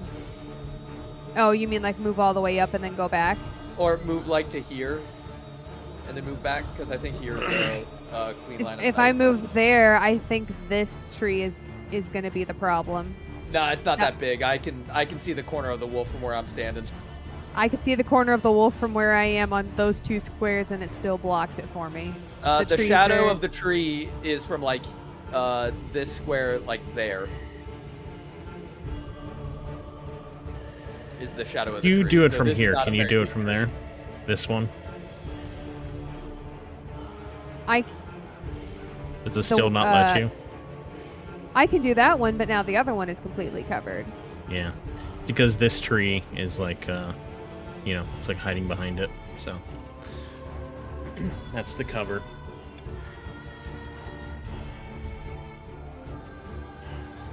This better count. There ain't no way you're telling me that that tree is blocking this one when I can clearly see both of them.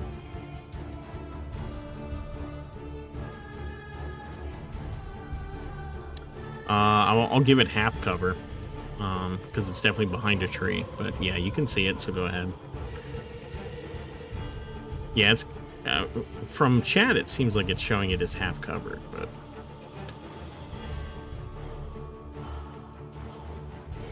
I'll figure it out.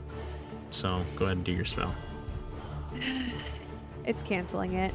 All right, never mind. I'm just No, gonna do something that's fine. else Just then. do it from here then, and then I'll move you back. I'm saying it's half Okay. cover, so they'll get +2 to Okay. AC.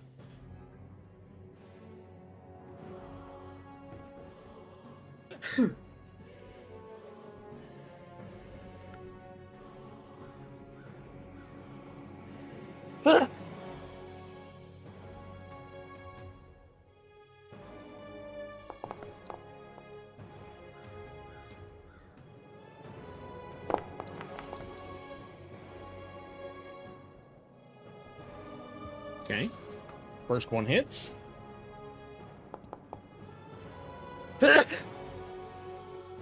Second one hits. First wolf dead. 2 rays of fire. Oh my god. Oh my god!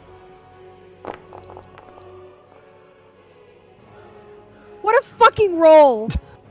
Ah!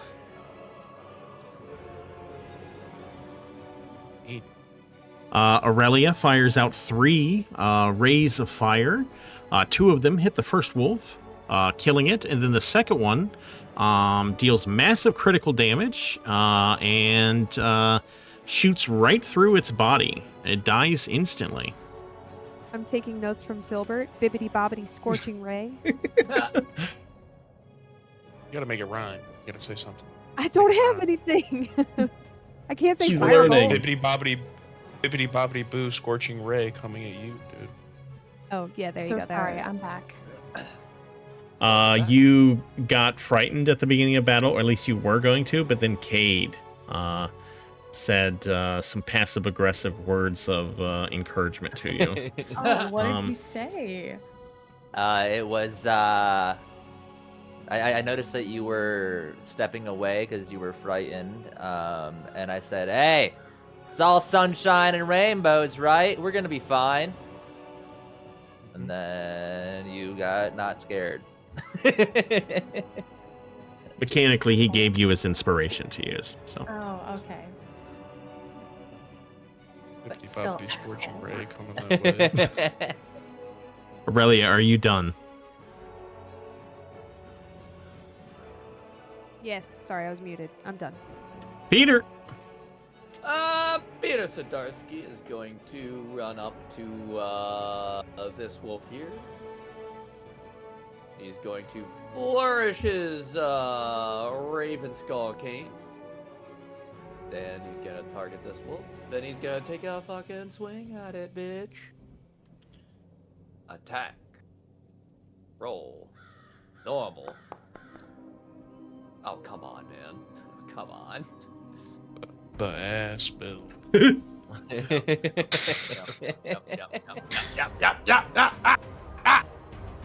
Alright, and then we're gonna give fucking, here, let's target this kid here. And give him a little bit of bardic inspiration. Yay. There we go. Gave it to the fucking firebolt kid. The firebolt. Is that kid. is that your turn? Yeah, it sure is. Okay. This wolf is going to go up here and attack Cade. Try to bite him. Rushes towards him. And misses. This one going to try to bite Peter. It can fucking try. Ow.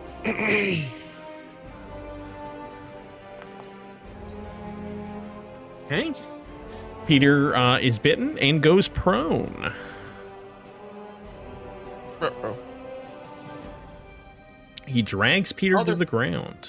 Oh, there's no saving throws or anything? Not the new wolves. Nope. No Okay. saving throw. Yeah. Alright. That's not good.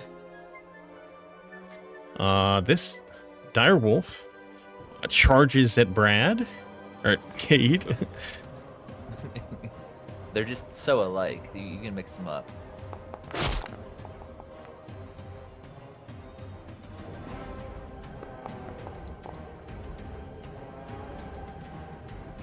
Drags Cade to the ground, and he is prone. Oh my god, he's double prone. Stoker doesn't know what to do, so he just curls up into a ball and takes the dodge action. Hey, buddy. This wolf is going to attempt to bite Cade. Emphasis on attempt.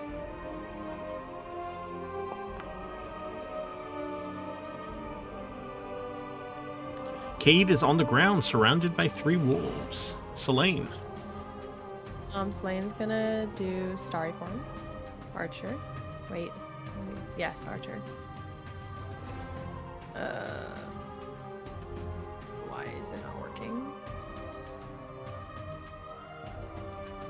I'm so confused.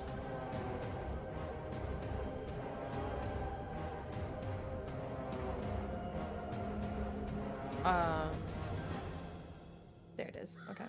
The pop-up was really weird. Okay. Okay.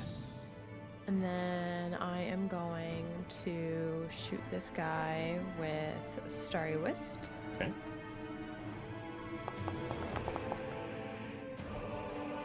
Swing and a miss. But I will be doing Luminous Arrow on him. Yes. That does hit. Oh my god, yes. Bless you. Okay, the arrow slices and hits the direwolf in the shoulder. It lets out a howl, but it is still standing.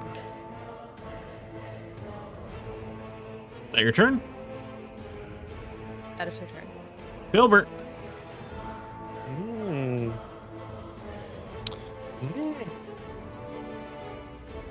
This one. This one. We'll do that one.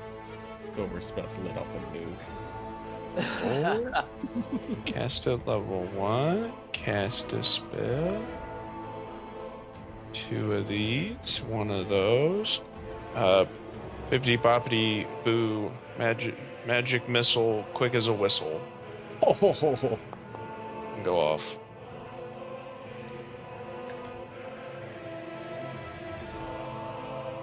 Oh, hell yeah. Okay, 3 glowing darts of magical force explode from Filbert's hands and hit wolves, doing a good chunk of damage. That's it. Okay, Cade, your turn. Assuming you want to stand up, Yeah, what does that cost me? half your movement. Okay, I'm gonna stand up. And I am going to look at this guy and swing my sword at him.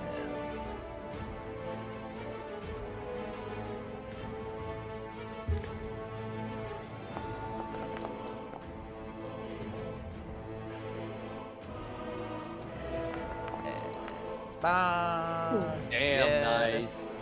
And then I'm gonna use my free divine smite. Okay.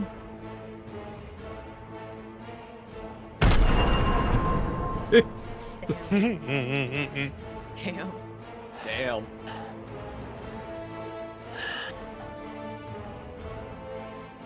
That's it. Okay. It dies. I'm just gonna make sure your spell. Okay, I gave you your spell slot back. Okay, this wolf is going to move. Where would they move? They're going to attempt to join their brothers over here.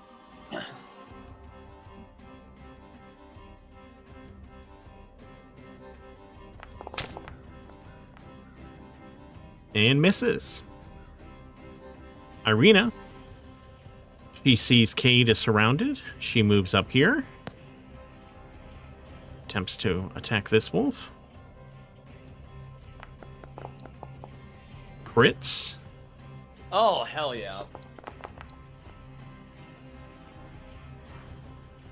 And she is going to action surge.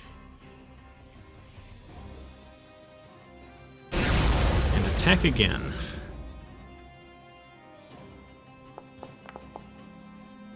Rolls a 19.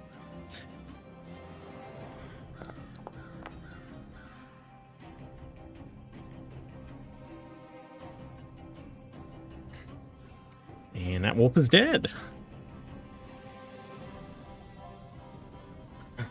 Okay. Karloff.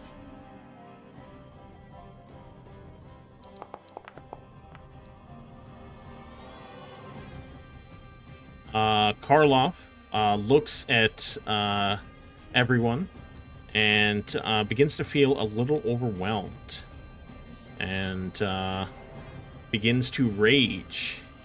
He moves up to this wolf, attempts to slam it.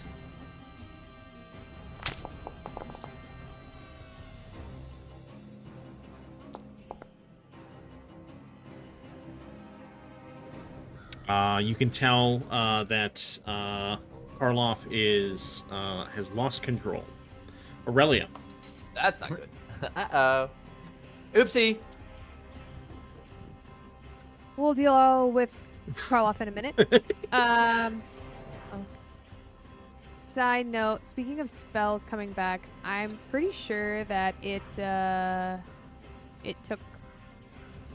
2 of my level 2 spells when I like double casted Oh, I'll give you one back. Scorching Okay. Ray. Yes. Can I have one back, there you please? go. Thank you. Go here.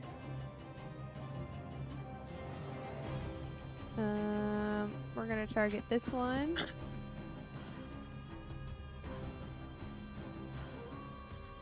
Aurelia's gonna pull out her sword. Oh, heck yeah. Hiya. Oh, shit. Yeah. Nice. Okay. Aurelia swings the big greatsword through the air. Cuts the wolf, but it is still standing.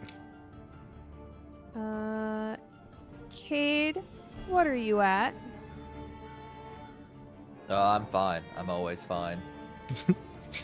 All right, that's my turn then. What Peter. a tough guy. All right, Peter's gonna stand up. Okay. Prone removed. Thank you. And then he is going to target this wolf and use his fucking cane again.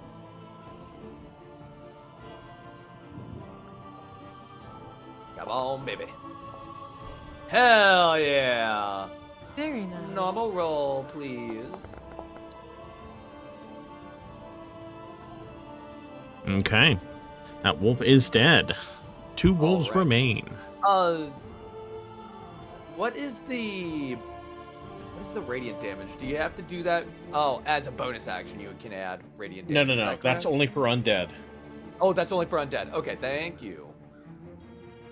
Okay, it doesn't give me all of the information on that Yeah. spell Sorry.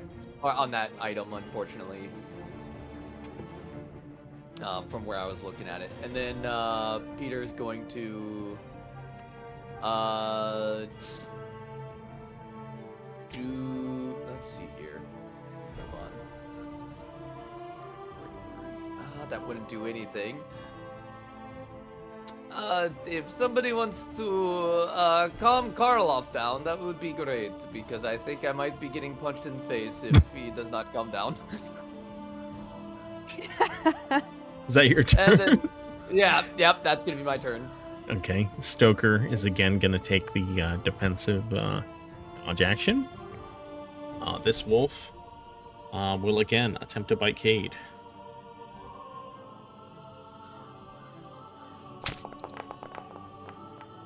Wow, rolled 2 2s. Okay. Elaine? Good. Shit, I don't have tea. I can't do anything for Karloff. Well, shit. Sorry, you may have to run away, Peter. I can't do anything for you. I'm gonna Starry Wisp a wolf. If I actually target the damn thing. There we go.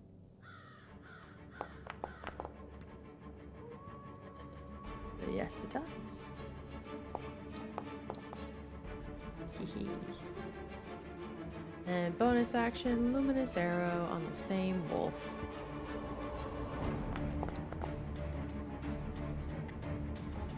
That does not hit.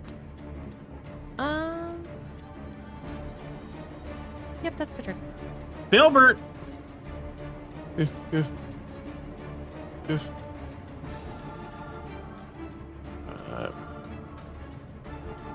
Bibbidi-bobbidi-boo.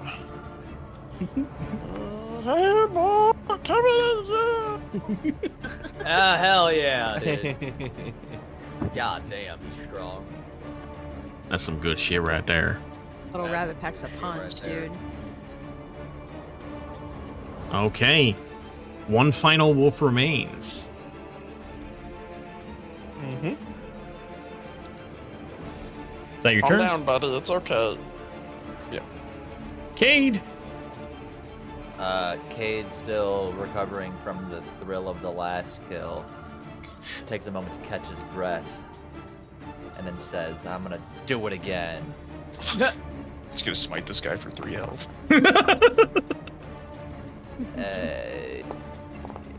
It's funny you say that. I think he's dead He already. is. And he smites He him. actually did smite him. Jesus Oh, Christ. Oh my god. We tell the guy to smite more. Now it's just No matter what, he's going no to smite. strategy with the smite. Last he's out, wolf he's out. alive. He's like limping away. He's bloodied, and he's like, "Yes, this is the most appropriate time for me to smite." Okay, all the enemies are dead. However, Karloff is raging, so I'm going to keep combat going. Uh-oh. Hey, buddy, calm down, please. Thank you. Remember the steps. Remember the steps. Yep. Okay, Irina. She is going to walk over to Stoker and take a defensive position. Karloff has lost control. He turns and looks at Peter, Hello, buddy. Hello. He's going to wave. raises a fist. Oh, no. Oh shit. Ow.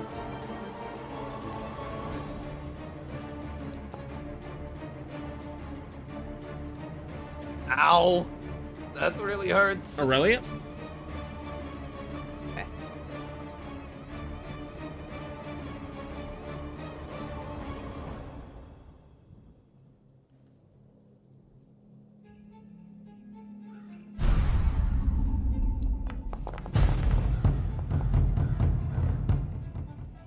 Everyone, just take a deep breath. Oh my god, Selene needs that. Yeah, actually. Okay, yeah, it doesn't matter what you guys roll, you can all choose to fail.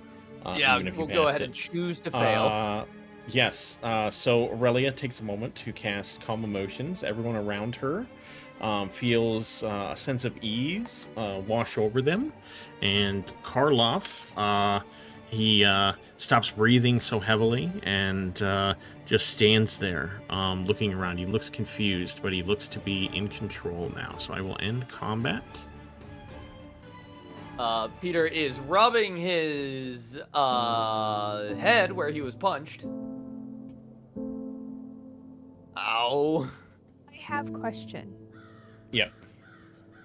For the Surflowers, do we determined that like when Cade and Selene were sniffing them, there's like a brief moment of calm over them, correct? But it's not a Correct. lasting effect. Yeah, it doesn't last, more than like 10 seconds. How would you feel if we took some of the flowers and we wove it into his crown to get like advantage on his roll? I think that's a very clever idea. If you would like to use some of the flowers for that, I think that's a very good idea. So yeah, I think that'd be cool. Is that a permanent Hell thing? yeah.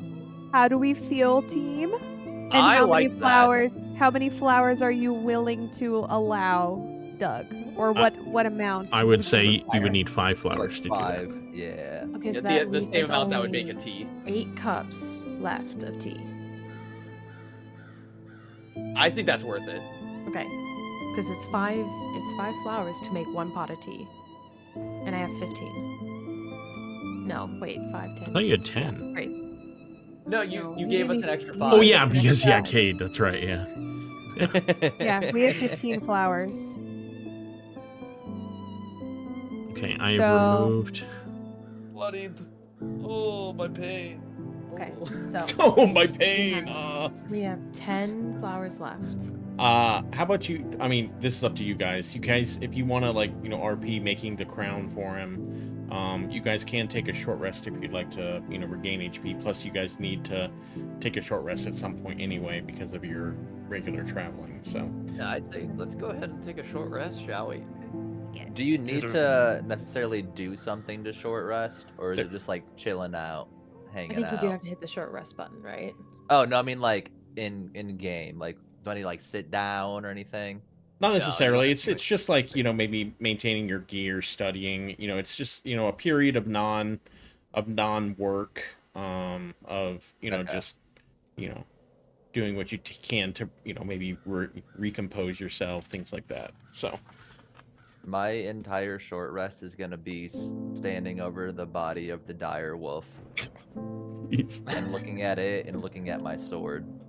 Okay. He is an actual psychopath. What are we rolling around with Dexter, dude? What the Jesus fuck is Christ. Dude. Peter, you look hurt. Yeah, I got pretty much punched, yes. We will Pretty we much will fun. avenge you. Okay, I mean, Against We will, Karloff. we will find Bobby Yo-Yo, and he will pay for what he's done to you. Wait, do I need are you to- sure you're feeling okay, Filbert? You're very Can I do that? tied onto this Baba Yo-Yo, and again, it's Baba Lee Saga. It's not like you to push buttons. Oh my god, what a roll, by the way, Brad. I am feeling well. Yes, Yeah, thank unfortunately, it was the second roll. Alright, we're taking a short rest, and we're gonna spin. Yeah, I'm gonna see how much you recover from your roll first, Peter, and then we can go from there. Okay. Is there a way to say I want to spend two? 'Cause Fucking that's great. usually done. Alright. Let me We're only allowed to roll. use one roll, right? Per short rest. Oh, yeah, that is, There's a you can shot. only do one Oh, during a shit. short rest. Yeah. So, What was my? Does it say what my roll was? your HP should be 21 at Drop me this back point. down to 21. Yeah. Yeah. That's just a special rule within Barovia. You can only do one during a short rest. And Okay. I'll give you back your hit die. There you go. Peter, Yes? I will cast Healing Word on you. Thank you. I appreciate it. You're welcome. I appreciate it. And I appreciate it.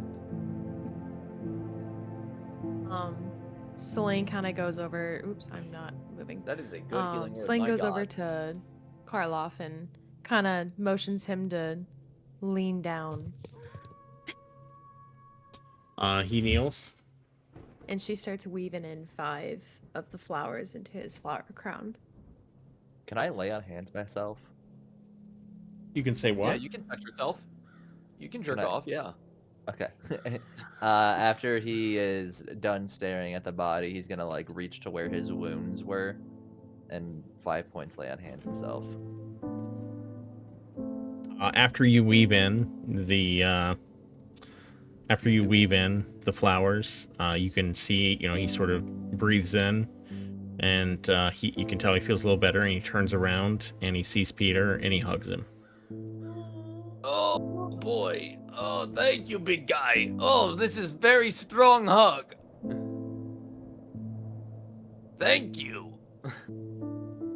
Selene looks at Karloff and she kind of puts her arms out for a hug. He turns to you and he hugs you too. She needs a hug and she doesn't let go. Alright, now she lets go. You guys just hugs for the rest of the. Yeah, pretty much. Yeah, it was a long hug. Karloff is always open for hugs. So. Look at the big man. Okay, you guys get. I'm glad that we're all okay with using the flowers because I'm very limited on spell slots and I cannot afford to cast Calm Emotions every combat. If we find some sort of like skein or like a flask, maybe I can make tea preemptively. And have it on hand. Drink this, Karloff. How are we going to have Karloff We, drink tea? See, we rearrange the steps, and instead of Calm Emotions being the first step, the group hug is actually the first step, and we all tackle him and shove it down his You throat. know what it is? It's fucking My Hero Academia when they're trying to throw the thing in Gigantamachia's mouth. You guys are trying to throw Saraflower tea into Carl's mouth. Oh, shit. Okay. Oh, that's funny shit right there. I don't care who you are. Mark has no idea what I'm talking about. Yeah. Okay, you guys continue traveling. Another hour. Yeah. It's Baba Lee Saga. Okay, let me see here. Bobby Yo-Yo. Where does Baba Yo-Yo even come from? It's the name of the guy in the swamp. No, it's not. Baby I'm going to Yoda. throw something. Where's that swamp guy, Baby Yoda, Not Baby Yoda. at? Bobby Yo-Yo and Bill Yoda. Oh! I need some fucking chocolate milk after this.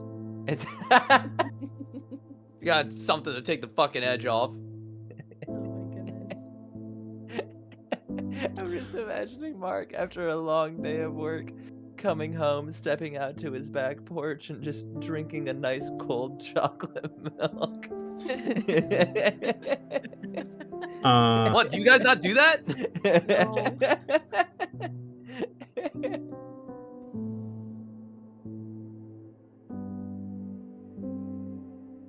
You continue traveling down the road, and up ahead, you see it looks like a cart with a woman behind it heading towards you. No way. What kind of woman? Do the I pie lady. recognize her? Again? It's Morgantha. Oh my god. Okay. You notice when she sees you guys, she picks up her step a little bit, and She's creeped out by us. pushes her cart towards you hurriedly. Damn. He says, "Oh, my favorite customers! I have a surprise for you all." Oh, what is surprise?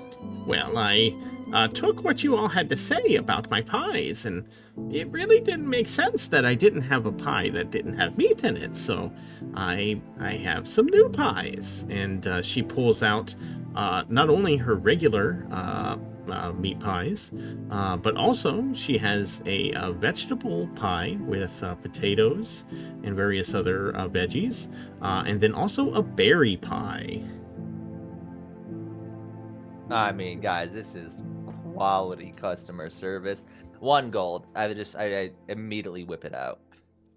The gold. Let me clarify. I'm whipping out the gold. I'm whipping it out. Do you accept penis for pie?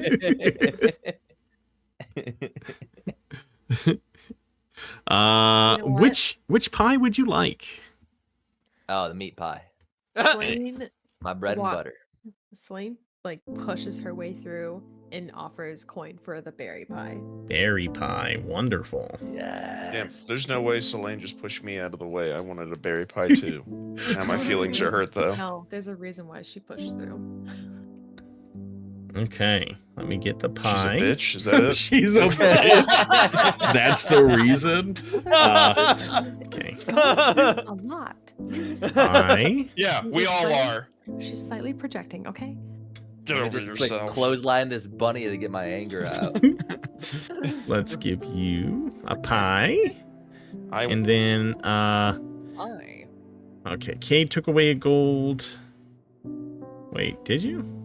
Yeah, I think I did. I just changed the 2 to a 1. I don't know if there's a Okay, better way to do it. and then I will do that for Selene, and then Filbert. You want a berry pie, right?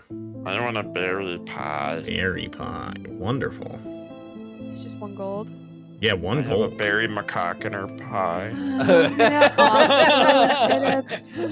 Berry pie.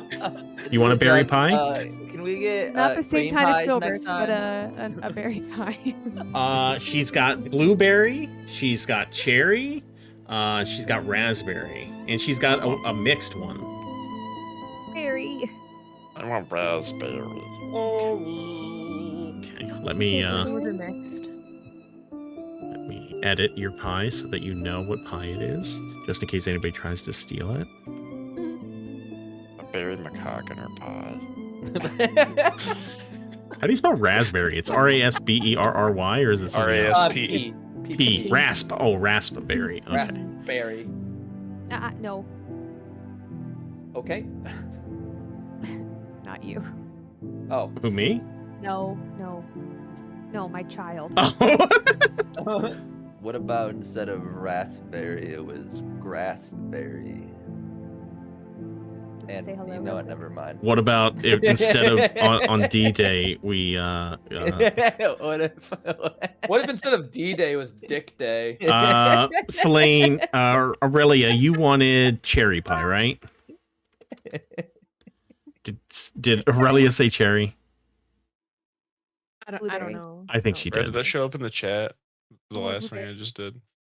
And then Selene, what did you want? Next. Okay. What? I don't Why see does it anything, say no. cherry pie 1? What? The chat says cherry pie 1. Yeah, you have one cherry pie in your inventory. I said blueberry for the 5th time. I asked like 4 times. I'm sorry. God. I said blueberry every time. Fucking get his ass, Paige. I changed the name of my pie to a berry Typical macaque and a men. raspberry pie, so if somebody takes it, I'm gonna have a problem.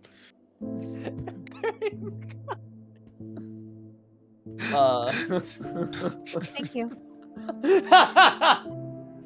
Thank you.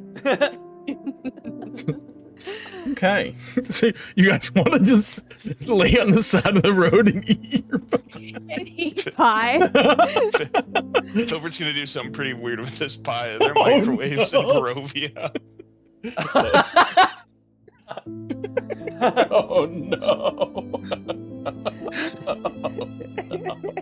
He just learned about sex. It's not gonna be pretty. He just learned about sex.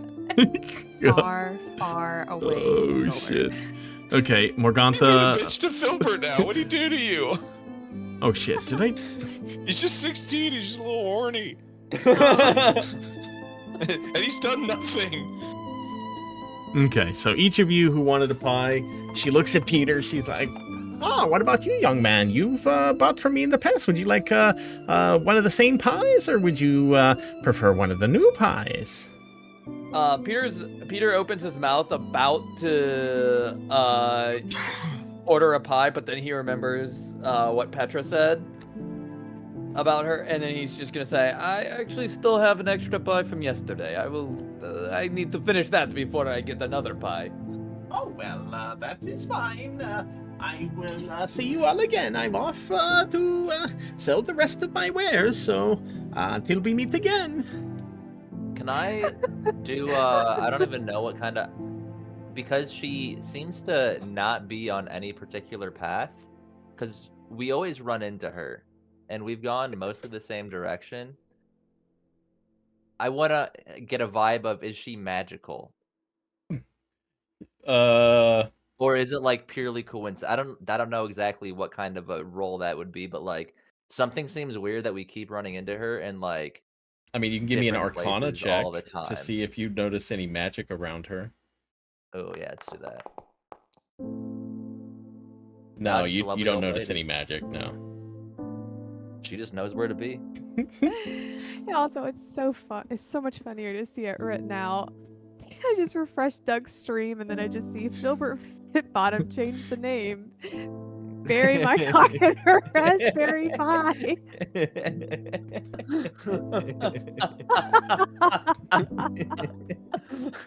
See, it written down. It's just so much better. Oh, what the fuck are we doing? Okay, she says, "Okay, well, till I see you again," and she heads out.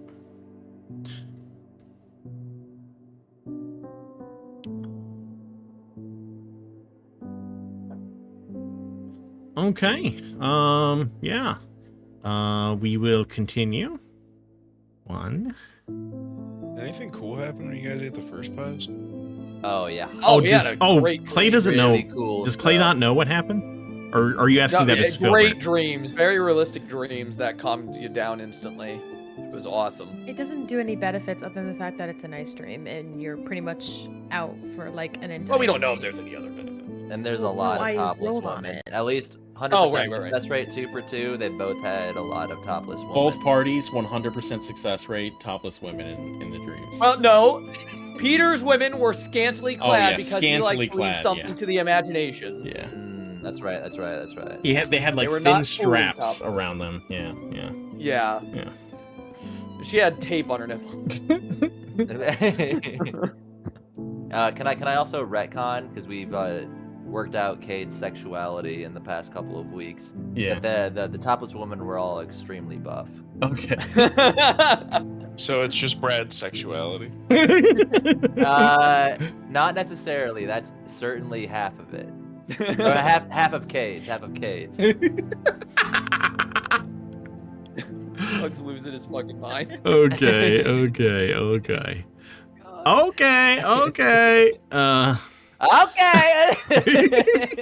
Okay, we've all had our fun.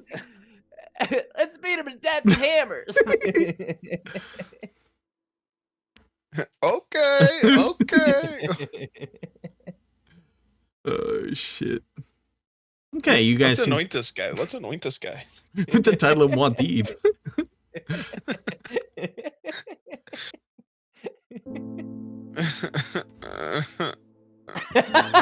Why was that painful?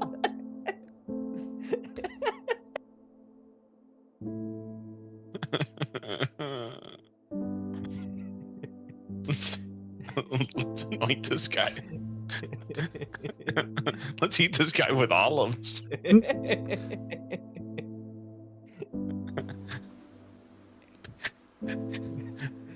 Let's beat him to death with hammers. Oh god. Why are we beating people to death with hammers? I don't know, to get pie. Okay.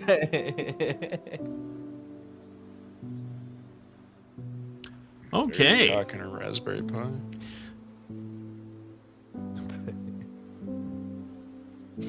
The ancient stone bridge stands strong and proud, the large arch straddling the ice-cold rushing river far below.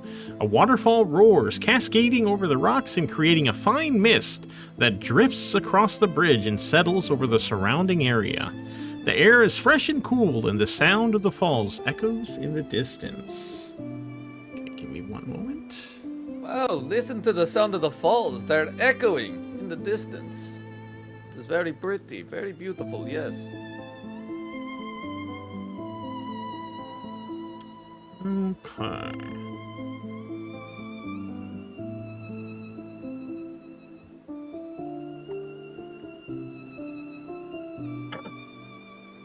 You follow the dirt road as it clings to the side of a mountain and ends before an arching bridge of mold-encrusted stone that spans a natural chasm. Gargoyles clacked in black moss perch on the corners of the bridge, their frowns weather-worn. On the mountainous side of the bridge, a waterfall spills into a misty pool nearby, 1,000 feet below. Nearly 1,000 feet below.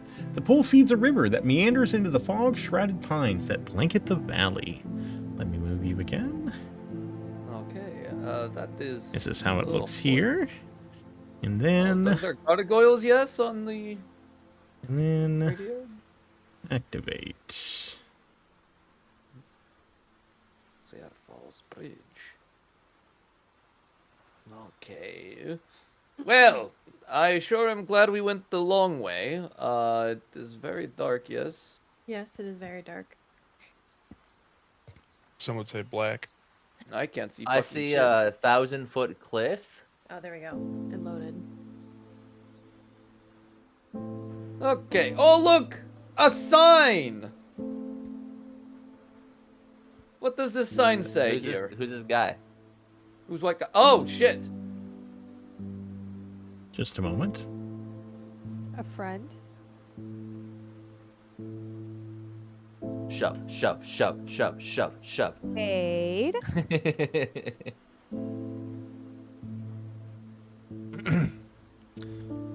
A steep path on the side of the bridge leads down a bit to the edge of the river far below. You spot a fisherman who appears to have caught something. Good catches today, yes? He looks back at you. He says, "Ah, yes, it's the fish are really biting today." Good to hear, good to hear. Are you fishers at all? Me, no, I just, admire, the skill, though. Did Cade buy a fishing pole? Kate did buy a fishing We pole. have one, don't we? Yeah, we have one in the tackle box. Yeah, did we determine I can use it? Yeah. I don't know why you couldn't. Is there was like something where I like didn't have a hook or something? Like I was missing a component? Am I misremembering that? I think we thought you were missing the rod, but then you looked at the tackle box and it says. Oh that yeah, it that's what it was. one. Yeah. He Why says, don't you show him how it's done, Cade? he says, you know, I've got some extra fishing poles. If any of you can catch a fish, I'll buy it from you. Oh, I might as well try. Why not? I'm gonna be completely honest, guys. I was about to yell at Peter, What? No harm in trying, right? Why were and you then I going to cast my yell? line out. I don't know why he was going to yell at Peter, but all right. So, Oh wait, it's a 1,000-foot cliff. Wait, how the well, no, there's a steep path down to this fishing spot. Oh, he's not fishing here. Like, it's down, like, I know on the map it's like, you know, seems like it's right by the road, but if you take some time, you can... Oh, okay. He's down by Alright. the edge, yeah. Go ahead and. So, any of you like to fish? I could show you how. Yes, please. Any skills that we pick up here would be much appreciated. It seems like. Yeah, honestly, I've never been taught. So he takes some time, pulls out the rod, and shows you how to set the hook and cast it out, giving you some tips. So this is how it's going to be. Any of you would like to fish, you can do so. For every 10 minutes, you'll roll to see if you catch something. If you do, then I'll roll to see what you catch. And you guys can fish as long as you'd like. So, if you'd like to spend some time here, you can. That is up to you guys. So, who all would like to try fishing? Peter will try fishing. Why not? Lynn wants He's to always up try. to learn new things. I am, but I'm neglecting his offer for the fishing rod and using the one that I bought. That is fine. Yeah. I wouldn't begrudge a man using his own rod, not at all. Nothing wrong with a man using his own rod. Now I'll tell you my rod. Aurelia, are you fishing? Yes, I would like to fish. What are your rules on the fish that we catch? So, if you Like, is catch a there fish... decay rule? Well, you're asking TM Doug, you're not asking the guy. Okay. Oh, yes. Sorry, I'm asking DM Doug. What are your rules on food that we I'd catch? say if you catch it, you'd have to, I mean, unless you have some magical way of storing it, you would need to eat it that day. Pretty soon. So. But he's buying them, right? He is buying them, yeah, if you want to sell them. Yeah, I'll, any fish you catch, I'll buy for 1 silver. I am, before I cast my line out, channeling divinity. What the Which divinity Fearless feature? athlete. Oh, athlete. Damn. Okay, that was a This waste. guy. Okay, so Filbert, are you fishing? No. No. Oh. Okay.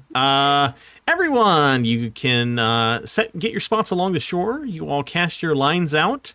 You know, it's pretty peaceful. The river is, you know, pretty calm today. The waterfall is right there, but you know, it doesn't seem like, you know, too dangerous at all. I need everyone to make a survival check, please. Survival check.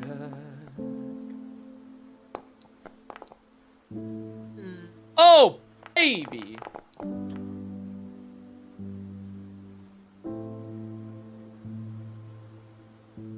That is a 20 fun. Okay. I need you to roll a 1d4, please. Is that everybody? Oh, no, just Peter, sorry. Okay. 2. Peter, you catch a fish. And I'll say that only took 5 minutes. Hell yeah. All Peter, you catch a fish. It's about I don't know how big fish are. Is like a 4-pound fish decent size, or 5, 6? I don't know. You don't want it to be 6 pound. Okay, 4-pound fish. All right. Here, I got this. You may buy it from me. Yes, throw it in the box over there, and he hands you 1 silver. Go ahead and add that to your inventory. So Cade, can you describe what happened with Cade's? Yeah, you cast out your line, and you got a bite, and you tried to pull it, but you pulled too hard and ripped the line. Damn, I hate it when I rip my line, bro. Cade, out of frustration, throws the pole on the ground, and instead he crouches down next to the water, and he's staring very intently. And he puts his sword away, but pulls out one of his javelins. And his idea is, this fishing rod's bullshit. It doesn't work. I'm gonna stab a bitch. So let me know how that works out for him. But that's what he's waiting to stab. Cade is a fucking psycho. Is everyone gonna continue fishing? I'll take another tenner. I will take one more try. Okay. Same. Everyone go ahead and roll survival again. You said it was 1 silver, correct? Is that Yes, me 1 as silver. well? Does Yes, you as my well. tactics still work? Okay. I am Oh, not not as good this surviving. Not as good Same, this time. dude. I'm struggling. Okay. Looks like... Dang. Okay. You guys are close, but... Dang, man. Ahab pulls out another fish. Hell yeah, dude. Hell yeah, king. He gets a big one, 5-pounder. And woohoo! Yeah! That's a good catch right there. Good catch. Good catch. I think there's a reason why none of us chose fishing as our profession. Yeah. Ah, well, you gotta give it a little more time than that. 10 minutes is, that's nothing. I think you'll regret if you give up now. Doug, can you describe to me my endeavors? Oh yeah. Cade, you pull out your javelin, and you see some fish in the water, and Peter looks like he's getting ready to catch a fish, but you throw your javelin and breaks Peter's line, and both fish get away.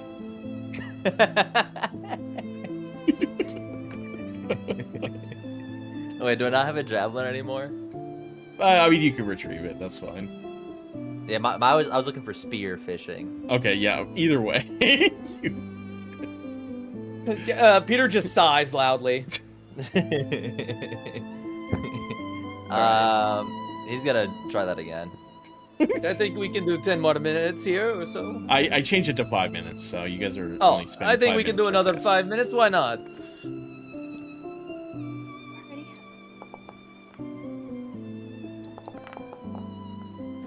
What are we rolling right now? There we go. Wisdom Survival. or, survival. Ooh. Somebody rolled well. Page rolled well. Hell yeah. Oh, Cade! Everyone rolled well except for Peter. Okay, I need Aurelia, Selene, and Cade to roll a d4, please.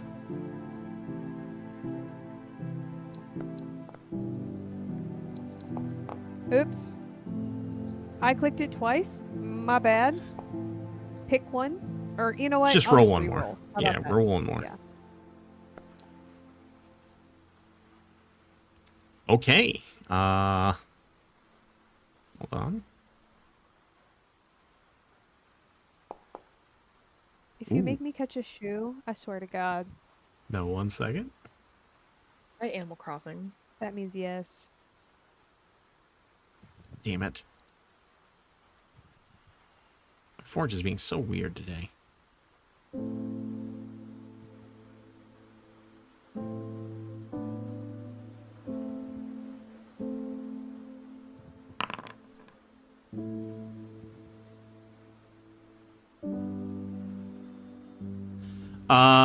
You three each catch a fish.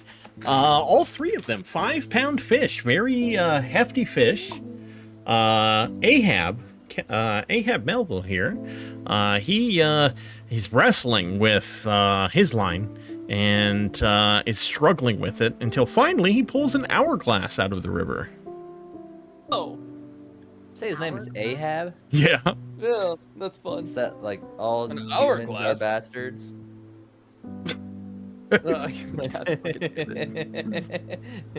Says, looks like you had some better luck than me, but you know, I guess hourglass, it's not too bad. Could be a little use. You never know what you can find in this river here. There's all sorts of stuff down there. You know what? How about this? Can I take a look at that hourglass? Oh yeah, sure, why not? Looks very interesting. You gonna buy my fish now? Oh yeah, just throw it in the basket there.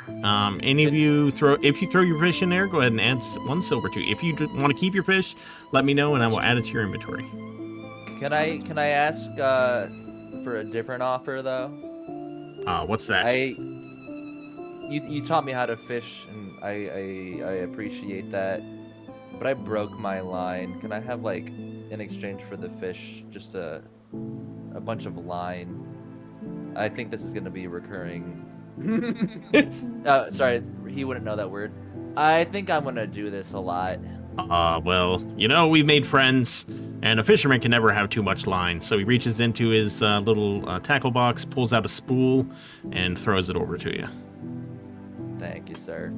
And I like little knickknacks like this. Do you mind if I keep this hourglass? It looks kind of nice, though, right? You know what? How about this? I give you back the silver that you paid for my fish. You keep fish and I take hourglass. I tell you what, if you spend another 10 minutes here fishing, you give me whatever you catch, and I'll give you the hourglass. That sounds like a good deal to me. Okay. I'll give you whatever I catch Is too. that what we said? 1 silver, yes. Okay. I think I put it the right. Aurelia, are you keeping your fish, or are you trading it in for 1 silver? Keeping it. Selene, you gave yourself an electrum or whatever it is instead of silver. Oh. I don't know what column it's supposed to be in. It's supposed to be the second column from the left. Or, sorry, second from the right. Aurelia, you're keeping your fish? Oh, right. Hi. Got it. Spent too many tries trying to get 1 fish. I'm pretty proud of it. Okay.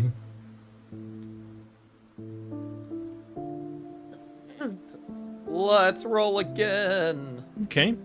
Whoever's going to keep fishing, go ahead. All right. I'll roll 1 more. Never mind. I'm going to roll at least 1 more time after this, so it's the full 10 minutes. Aurelia, give me a D4 check, please.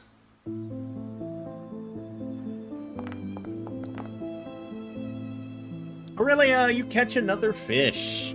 Big 6. Okay, Peter, D4, please. And Oh. Peter, you get another one. Another fish. All right. As per the deal, the gentleman gets the fish. He puts it in the bucket. Hey, Doug. Yes, There aren't any flowers here, are there? there are not. Damn. Flowers? We're at the Sere Falls. I figured there might be Sere flowers. Oh, come on. There have to be flowers here, right? We're at the Sere Falls. Nope, there are no flowers here. I think you're lying. What's going on with this question mark dice? Yeah, I don't know what that was. That's interesting.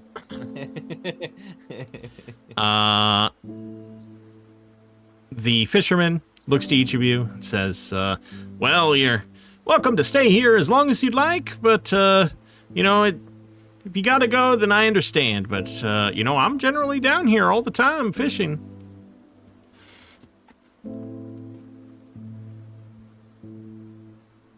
There's loads of stuff in the river down below. Just gotta be patient, you know? Well, thank you for letting us, fish with you. Yeah. One of these days, I'm gonna catch the big one. The big one? Yeah, big there's... One time I was fishing, and, it was a long day fishing. Just fighting the river. I wasn't catching much at all. And then, when the sun was setting, I cast out my line, and there was a mighty pool on my fishing rod. I grabbed it and I began reeling it in, but it was so strong, and I kept pulling and pulling, but suddenly my rod split in half, and when it did so, the biggest fish I'd ever seen jumped out of the river, almost like it was warning me not to try again, but I know one of these days I'm gonna catch it. Yes, you will, my friend. That is quite the story, too. So every day I come out here and I keep fishing, because when I do, people are gonna remember my name, catching that big fish. You will definitely get that fish. You will get that fish, yes. Thank you, yes, I believe in it. And he casts out his line again.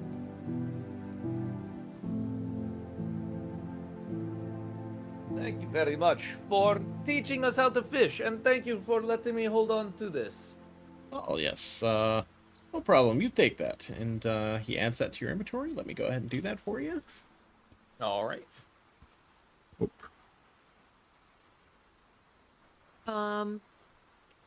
Never mind. I was gonna give him guidance as we're leaving. Oh, that's nice. Yeah. Here, I'll let him do a roll with that. Air falls. Come on, Ahab. Come on. Why is my thing glitching the fuck out?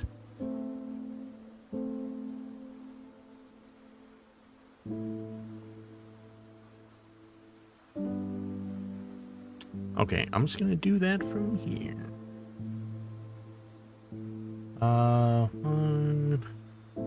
Equipment. Okay, well, I will add that later, just so you know. It is worth 25 gold. Oh, wow. Yeah. Okay.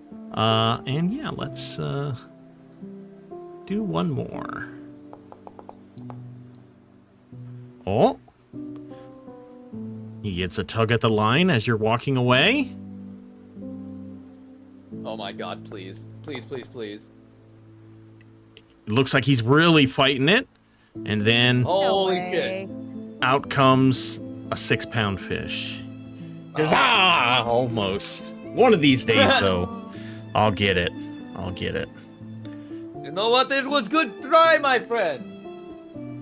I'll keep She raises trying. her hand for a high five.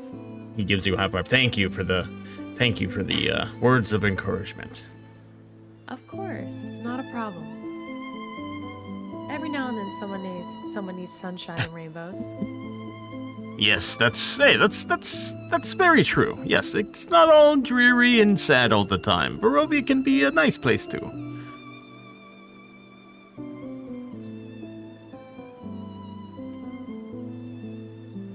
Okay. You guys can All walk right. away from him now. I think it is time for us to keep moving. What does this sign say here? It says it points back the direction you came. And it says Crossroads and Village of Barovia that way. And also to the across the bridge it says Ravenloft and Vallaki. Castle Ravenloft and Vallaki.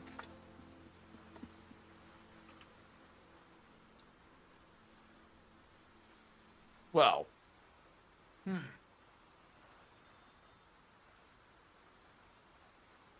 Guess we have to go past Ravenloft to get to Vallaki. What do you guys think? I'm looking at my map. Ravenloft is kind of spooky. So Ravenloft is there to go to Vallaki. Where Do we know where They're Valaki both, is? Ravenloft and Valaki are both to the north. I see Ravenloft. I don't see Valaki though. It's past Ravenloft. It's up to the top left of the path. So follow the path to Oh, the I top see that. I left. see that. Okay. Oh, I mean, we're not really going through it though. But Just- the road there might be spooky. What's wrong with the road there? That's close to where Strahd is. Oh, I mean, he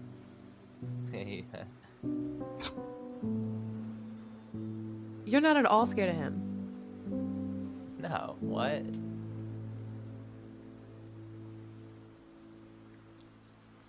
Why would I? No. Why would I? No. Absolutely not.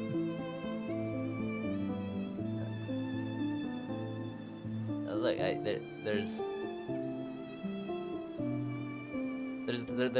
there's clarity with fighting him.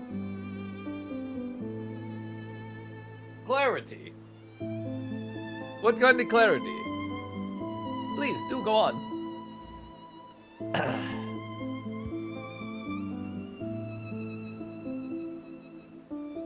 All right, so we going? Are you gonna answer his question? Oh. No, that just to.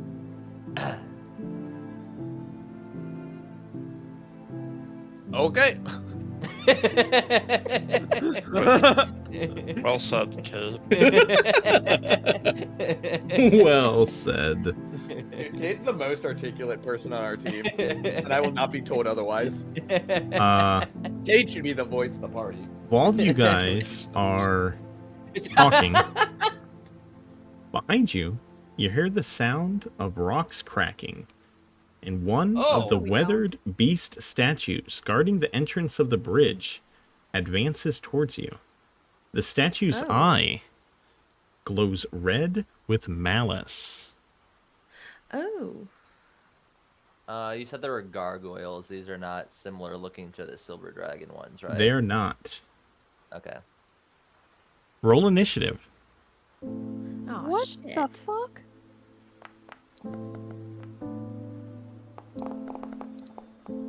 Oh my god. What the hell? It's hilarious that Aurelia is like always at the bottom of the initiative. She's like, can I switch? My initiative rolls are just poo. Yeah. Yeah, she just gives them to us. What a sick feat. That's awesome. Aurelia, would you like to swap with anyone? Not this time. She's okay. I see. There is one gargoyle, and there are 5 people. I'm sure I'll as go a team, first. we can figure this out.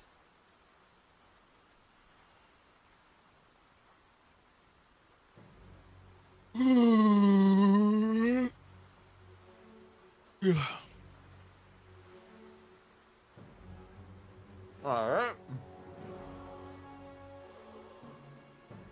Don't forget Irina. Go, Peter. Oh, yeah, you're right.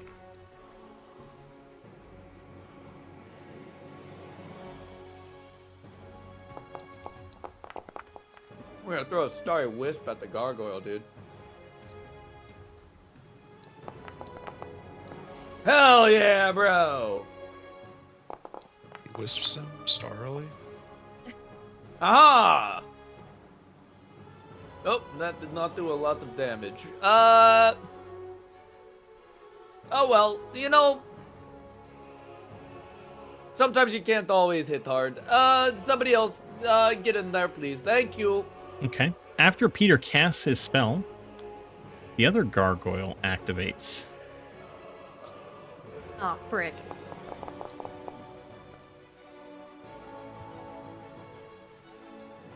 And it will instantly go. Oh, no.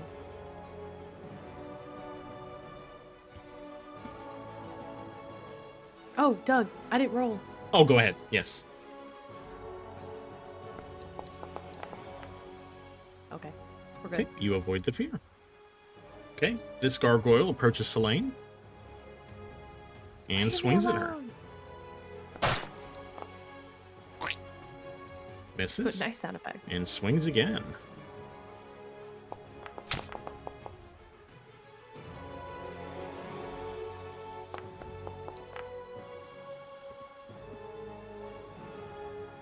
Okay.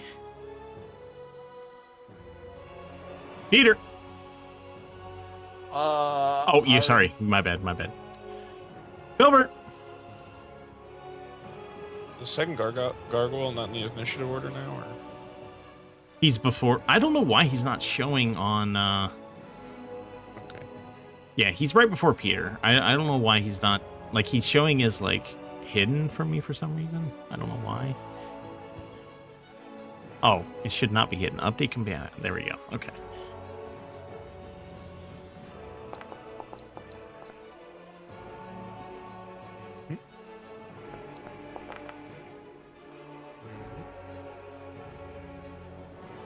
Nice. Very neat, very cool, very fun. Stoker's turn. Okay. Stoker is going to attack. No, I'm joking. I was like, wait, excuse me. It's going to That'd move be back fucking here wild. and dodge. Cade. Alright, Cade's gonna shimmy on right here. Brushes past the lane. Oh, where's my little hot bar? They kiss. She does tense a little. Just kiss. He kind of like makes like a big deal of it, like stepping in between you and like chest out, ready to swing his sword. And like get behind me, ladies. Damn. Oh, Nice Andy one. sucks. Aurelia just rolls her eyes. Selene is like flabbergasted.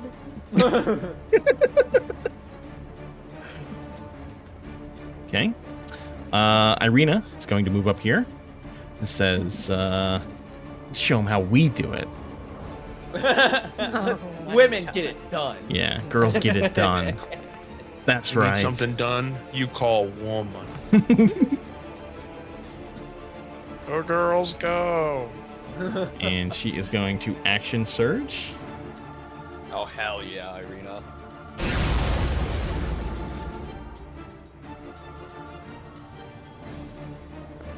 She's gonna use menacing blow. She blows me menacingly. Selene, Oh your my turn.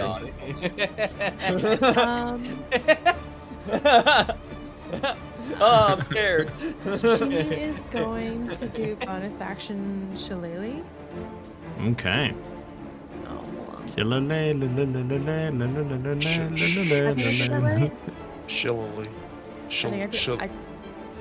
I think I did that right. You can get there, Clay. You're right. You're right there. I know it. Shigala. This is probably Saga all over again. Whack Shigaboom. with my staff. Damn. Damn, that's rough. Okay, it didn't do your bonuses right, but even if it would have, so we'll have to do that manually in the future. Okay. That is. Ooh, I can't disengage, can I? That is an action, That's an right? action, yes. Right. Yeah, You can okay. take an attack of I'm- opportunity if you want to step away, but No. Alright, that's my turn. okay. Aurelia. I'm going to go right here. Oh, thank God. Shiggly. Protect me, please! I got you, boo. Don't you worry.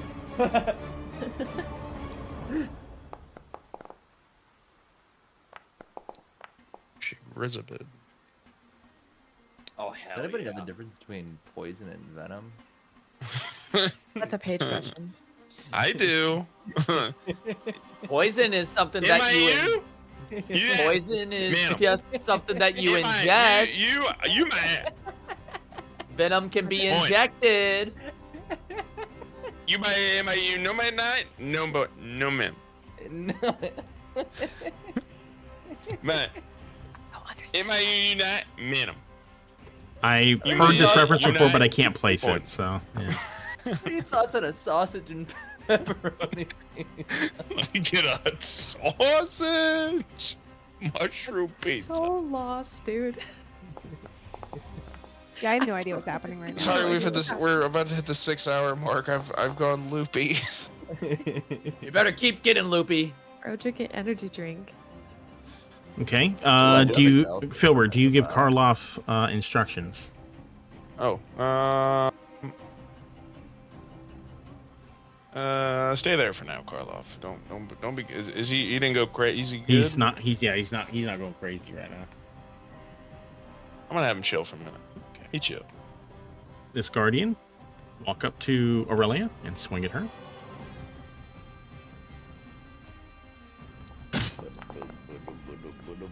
But you know, but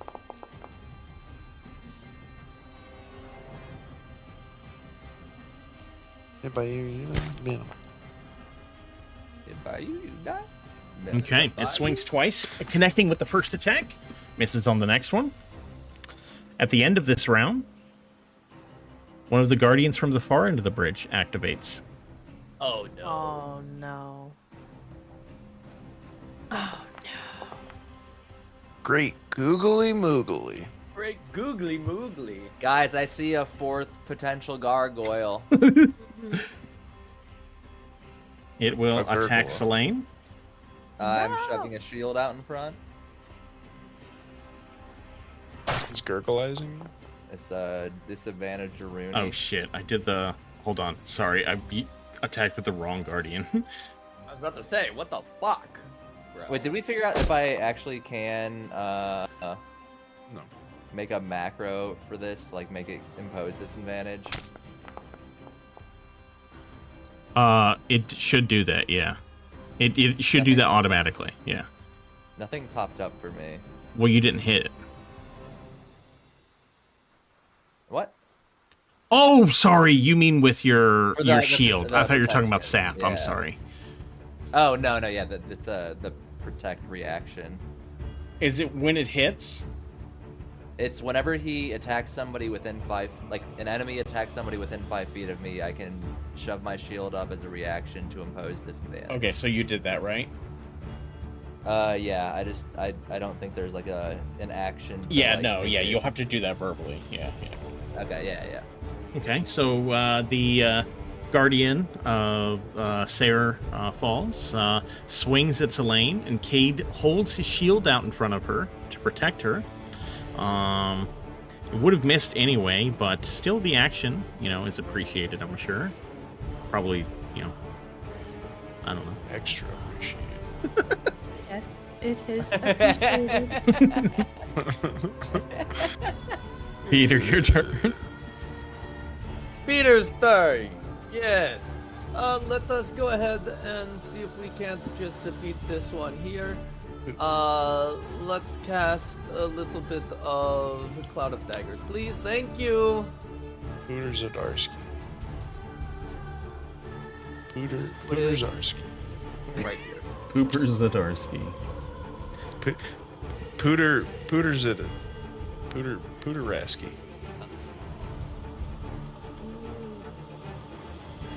I don't know if he has to. I think he has to roll now. Pooter Dumdarski. Okay. Oh, he doesn't roll. He just takes it. He just takes 44 slashing damage. Yeah. Are you able to roll the damage? Or I can just do this. okay. I can just do this. That's how much he takes. 10 damage. 10 damage. Okay.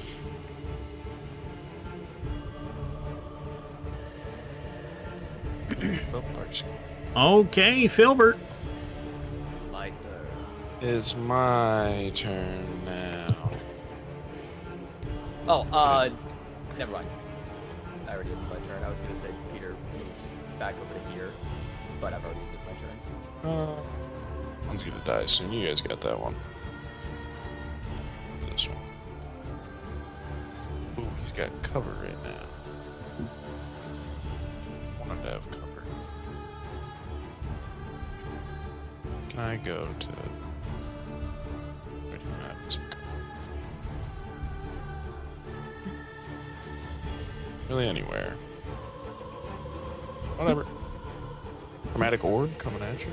Oh sure. Why do I have disadvantage?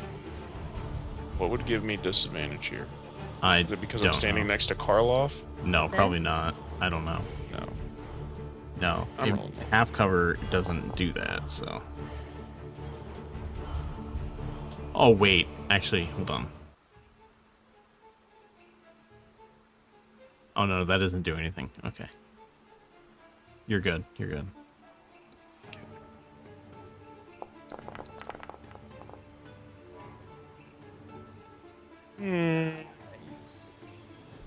Thunder. Thunder. Okay. I've attacked him chromatically with an orb of Tunda. Okay. Yeah, Stoker hides. Cade, your turn. I'm going for another swing-a-rooney. Show him how the men do it.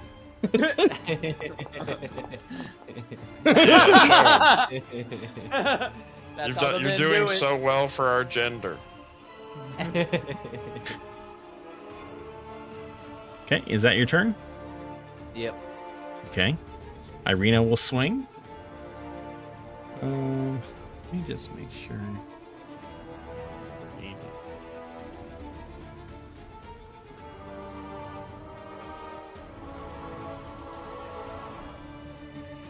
Oh. Okay. Oh, indeed. Wow.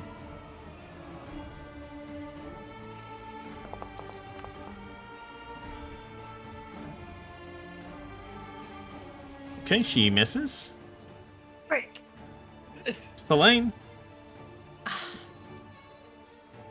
Dude. All right. All right, so how do you want me to do the shillelagh thing again? Okay, 1 second. Irina is going to say, Cade, here, there's an opening, and she's going to use her ability Assist and Foil and use her reaction to give Cade an attack. Whoa. What is Fun. that? Oh. How neat. They're both embarrassed. pretty of cool. themselves. So I can swing at him now? Yep, you can just attack. Bet. I got you. Ah! King. You are such a fucking disappointment. The ass build. Damn. Okay, Selene, your turn. Thank God for women. Great use of your ability. I'll protect you. Okay, how do you want me to manually do the shillelagh? Just roll your thing? attack, and then I'll do the, yeah, Okay. that's fine. Okay. Chikalila. Oh, actually, when you do your attack, there should be an option for you to put in a bonus. Go ahead and add 4 to it. Do I just hit 4? There should be like a section, like when the thing pops up to roll your attack, like there Oh, should be yeah, a I got it, section I got for it. bonus. Yep. Yeah, add +4 there. Ooh. Oh, baby. Okay, you hit. Bonk. Roll your damage. An attack. Yeah. It didn't pop up. Okay, So, how much is the damage on Shillelagh? shillelagh is D8. D8. Okay, I'll roll that. It can be force damage or the weapon's normal damage, your choice. I'll do force. Okay. It takes 1 damage. Oh, whoops. I accidentally gave it 1 HP. Sorry. Okay, there we go. You hit. So that was good. Yay.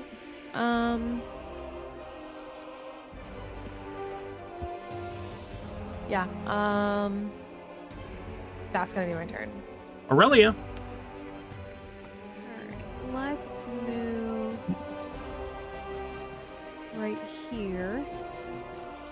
And then tell me this is short enough. Fun.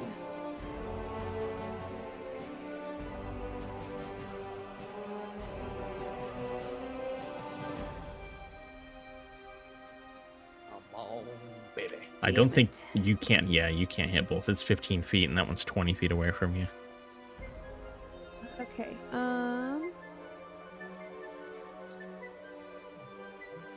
Well, that one's gonna die anyway. All right, we'll just go with this one then. I'll assume that you're shooting it from the other spot. That way you don't hit your friends.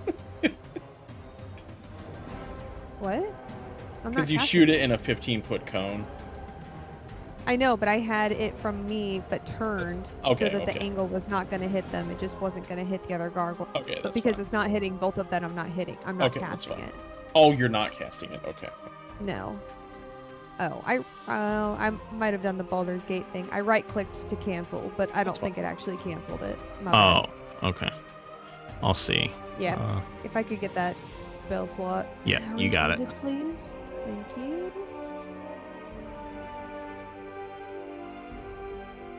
So she pulls out her big-ass sword I do.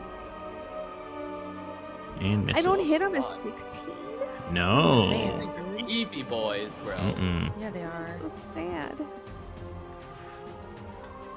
I really do not want to pull out the big guns. That's my I think turn. I have to. Okay. Karloff. No new orders? Nope. Okay. Keep it safe. This one's going to swing at Aurelia. Hits.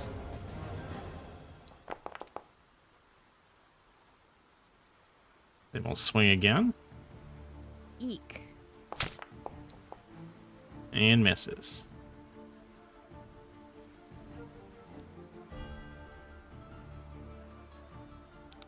This one is going to move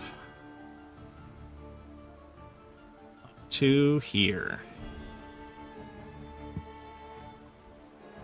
And then at the end of that turn, that one will activate.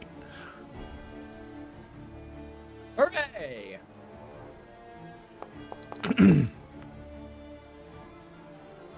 Jeez, these all just... they all four go in a row? Okay. Basically. Okay, this one will go. It's at the start of its turn, right? Yep. Okay. Oh Go wait, ahead let me double check. I think it's at the end of its turn, but let me Oh, double check. okay. Or the first time it enters on its turn. Let's see here. Okay, yeah, a creature also takes this damage Ends its turn. Yeah. if it enters or ends its turn there, or Okay. if it moves to its space. So it can attack, but if it doesn't move, it will die. Probably. Is he attacking? Yes. Would you like to use your ability? Shieldy wieldy. Okay, I'll undo the damage and do the attack again.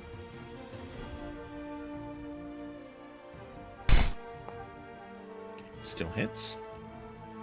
And it's just disadvantage on one attack, right? Or is it all attacks against them? Oh no. I think just once, yeah. Okay. It will swing again. No. Don't tell me. Okay, misses the second time.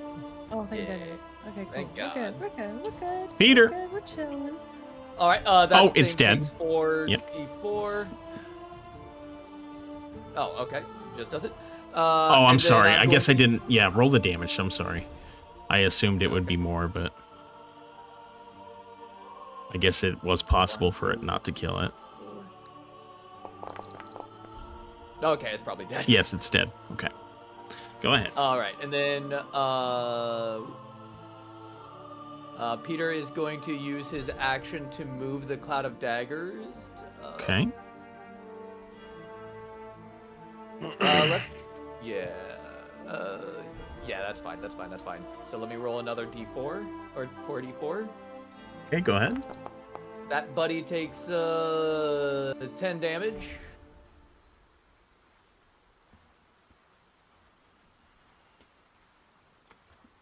And then Peter's going to move over to here. And that's his turn. Oh, I'm sorry. Filbert. Yay! It's Bunny time.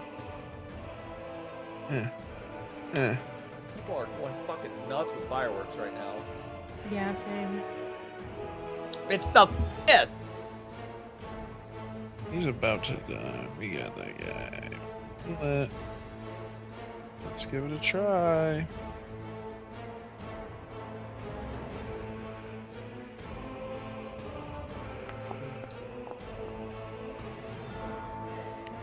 Woo! Hell yeah, bro. The damage increased by 1d8 for each spell slot. I cast this at 2nd level, but it only wants to do 3d8. And it should be 4d8. Oh, I guess I didn't. Oh, it says you cast it at 1st level, yeah. Oh, that's fine.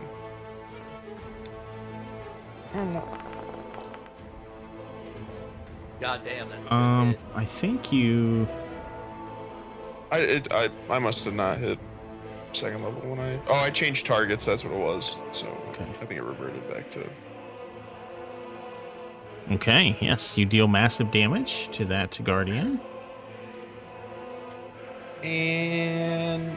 I go back by Karloff. Okay, is that your turn? Yes. Okay, Stoker will again hide. Cade, your turn.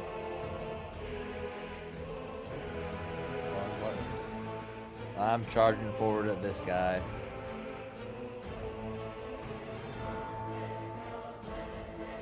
Yeah. Piece of shit. God, Cade sucks. God, Cade sucks. My God. Every Like, he other wasn't even session, close, he's been dude. rolling like 18s and higher every attack roll now. He's I stopped giving you Bardic Inspiration because you just didn't fucking need it. As soon as one girl has a dream about him, he's fucking falls apart. I wonder if this is Not affecting how Selene thinks of him. It's not. It does not. Nah, she still be fucking. Kate, is that your turn? Yeah, that's it. Irina, she is going to join you. Irina, Irina, all we ask of you is a lifetime of service. And wisdom, misses. Courage. Selene? Okay. I'm gonna do Starry Form Archer. Do it, please. Why are you not doing it? Why is it not doing it? There we go. I don't know what's up with Forge right now. Okay. And then we're gonna select this dude. Do Starry Wisp. Okay. No. That's a hit. Okay, not bad. And then we're gonna hit him with some Luminous Arrow. Luminous Arrow. Oh, shit. Fuck yeah. Let's go. See, that's how it's Pissed. done. She got whacked the fuck out of it by this gargoyle. She's pissed. There we go. Nice. Okay. And she like wipes blood from her chin. That's her turn. Aurelia. Okay, well, I'm hoping that this guy right in front of me is gonna die on his next turn. So in the meantime, well, yeah, that's what I'm gonna do.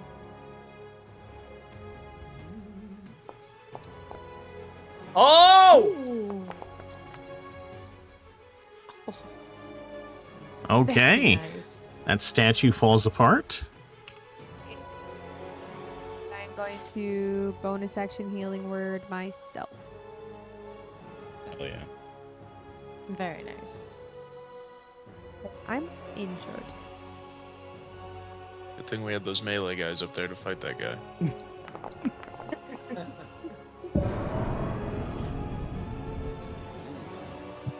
Okay.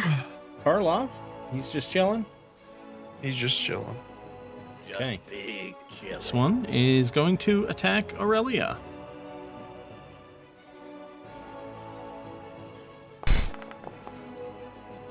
Bonk. Misses. Attack again. Give it disadvantage. Lucky. Okay. I will roll again. Damn, nice call out. That was intuition, baby. It still hit. Nice. I mean, it was a good try, though. Listen, Okay. the intuition hit. It was nice. Yeah, it was good. Okay. It's gonna die after this anyway. Roll damage.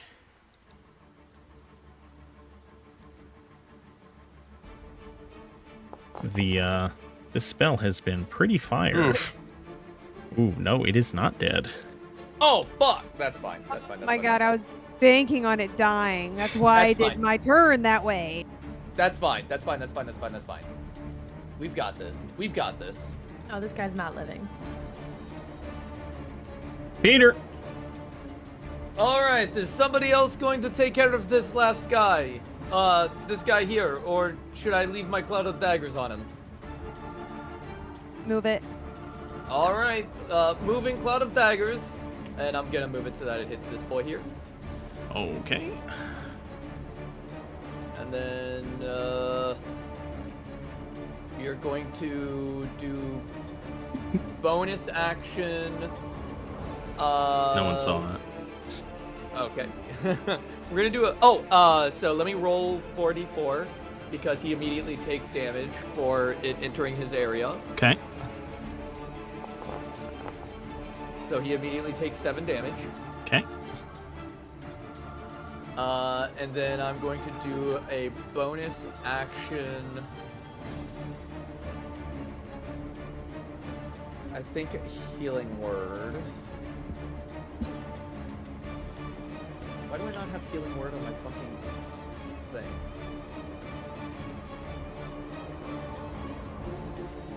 What happened to my healing word? Did I take healing word away? There's no way. Why do I not have healing word?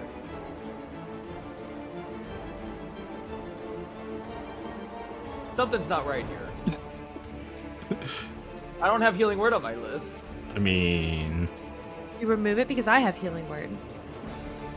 Oh, okay. Well, in that case, I just haven't been using it. Okay, in that case, I'm going to do bonus action. I guess I got rid of healing word at some point, but I don't know what I would have gotten rid of it for. Yeah, it's. I mean, it's not on your D&D Beyond sheet either. So.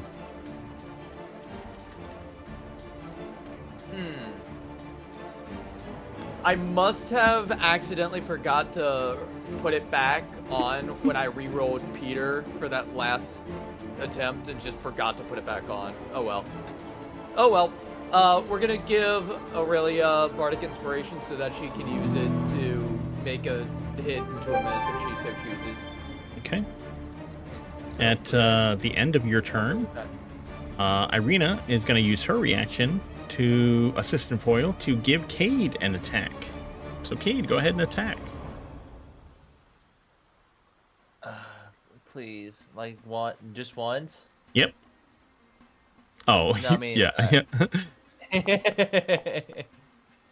Thank God! Ah, yes! Oh, No. Let's get. wow, the one time he doesn't smite. It didn't even give me an option to smite. Really? Might be out of points. Yeah, usually it pops up afterwards.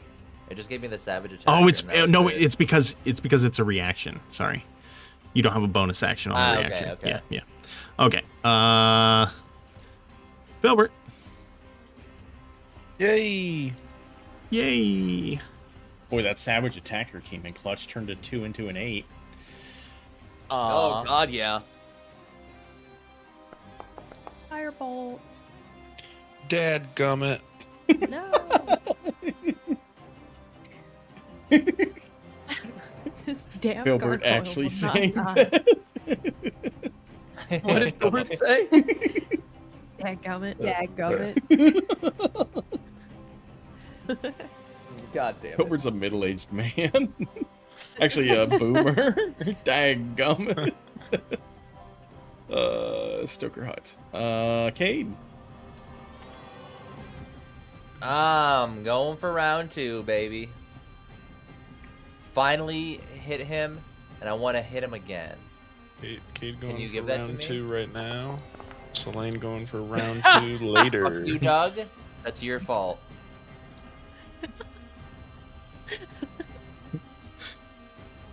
Man, That's- Cade sucks. Dude, what Cade the is fuck is terrible. After having swung his sword about 5 times and connecting 1 time, he is not really feeling himself right now. Dude, Cade's gonna go home. We Cade found- is going to whip himself when he gets a moment. Jesus. We found the chink in his armor. that facade of confidence. It's broken. Ah, damn. Arena rolled a 1. Selene. All right. Selene's gonna kill this guy with Starry Wisp. Well, yeah. Maybe Ba-ba-ba-ba-ba-ba-ba-ba. not. God damn it. So That's she's okay. Gonna, This is she's okay. gonna He kill will him with this die. arrow. He will fucking die. There we He's go. alive with luminous arrow. Fucking finally. Okay, it dies. Get out of here, motherfucker. Let's just gonna shimmy to the side here for a little bit. A little shimmy. Give Filbert a clear view on killing this guy. Aurelia. Oh! Gonna move over here. And then we'll cast Sacred Flame again. That fucking exasperated. Ah!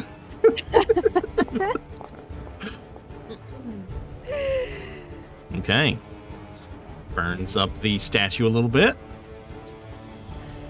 Sacred I'm not flames. healing myself again. Okay, Karloff. He looks to Filbert. Put me in, coach. Nah, you get. Okay. We're resting him. We're winning this fight. Keep the legs for next game. He's gonna swing at Cade.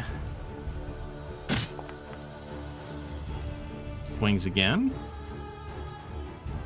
Idiot, you thought you could hit me? Crit. Crit.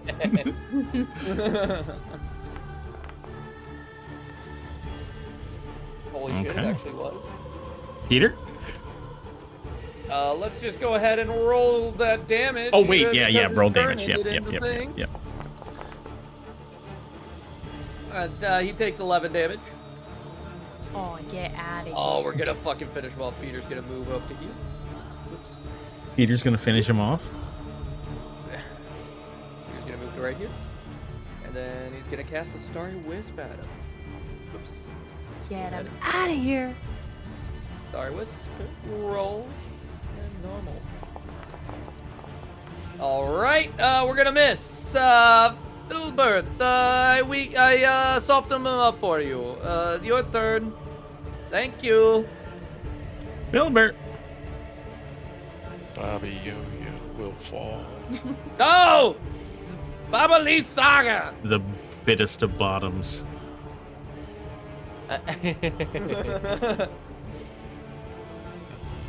Just wanted to try that.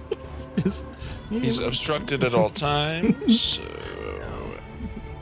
I bet this guy's pretty stupid. Let's try this. Mind Genius. Sliver. God damn. he rolled a 19. Bitch. The smartest statue ever. No way. I just want him to be dead. I want this to be done. He's not winning. Cade, one last chance. Cade, if you don't finish him off, he will be dead before you get another strike.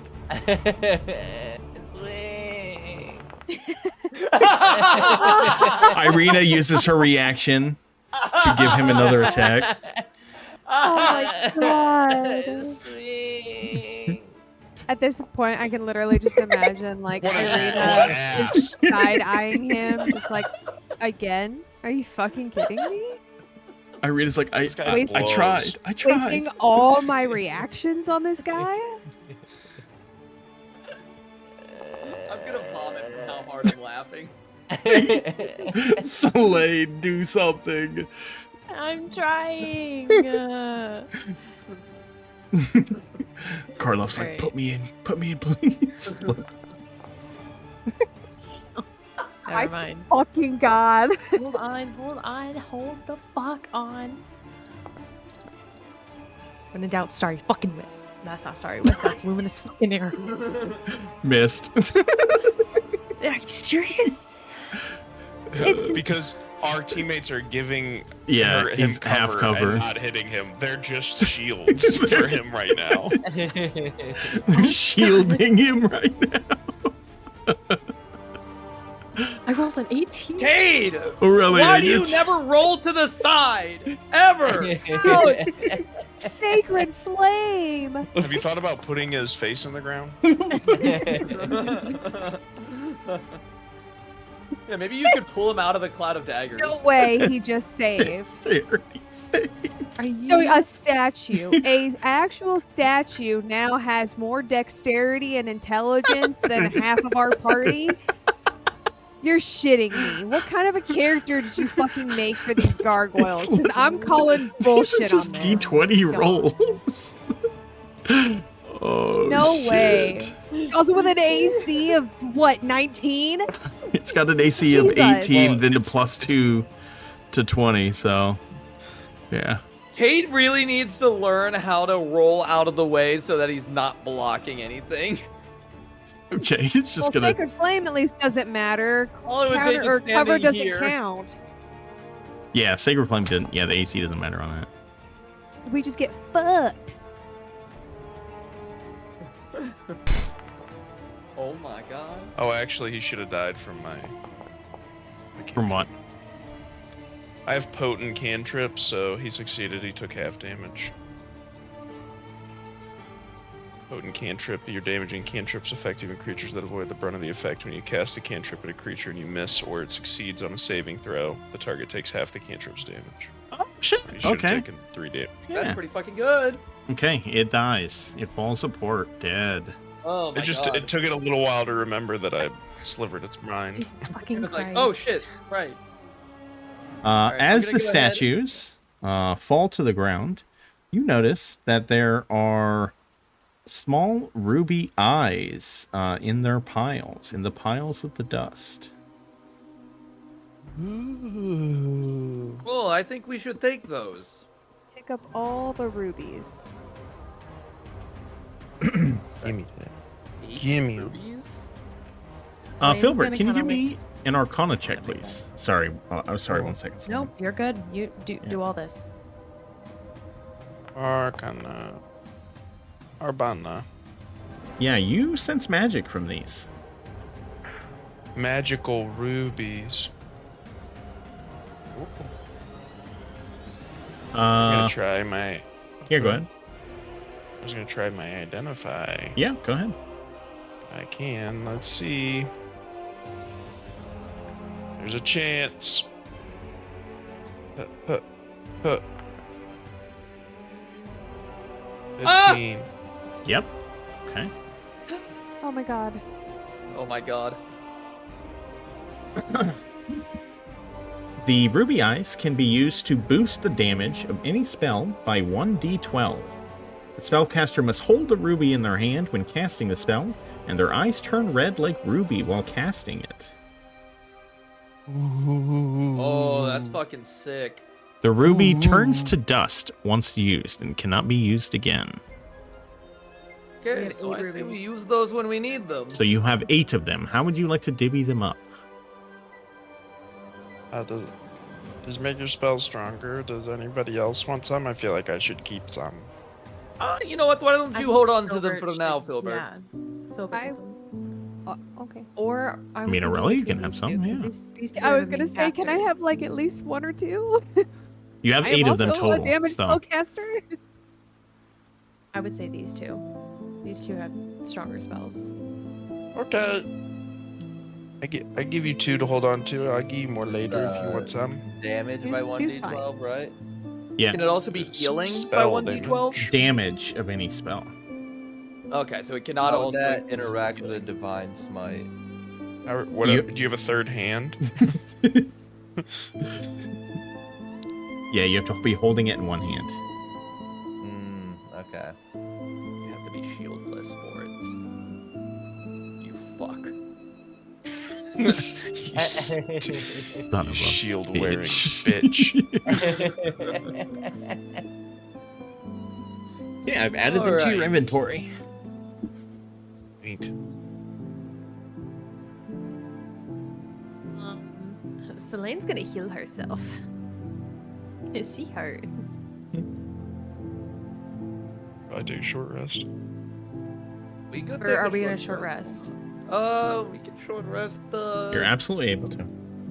By the. Yes. Yeah, you guys want to go What? chill with Ahab Yeah. and short rest? We can chill with Ahab and short I'm just rest. gonna like chill off to the side here. The ruby And, like sit down. eyes can be used to boost the damage of any spell by 1d12. Spellcaster must be holding the ruby when they're casting a spell. Ruby turns to dust once it is used. Neat. So go ahead and short rest yourself. And if anyone wants to, if you want to fish, I'll let you. Anyone who would like to during the short rest, I'll give you 3 rolls. Yeah. Ooh, yeah. First roll There we go. That's great. is a 15. Okay. Roll a d4. 2. You catch a fish. We'll give it to Ahab. Okay. Give yourself a silver.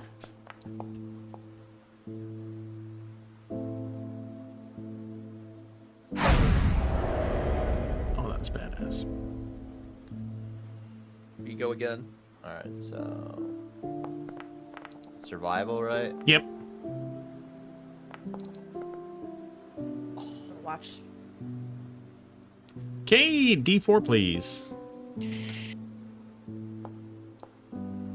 You catch a fish. Nice. Next fish. You trading that in? I'm gonna load them all up and just Okay, drop them at okay. the end. Let's see here. Oh, it's not- Damn. Oh my god. Okay. Let's see here. Cade, Aurelia, and Peter. Give me a d4.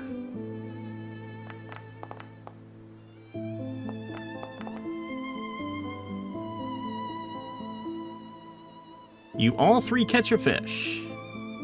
All right. It's clapping on the sidelines. Put for it in you the all. bucket. Aurelia, you do have one more roll if you wanted to roll one more time. Oh, let me roll one more.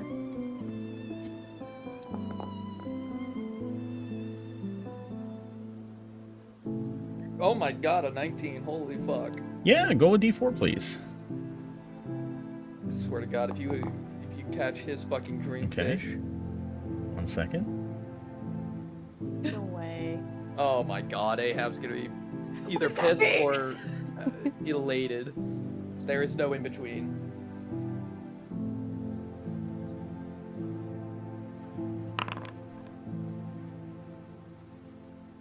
Oh my god. No way. It's not the Are you fish, fucking- but Okay. you cast out your line and What'd I get? it catches on something, and you fight with it to pull it in. It's pretty tricky, but you've been practicing a bit now with the line, and you pull up a ring. Can you give me an Arcana check, please? Oh my god. Can I give her I can guidance? certainly. Yes. Yeah, sure. What's that again? A D4. 4 or 6? D4. Oh, a 10's not very You good. still have bardic inspiration from the fight. Is that That's a is that- D6. okay? Oh, come on. Come on. Yeah, you can tell this is a magical ring. Hell yeah! Oh, Filbert. You want to take a little gander at this ring here and see what I got? Just Mr. My Looking at God. everything guys. My God. It's me. Hey guys, it's me. Hey guys, it's me, Filbert, and I'm here to look at everybody's stuff. Give it a try. I'm a fucking go. Okay, Filbert, you take a look at it and see that it is a ring of swimming. This ring for swimming. It's a swimming ring. Cool. What does that do, Filbert? I don't know because God hasn't given me the description of it, but probably holding your breath or you move faster in the water if I had to guess. You can swim, you have a swim speed of 40 feet while wearing this ring. So That's you're pretty faster in the water than you are on land. I'm going to put Like it a on. speedboat. Might as well. Cool. It's not an attunement slot, is it? Nope, it is not. You just get to use it. What kind of ring is it? Finger It's a ring, cock toe ring. ring, cock ring. Oh.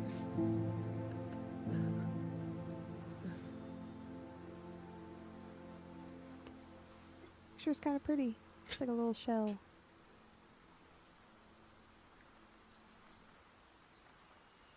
I have a question, Paige. In your inventory, there was a necklace. I didn't know. Like, did you get? Do you know anything I about figured that out necklace? what that necklace is. What I was figured it? it out. They were? The one that he could see us wherever we are. Oh, you did? Okay, I couldn't remember if you Yeah. did. Okay. Didn't we give it to Irina? No, it's in Aurelia's inventory. I was just like, I saw it was called Cursed Scrying Necklace, and I'm like, wait a minute. Oh. Okay. So we have 2 necklaces. Because we 100%. Oh, we do. Huh? Don't we?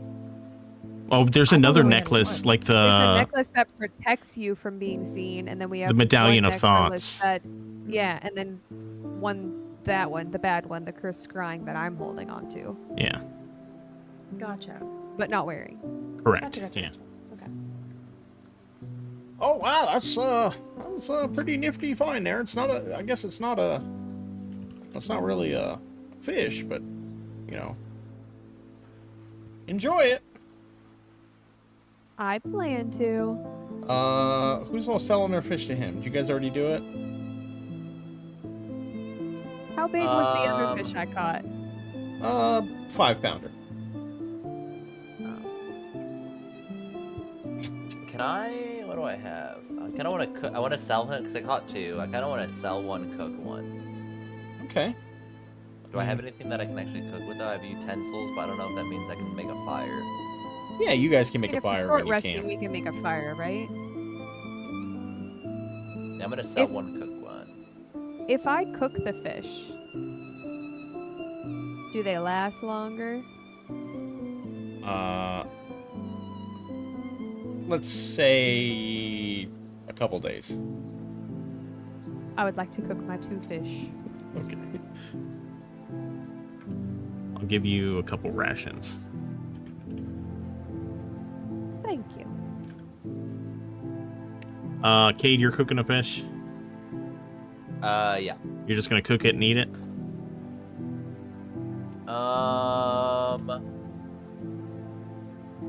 Yeah. How does food work in this? Like, do I need to eat often? Well, you want to eat at least a ration a day. And Okay, then yeah, I'm gonna eat it. okay. Oh, oops. And Wait. nothing to track Can that. I retcon that? I don't want to sell one. I would like to offer the second fish to Doggy. Okay. Oh, Uncooked. Stoker. Yeah. Stoker comes up. And do dogs eat raw fish? Yeah. They do? I thought Okay. so. Okay. I mean, I I'm didn't back. know. I don't know. Okay, yeah, Stoker Stoker eats the fish.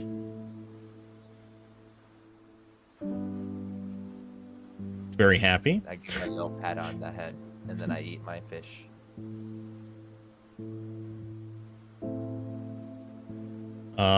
Yeah, I think Irina's gonna use one of her rations to eat. Seems like a good time for everybody to eat. Yeah, Peter will eat as well. Why not? I have a ton of rations, by the way. So if people need rations, Where I are got my you. rations? I have 14 rations. Oh my god. What happened to all of Peter's rations? Oh, there they are. Okay. I wasn't handing them out like candy, like other people. All right. Peter used one of his rations. Holy fucking shit. Stop blowing up mortars outside my house, dude. I'm so over 4th of July.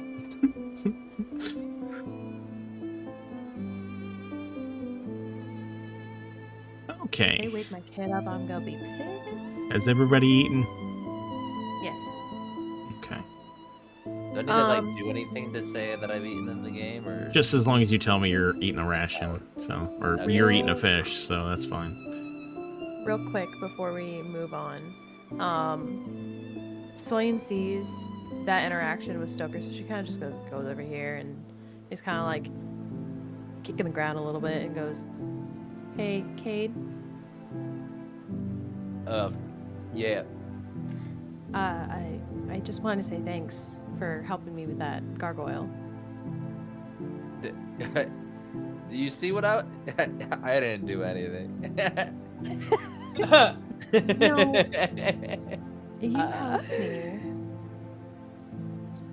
I probably would have gotten hit a lot more. So I just wanted to say thank you. I don't know what I did, but you're welcome. I mean, you did hold your shield out in front of her. So.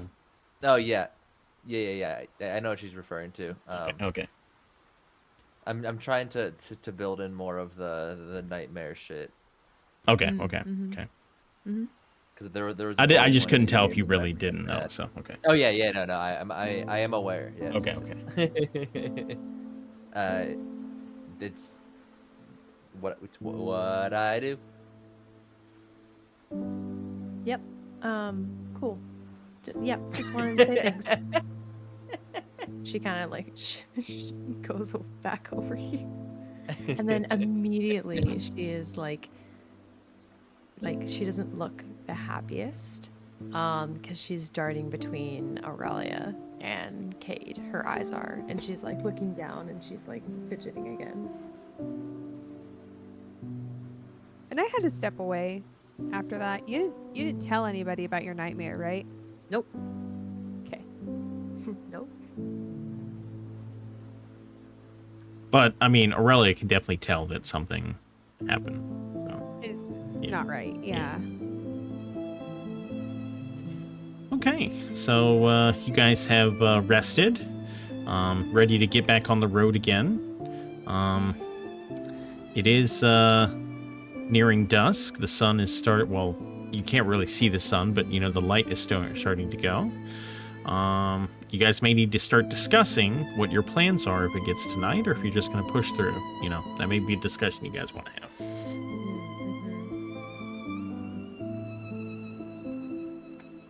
Here, I'll go ahead and move you guys to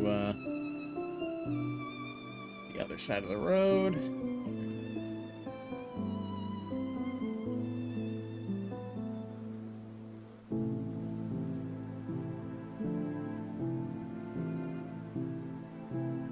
And then I'll move you to the map. Activate. Okay.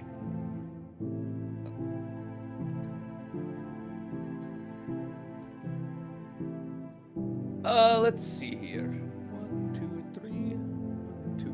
Well, it looks like we'll hit something in an hour or two. I don't know what it is, but there's something on the map about 2 hours away. Maybe 1.5 hours away. It's what, 7 o'clock? Yeah.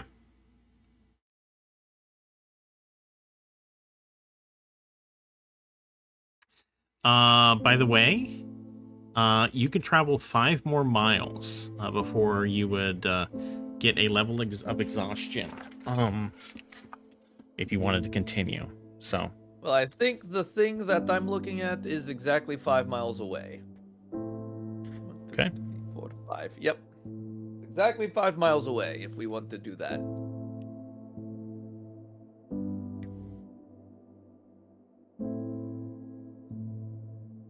One hex is a mile. Yep. Yeah. 1, 2, 3, 4, 5. Well, we're banking on it being a safe spot, but It's better than probably here. yeah, I'm down for that. It is right at the crossroads of Ravenloft, though.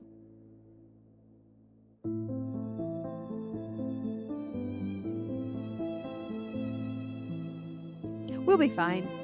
We'll be Everything will fine. Okay. You guys continue traveling. An hour goes by. The sun begins to go down. As you get to the crossroads, you see a carriage ahead of you. A black carriage. Uh-oh, SpaghettiOs. Is it our friend? It does appear to be. What the fuck? What? Isn't she behind us? No. No. Rahadin. Oh, oh my god. I guess I thought should you have meant the clarified lady. friend. I'm so sorry. I was like, nah, she's magical. She just pops up everywhere to sell pies. At the crossroads towards the Castle Ravenloft, you see Rahadin emerge from the carriage, and as you approach, he says, what good fortune! I see that the sun going down. You're probably looking for a place to stay. The Lord welcomes Irina and her friends to stay at Castle Ravenloft. Rest, put your feet up. You will be safe here. When he mentions Irina, Selene steps a little closer to her.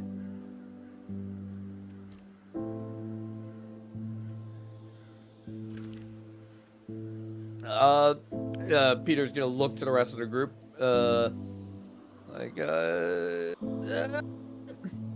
Well, we appreciate the offer. However, we are on a very tight housekeepers union schedule. Yes.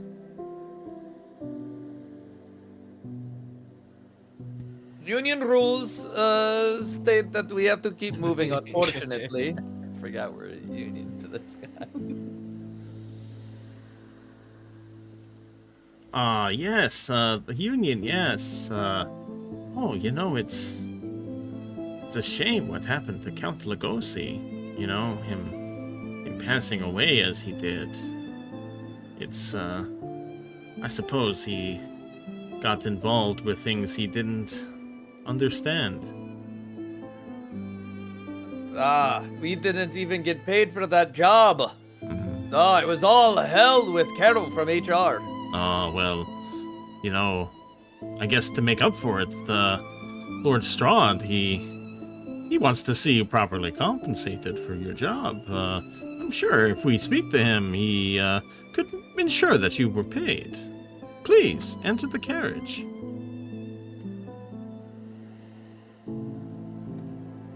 We would love to, but unfortunately we have a job in Kresk that we must be making our way to.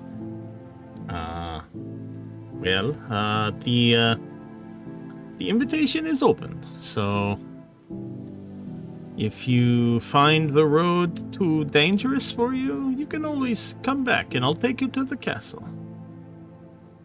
I appreciate that. Thank you. I'm sure powerful, strong heroes such as yourself will have no trouble traversing the roads at night. The housekeepers. Strong Oh, yes. housekeepers, please. Yes, my apologies. Yes, of course. And then as we walk away, Peter goes, "Whew! Could you believe that guy almost thought that we were heroes? Oh, that would have been bad if he would have figured it out." Oh boy. Good one. He was like, he still thinks we're housekeepers. Hell yeah. Hell yeah.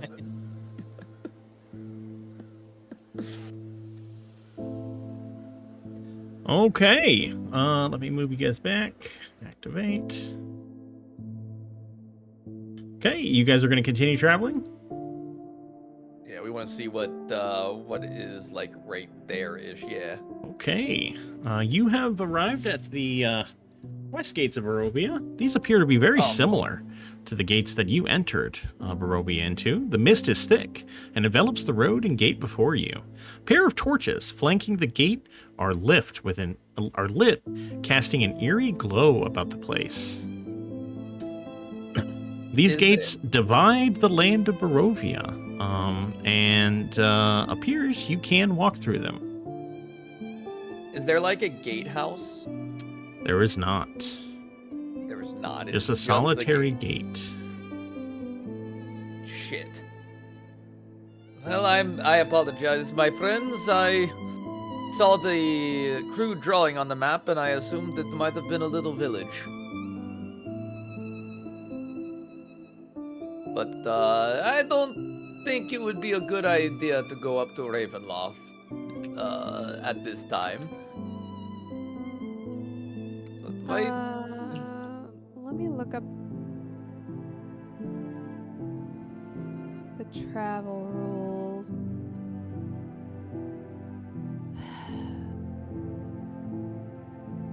Did we pass any like little farms or anything? Not apparent from the road, no. Not apparent from the road? Okay. No. Damn. Exhaustion. Just not complete a long rest.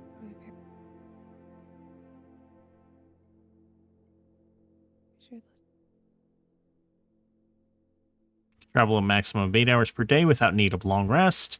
Since you're traveling normal speed at 3 hexes per mile per hour traveled, you traveled 24 hexes. If you would like to continue traveling, you can suffer 1 level of exhaustion. The nightmares. I'm not willing to. The nightmare table, I'm not really willing to mess with. If we continue on.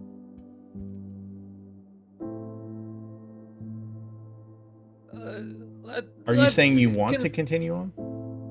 No, I'm saying if we don't rest, we're gonna have to roll for the nightmare table, and I don't want to do that. Okay, I think the gate is as good a place as any. We can fortify camp, sleep up against the gate, and that way we can have somebody keep watching all night. We'll just take turns. We can just take turns, yes. Yes, long rest is 8 hours long, requires 6 hours of sleep. So if you guys want to do your thing in shifts, that is fine. Let me move you guys to a camp. Yeah, I mean, it's only 8 o'clock right now. We've got plenty of time to sleep. Yeah. The sooner we get some rest, the sooner we can get moving and hopefully make it to Vallaki tomorrow.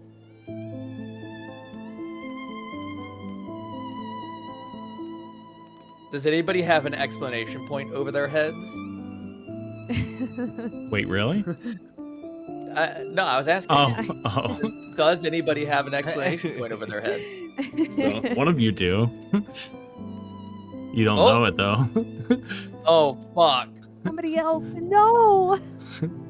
Huh? Someone else is gonna get a nightmare tonight because they're sleeping. No. I was asking if anybody at camp wants to talk. Oh, that's what you're saying. Yeah, I was making a Baldur's Gate Making a 3 Baldur's joke. Gate reference. Oh. Trying to think.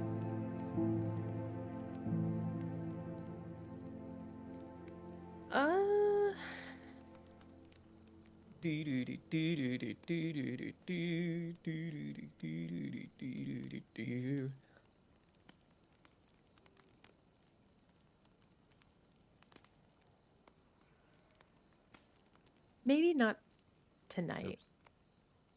Okay. They think she's still stewing on things. Okay. You'll see Peter going through his bag over and over and over again 3 times. He's also looking around, checking left, checking right, checking left, checking right, checking left, checking right. Peter, Yes. how you doing? I'm doing okay.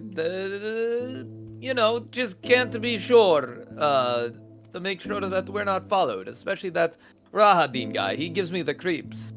He gives me the creeps too. How are you doing? Well, we're not talking about me. Okay. Peter checks under the log. Then he checks under the log again. And then just to be safe, he checks under the log a 3rd time. Okay, no beasties here. No beasties or baddies. This place is just really creepy, and a lot of stuff happened all at once. Ah, yes, those gargoyles. They sure did come out of nowhere. I'm not just talking about them. I'm talking about just the traveling in Barovia is creepy, and I honestly think just a lot of what's going on with me is just in my mind. It's fine. You know, I've had some nightmares in my day. I keep seeing wolves chasing us down. That's why I need to make sure I check just to make sure that bad things don't happen. You know how it is. Do you keep every night?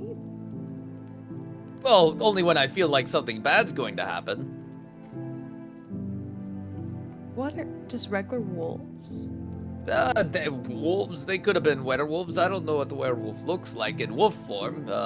Usually they're pretty big, like that dire wolf we fought earlier. But, When did this start? oh, probably at the Lugosi Manor after that. Yeah. The night we slept in the Lugosi Manor. Doug, is there anything that I can roll for this? I'm sorry, I was reading something. What are you trying to roll for? He just explained that he sees wolves occasionally at night ever since the Lugosi Manor. Insight check. You want to see if he's lying? No, I want to see like is this like a condition? Like, is this... Peter, do you remember specifically when you had those dreams? It was the first night we slept in the Lugosi house. You can roll a medicine And check. then in your dreams we were attacked by wolves? Yes.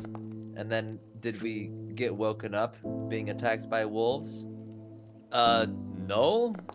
Or was it after we fought the wolves? It was the first night we spent in Barovia at the Lugosi house. We didn't fight the actual Oh, the wolves Lugosi until house. a The few nights Lugosi later. house. Okay, Yeah. yeah. Ah. But then later we were... And it's always wolves ever since then? Usually, yeah. When it's not wolves, what is it? Just other bad things happening.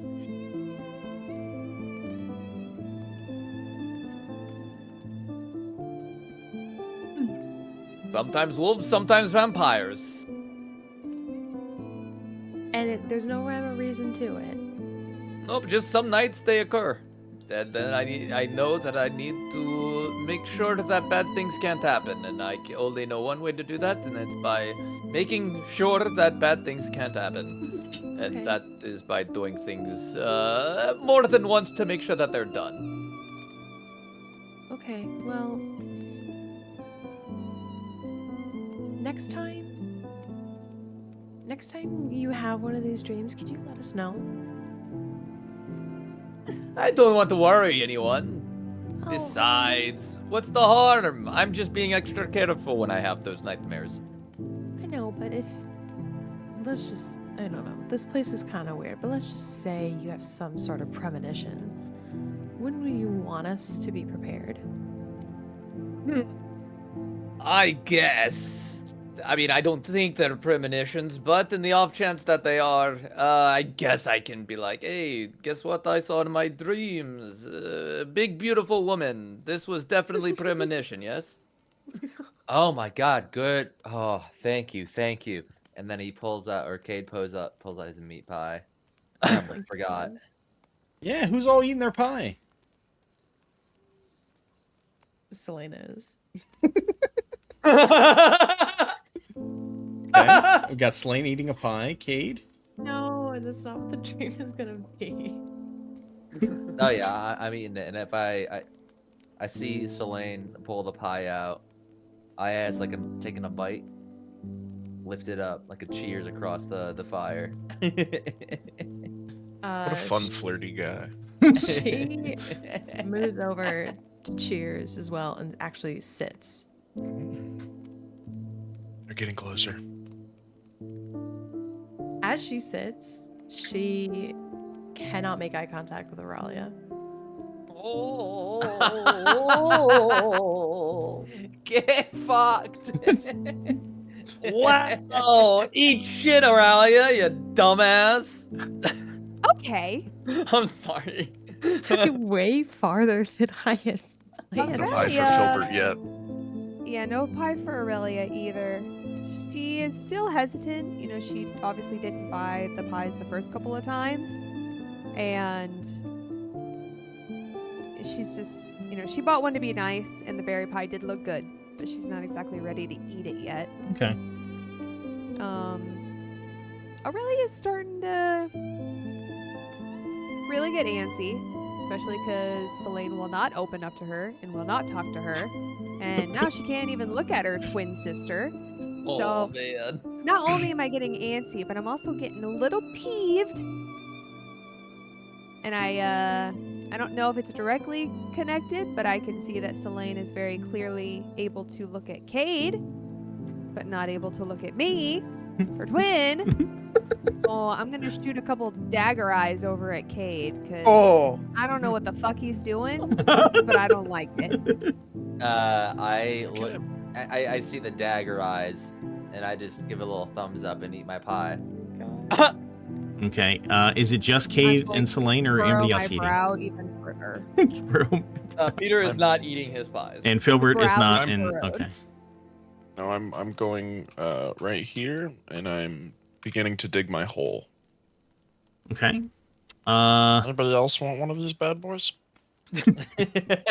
Cade and Selene, I need you to make a Constitution saving throw, please. These bad boys. Anyone else want in on this? Yeah, he sucks. That wasn't a saving throw. That's okay, you But if failed. It's the same Yeah. anyway. Yeah. Selene and Cade eat their pie, and it's very delicious. Selene, you really enjoy the pie. You could tell they put a lot of effort into it. They got some.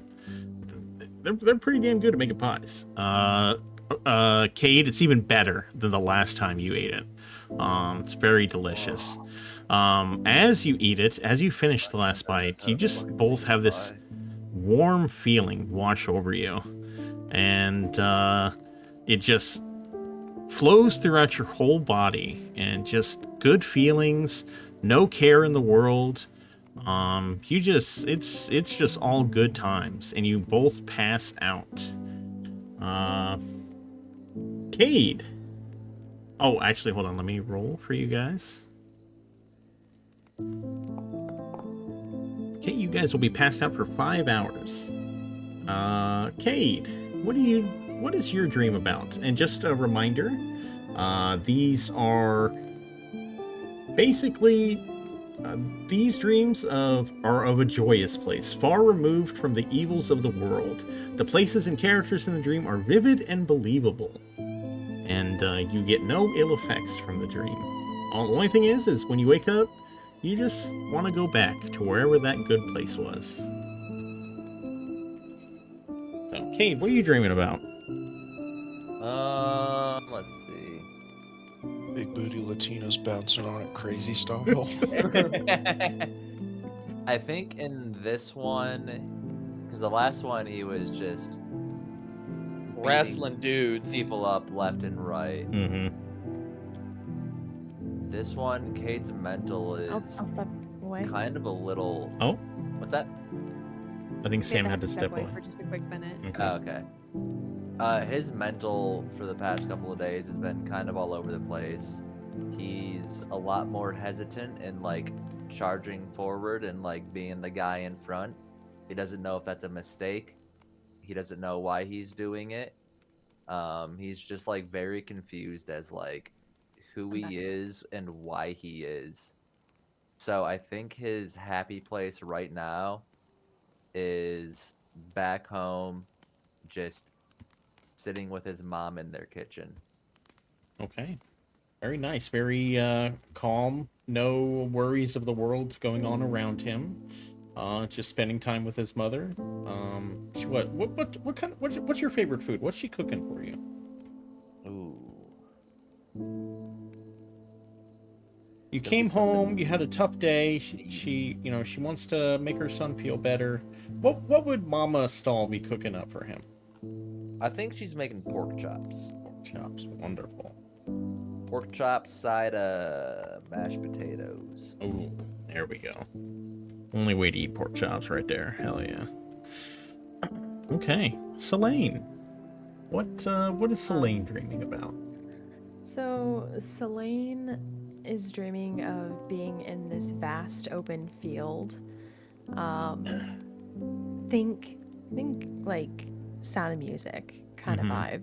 So big rolling hills, lush grass, but it's at night and the stars are bright. You can see the Milky Way, you can see the galaxy. It's a super clear night, no light pollution. There's a light warm breeze brushing over your skin. It's actually picking up some of the petals in her hair and carrying it off. Oh, And she looks over to the left and she sees Xander, Odette, and Aurelia sitting together under a woven blanket, or on top of a woven blanket with some lemon shortbread cookies and some other like family recipes as a picnic, as we're just sitting there laughing and smiling. okay. Selene dreams of maybe a memory or maybe a wish. Maybe a mix of the two, with some people.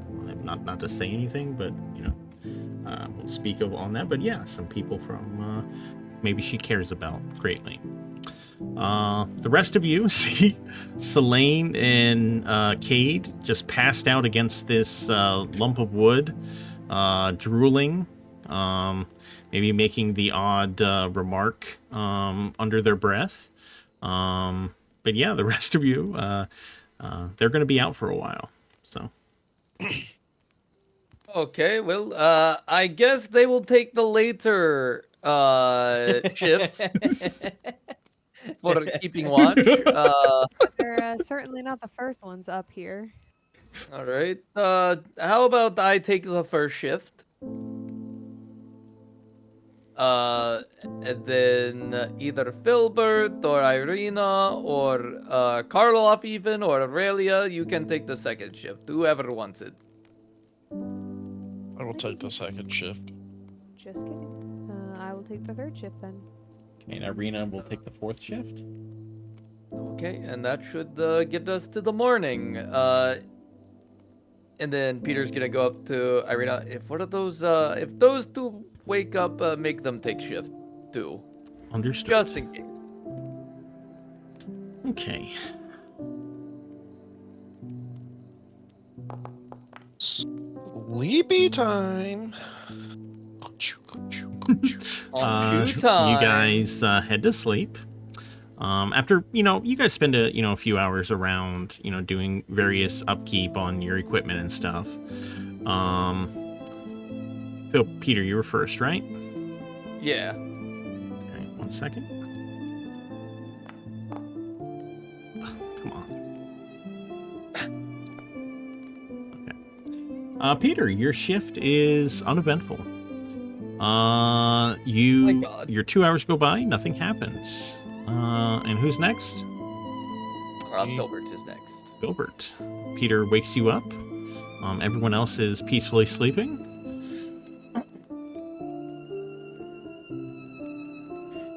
Filbert does his rounds.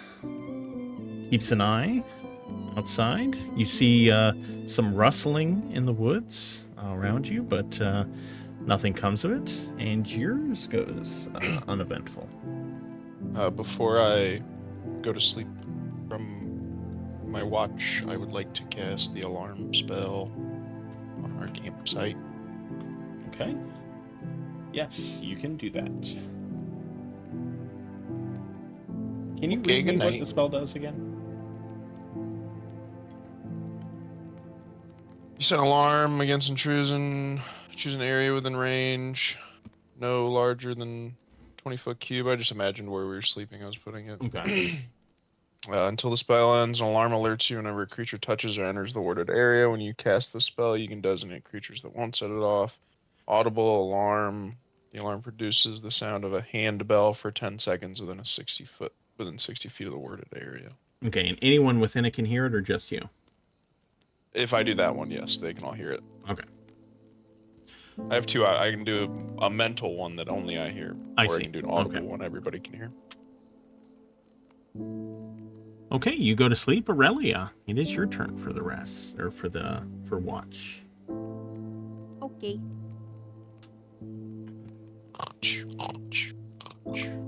As you're walking around, you see to the south, from the road, you see a faint blue shimmer slowly approaching the camp. Oh my. How far out is it? Looks like 30 feet. Oh, you meant actual distance. Okay. I just didn't know if it was farther than what the map okay. was Yeah. depicting or not.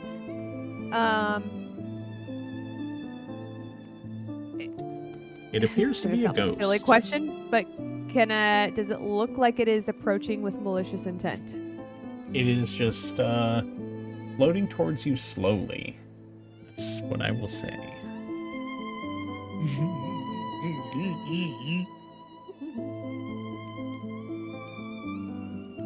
I know you literally just talked about this, but what does the alarm spell do again? When he gets closer, an alarm's gonna go off and wake everybody up. Okay.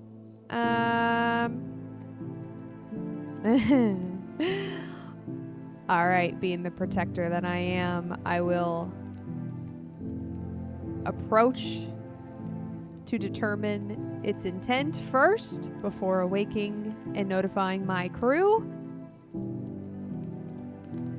The ghost sees you and slowly glides over to you, and he says, "What foolish adventurers doing in here in Barovia?"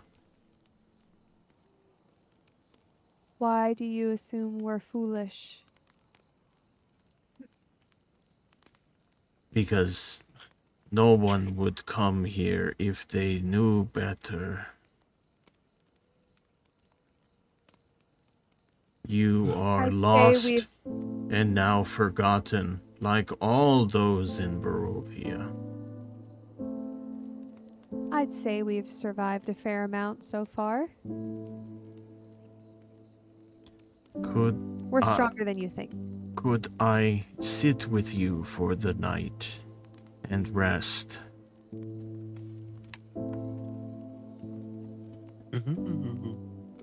Ooh. He's a homie. Let him hang. You're Let the- asleep. Let the ghost homie the Gomi chill. He's a What? vibe. He's a vibe. Hey, yo, get over here, Gomi. I would assume that most ghosts are restless, correct? Like there's a reason that they're out and about. I think that's a fair assumption. Okay. I'm gonna kind of soften my face a little bit and then look at it and say, what is plaguing you in Barovia? I feel like there's a reason you're wandering. Many years ago, I came to Barovia seeking adventure, but I was cut down along with those I traveled with, and my soul is now trapped within this realm, forced to walk the land, never finding any rest. What? I'm sorry. What were you seeking and where were you cut down? I was seeking to free this land from the devil Strahd, and I was cut down at the Pillar of Ravenloft.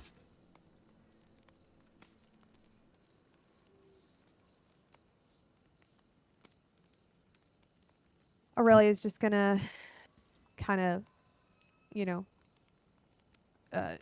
show sadness a little bit more. And obviously she can't touch the ghost, but she's gonna like gesture a hand as if she's like reaching out and providing solace to the ghost and say, we are on a very similar mission. While we all may be here for a variety of reasons, we have people in our party with great need to be rid of Strahd. We don't have all of the puzzle pieces put together, but we're on the track to helping this land be rid of Strahd. If we can make it happen, we're going to do what we can. Regardless of Strahd, I will vow to you that we will find a way to free your soul from the Pillar of Ravenloft and let you finally rest. He bows his head towards you, and he says, "Thank you.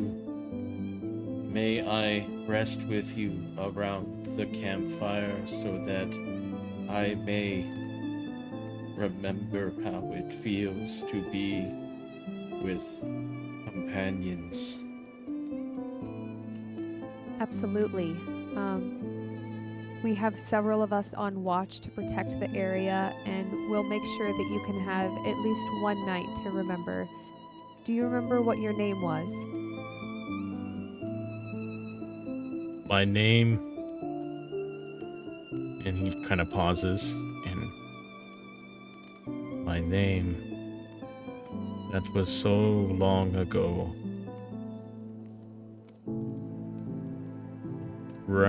If you... Oh, sorry, go ahead. He's sort of trying to remember. He's struggling. If you don't remember, what would you like us to call you? Think of your new name as a new beginning.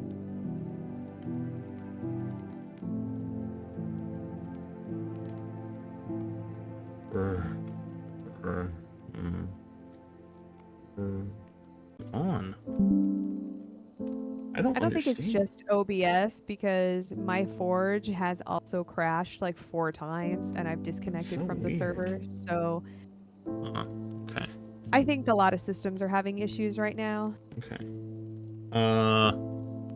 Now, I would assume, Filbert, that the alarm spell will go off for a ghost. Yes. Okay, so Aurelia, do you want to try and wake Filbert up before you have the ghost come over? Or do you want to just have the Yes. alarm go off? No, Okay, yeah, I was wondering if because we've determined that he does not have any malicious intent, it would not set it off. I think it'd be up to But Filbert, right? No. I just get to pick creatures that don't set it off before I cast it. Oh, okay. So I haven't designated him to not let it go off. So when he gets in, it would go off. Okay. So if I were to wake you up anyway, you'd have to cast another spell slot to. It's free. I mean, I would recast just. No, I could just redo it. It's fine. Okay. So you can just end the spell and then. Yeah, I would just end it and redo it. So yeah, go ahead and wake him up and yeah. I'm gonna walk over and then very gently, kind of, wiggle his shoulder. Oh, we're under siege. I'm sorry. No. Under lockdown. I'm trying to be quiet because I don't want to wake everybody up. But Yeah. What's that? I have a friend who's going to join us by the campfire tonight. He's a What the lost. I know it sounds crazy, but I've talked with him. He's just a lost soul. He was a lost soul who was struck down by Strahd, and he's wandering and did not attack me. He has no need to attack us. He just wanted to know what it was like to sit around a fire with comrades again. So I told him as long as others are, watching the area and we can kind of keep an eye on things, he's welcome to sit with us. But I just didn't want to wake everybody up. If you wanted to take the spell down real quick and let him in. Okay. Yeah. Filbert pokes his head out of his hole and sees a ghost sitting there like that Return the Slab guy from Courage the Cowardly Dog, off in the. Holy shit! Oh my god! He's just gonna slide right in front of where the ghost is. Look, I know it sounds crazy. I promise. He's a kind soul, okay? And I think we should just give him a chance. I'll be the first to strike him down if he goes to hurt anybody. Well, okay. This gotta be a dream. It's that nightmare they've been talking about. Damn, these nightmares ain't shit. For like half a second, just long enough for him to get here, and then you can pop it right back up again. All right. Okay. Sure. Yep. Bibbidi bobbidi, alarm bells, yay! Oh shit. Bippity boppity alarm. May we be caused no harm. He recasts it and he goes back to his hole. Okay, Filbert, you get inspiration. Aurelia, you also get inspiration. However, you already had it, so you can give it to somebody.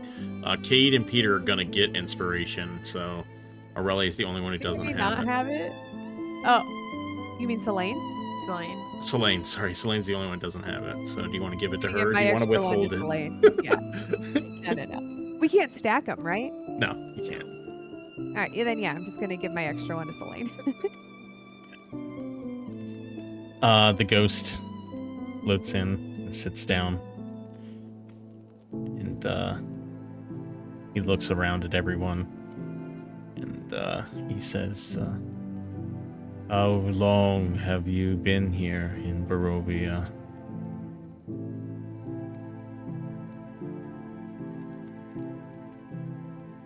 It's you, Aurelia. Aren't you the only one I awake? know. I'm trying to look at the journal. Oh. It's been, what, 6 days? 6 days, yes. Oh, yay on me. Okay. All right. We've been here almost a full week. 6 days exactly. That's longer than most last in Barovia. We're a careful group. We weigh Just out let our a ghost options. into our camp. We're careful. I assessed the situation. I approached him. Wait until Aurelia Kate hears did- about this shit. I approached him away from the camp so that he would not attack Right. everybody at once, and I did it to bait out an attack, and he didn't hurt me. So Aurelia did what is called an ocular pat down. yeah, She assessed the I did situation that. and determined there was no threat. I'm guided by Okay. Paylor, okay? I can I'm tell. got it by Palo, bitch. Oh shit. Rag Can't see looks anything at you around. Walks with us. and says, Strahd was once just a man centuries ago. And he made a pact with unfathomable darkness to become the Dark Lord himself. He is more than mere vampire. He possesses powers one can only imagine. What did a man have to promise to the darkness to gain such insane power? I can only imagine something so ungodly it has twisted the soul beyond redemption. To live with the horrific acts and knowledge for eternity must be torture no man could bear. Do you know anything more about when or how the pact happened, or perhaps where he came from before he turned? He looks around and says, I do, actually. But that's go a ahead. story for another night.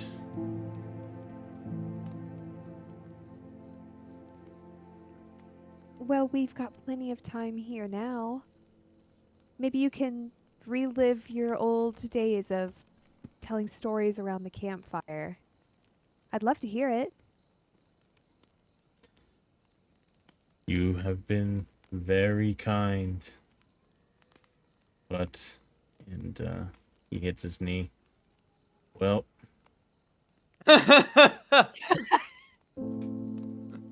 no, he says, perhaps I will find you again on the road near the campfire, and you will let me sit with you again to remember days past. And he fades away. Oh, Oh, hell yeah, dude. Hell Real fucking yeah, sad. dude. Rag, come back. Poor guy. But Rag's gonna be back next time we take a long rest on the road. Damn For it, sure. Doug. This is an NPC I met for about 5 minutes, and now I'm emotionally attached. You bring him back right now. Damn, I'm good at that's what I'm best at, Give ain't me I? my goddamn ghost back. Showing you guys an NPC for 10 minutes. Give me my ghost back. Oh, shit. Silver pokes his head back out of the hole and sees no ghost anymore. It was all just a dream. There's just no way Aurelia would really ever let a ghost in here while we're all sleeping. Good. Okay. Aurelia, the rest of your shift goes by without any incident. I'll remember you, Rag. Oh my god, he's not gone forever. You don't know that. How do you know? You were asleep. You don't even know him. Selene's just drooling on the ground. Oh, shit. Okay. Aurelia, do you wake Irina up? Or do you try to wake one of Cade or Selene up? No, I'm gonna wake up Irina. Oh, is it my turn?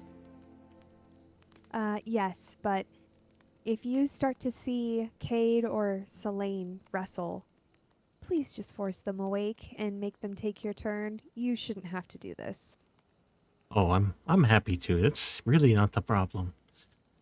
She stands up and arms herself and goes to stand watch.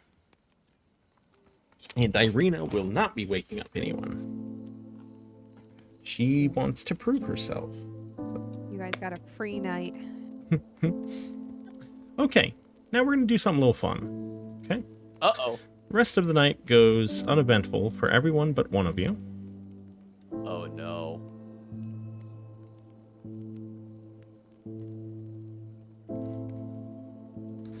Somebody in Twitch chat asked if we could eat the dog. I don't think that's gonna happen. Who was it?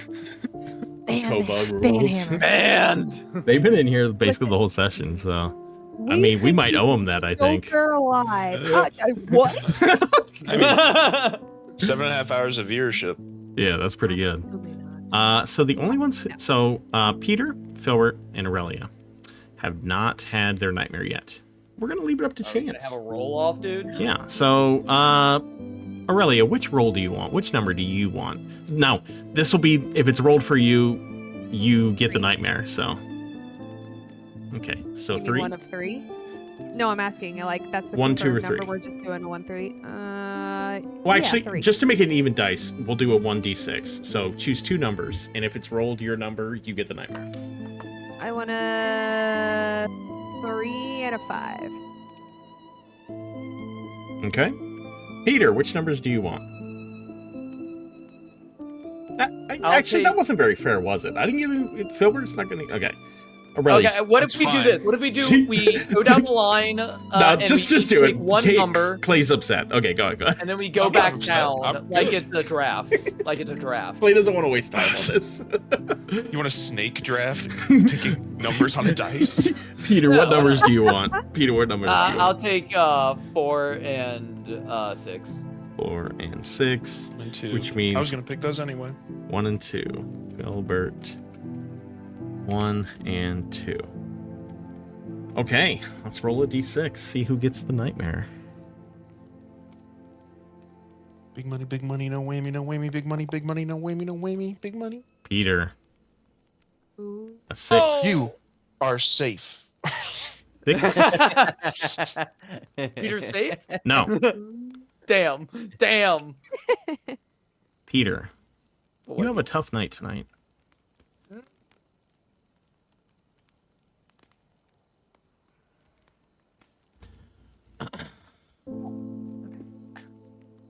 The forest is golden. The firelight is soft.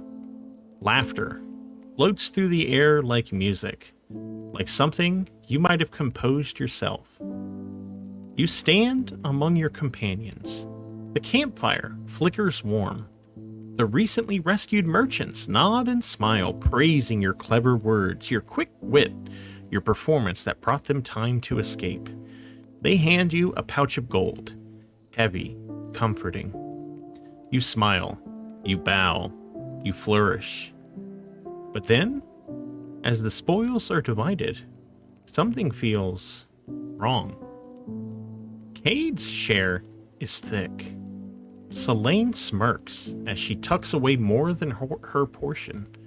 Aurelia leans into Filbert, whispering something that makes them both giggle. Your share is smaller, significantly. You try to laugh, but your throat tightens. Their smiles are different now, wider, crueler. Later, you return to your pack and find it open. Trinkets are missing. Charms, scrolls. Nothing essential, but it's the principle. You glance at the others. Selene and Aurelia sit together, still giggling. Missing something? Selene hums. Must have been the wind, Aurelia says with a smile. Then Cade walks past. He doesn't slow down, doesn't swerve. He slams into you hard, knocking you into the dirt. Out of my way, parasite, he grunts. Try being useful for once. You stare after him, and they all watch, smiling, laughing, not with you, at you. A sharp clap cuts through the scene. Selene stands, arms open wide. Everyone, it's time for a performance. You blink, confused. The others gather. Filbert sets out chairs. Cade arranges logs like seats. A makeshift stage is formed from broken crates. Selene gestures to the center. Come now, Peter, she says sweetly. You live to perform. You're pushed forward. Your coat, gone. Your shirt, your boots, your rapier, stripped, gone. Your voice trembles. Your hands shake. No jokes, Cade sneers. No clever lines, Bard. Aurelia steps behind you and gently removes your cards, your signature, and drops them into the fire. Let's see what's underneath. You stand center stage, naked, trembling. Dance, Filbert says, voice flat. Come on, Peter. Do something clever. You try. You stumble. You open your... Sorry. You open your mouth, but no sound comes out. Laughter. Loud. Rising. Selene throws a coin at your chest. Cade tosses a bone. Aurelia begins to hum. Then they rise. Their hunger is no longer for entertainment. Aurelia touches your lips. It was always your mouth, wasn't it? She reaches in, wrenches your jaw wide. Filbert pulls out your tongue. It stretches impossibly long, slick with blood and lies. Still tastes smug, he says, and bites off the tip. Selene slices your chest open. Your heart still beating glistens in her hands.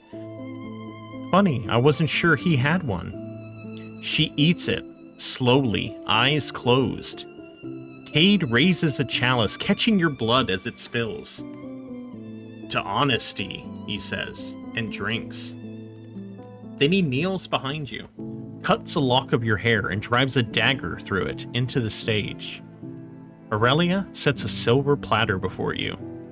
On it rest your genitals, neatly carved, pink and glistening, a sprig of rosemary beside them. You always thought you were irresistible, she whispers. They lift the plate toward you, offering it like communion. Eat, they say in unison. The world fractures, their faces twist, the fire howls, the stage crumbles. And then, silence. A tavern, candlelight. Your companions sit at a table, drinks in hand. Selene tells the story of the foolish bard who thought he mattered. Cade laughs, slapping the table. Filbert wheezes into his drink. Aurelia wipes a tear of laughter from her eye. And then he actually cried when we burned his cards, she says. You try to speak, but you're not in the tavern. You're beneath it. You're a shadow on the floorboards, a stain. You scream. They raise a glass. To you. To Peter, the joke that never landed. You wake, soaked in sweat, shaking, alone. The fire is still crackling. The laughter of your traveling partners. Is it with you or at you? Okay, I'm going to go ahead and give you access to that. All right. Oh my god. Jesus Christ, Doug. Peter ate his own balls. No, he refused. He refused to eat his own balls. I want to be very clear. I ate his tongue. Took a little Now bite that of did that. happen. Oh my god, my heart hurts so bad for this. Anybody else want some of this? Okay, so Mark, same thing for you. There are suggestions, emotional roleplay consequences. Those are just suggestions. You can read through those, see how many of these you think would work for you. If there's other ones that, you want to consider, you can do that. Whatever you think Peter's reaction to this nightmare would be. Also, that thing, also, that supernatural twist, the final one, that does happen. So work that in how you'd like. So yeah, the only one that is definitely happens is the last one, and the other thing, and then the emotional roleplay consequences, that's completely up to you. Those are just suggestions. The rest of you wake up, go ahead and do a long rest. You only now remember these rules are different, so you'll have to be careful. For instance, Cade, you have 1 of 3 hit dice right now. Because you are resting in an unsecured location, you'll only end up with 2 hit dice for short rests. So go ahead and just click long rest, but then check and see how many hit dice you're at right now, and make sure you only gain 1 after the long rest. Okay. I don't know how many of you used, many hit dice, but I have 3 available, so I'm just gonna roll 1. I'm already at max health anyway. Okay, so yes. That's yeah. Yes. We're allowed to gain 1 back, right? Yep, so everyone else looks like they're good. Okay. I think I did it right. Yeah, really you did it right. confused. Yes. Everyone else, you Okay. gained 1 hit dice. That's all you could gather. So, yep. So the rest of you wake up. Yeah. It is morning. Aurelia, if you wanted to do your prayer thing, you can. And just I'm not sure how tracking? No, like the the Morning Glory prayer book. Yeah, like another day off of that. May I have my cloak attuned? Yes, you can. Let me do that Do for I you. just have like really good sound quality there? Right there, yeah. He leaned forward, I think. Oh, really? Right in the mic. Yes. Okay. So, now I figured we'd do a little bit of RP here. I don't know what everyone is feeling right now. I know we've gone 7.5 hours right now. It's entirely in your guys' hands. I don't know if you guys are tired or you want to call it. It's up to you guys. But I figured we at least do a little bit of morning RP, and then we'll go from there. So, what's everybody feeling? I'd like to keep going. I'm good to keep going, but I don't know about anyone else. It sounds like we could stop. Clay, how are you feeling? Okay. Are Everybody you wants to keep sure going, you're I'm fine. okay, or if you're just saying that because the other people are saying, I want to keep going? Everybody wants to keep going. We can keep If you're going. not okay, Clay, We could that's stop fine. if you're not but, up for it. We'll do this RP, and then We could decide afterward. yeah. Go ahead. So everybody wakes up. Aurelia, no nightmare for you. Filbert, no nightmare for you. Cade and Selene, you both wake up. Yes. You feel extremely well. You feel great. You had a fantastic night's sleep, one of the best you had in a long time. You suffer no ill effects. The only thing is you missed that place where you just were. So Oh, she misses it bad. yeah. So I have a confession. Okay.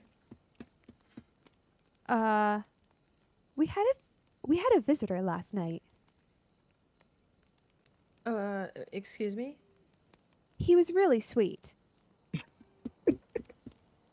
Can you elaborate, please? Sure.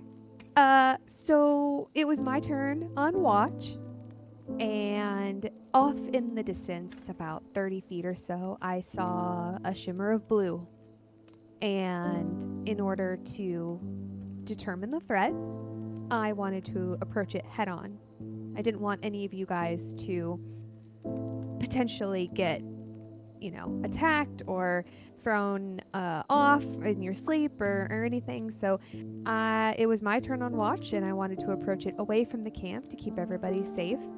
And I ran into a goat. And when I approached him, he did not attack me. He was really very sweet. And I wanted to give him a moment to explain himself, say why he was here. And turns out he was just a trapped, lost soul. He was struck down by Strahd. He came here to Barovia to hopefully rid the darkness from Barovia and get rid of Strahd. But as we are quickly figuring out, Strahd is a much tougher being than a lot of people had assumed. But he's doomed to wander right now as his soul is trapped at the Pillar of Ravenloft. And we just got to talking. He told me a little bit about Strahd and, why he was here. He had a companion, a party of companions just similar to us, and all he wanted to do was feel what it was like to sit by the fire amongst comrades again. So I led him into the camp briefly. He sat by the fire, told a story, and then he disappeared. His name was Rag, and he was very sweet. That wasn't a dream? No, that was not a dream, Filbert. Filbert was there. Story.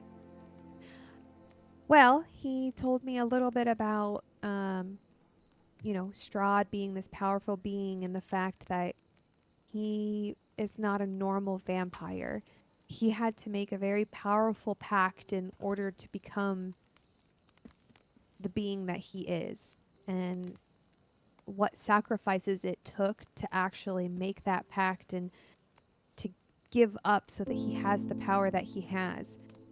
Rag did tell me that he knew more about where Strahd originally came from, or more about what the pack involved. But he said there was a saying hi.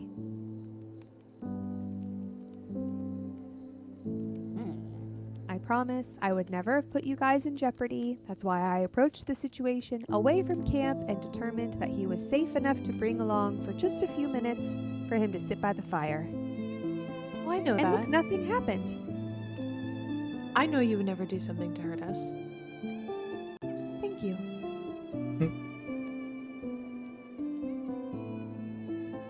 And I really thought that. I mean, I looked back out of the hole like 30 seconds after you made me take the spell down and he was gone. I thought you were crazy or I was asleep. No, he was just here for a brief minute. I mean, Still does sound a little crazy, but well, maybe everyone will be awake at a later time when he comes to visit us again. I don't know when that'll be, but maybe you guys can get to meet him. Rag. Yep, like what you clean with.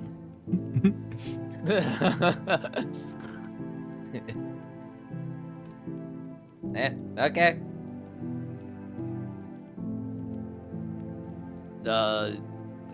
While she's going over that, Peter's just going through his bag, pulling out rations, and you see him take a big sniff, and he has a sickly look on his face as he pulls out the two dream pies, the dream pastries, and he's like, okay, do you want these?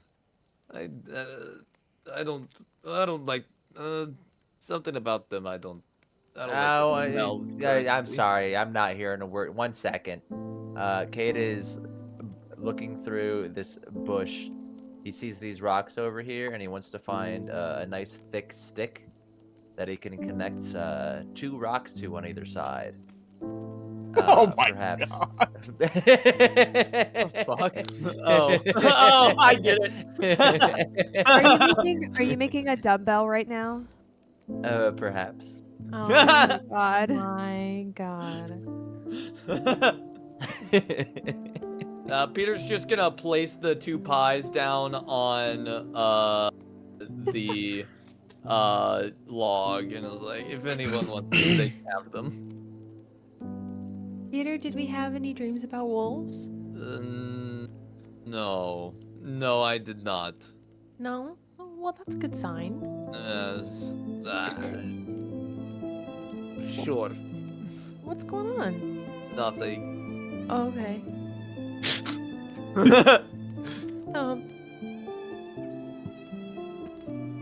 No one wants to. No one wants to talk. Everyone should just bottle everything up. So It's after wild. a couple of minutes of fumbling around trying to make dumbbells, he realizes the twig in the middle keeps breaking. So now he's just looking for a very heavy rock. Okay. Yeah, that's a big ass rock you're in front of you. Right here? Yeah, give me a strength check.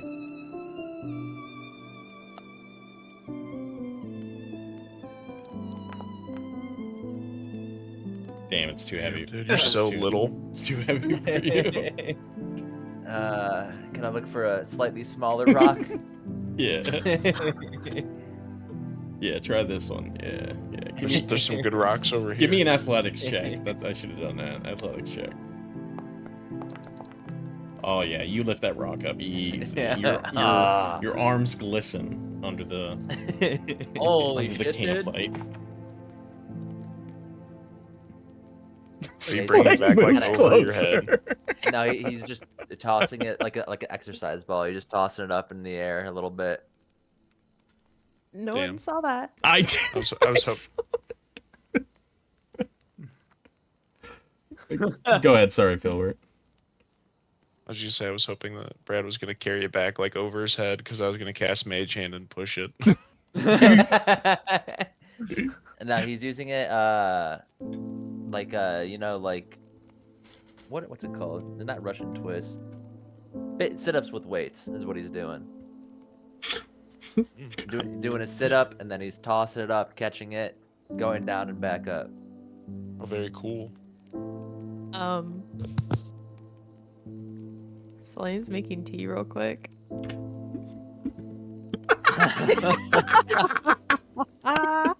She sits on the log, is sipping tea. Oh my god, this is the best What is? ounce of character flavor I have seen added to this campaign. I'm glad you all get to enjoy it now. It's not just me reading it in the I am journal. just laughing. Because this has been is happening the whole gold. campaign. Things like this. Oh my god. Wait, what? She had a crush. She didn't want to tell anyone. Oh my. Okay, I was lost too. Now. Oh, I get it. I get it.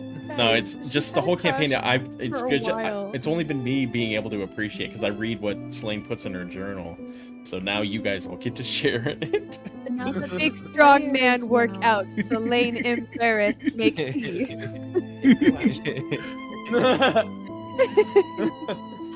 Oh, On ooh. a scale of 1 to 10, how obvious is this right now? I mean, she's literally sitting direct, like in his. So you're Everyone's back here, and she's just sitting, sipping tea, watching him. She's just getting a view of the forest. I'm thinking in you know? retrospect right now, how painful when you saw yourself get hung and cursed and I laughed. Yeah. Yeah. You guys need to remember that session. She was so emotional. No one knew why but Doug. Yeah. Yeah. Oh man, this is so good. I had some very conflicting feelings inside. Okay.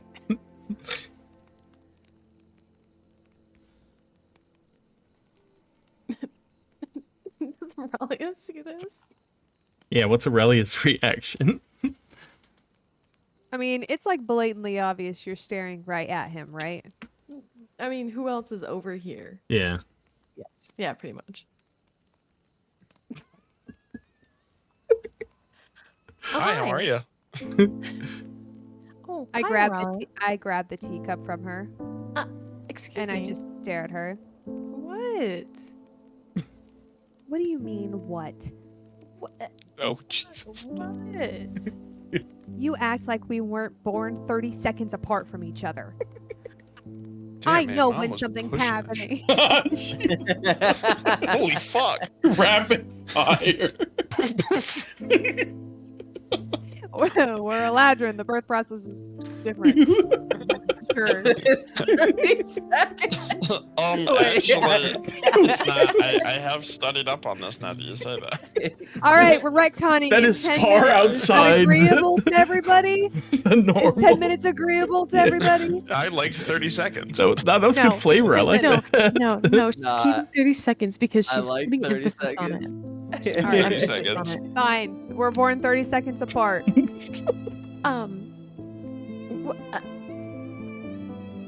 What? What do you want? What do you want me to say? Aurelia just slowly raises the teacup and takes a sip herself. Sets it back down. Goes,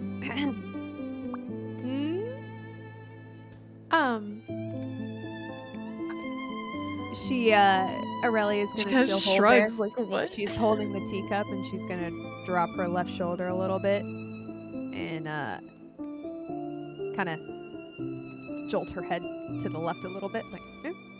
What? I'm just enjoying the view. It's a wonderful forest. There's a lot going on. Sweetie, we've spent our entire lives in the wood. You're telling me this is any different? What doesn't look normal is maybe the man about 40 feet back working out. Cade's just back there grunting. Grrr. Hey Phil, let me get a spot.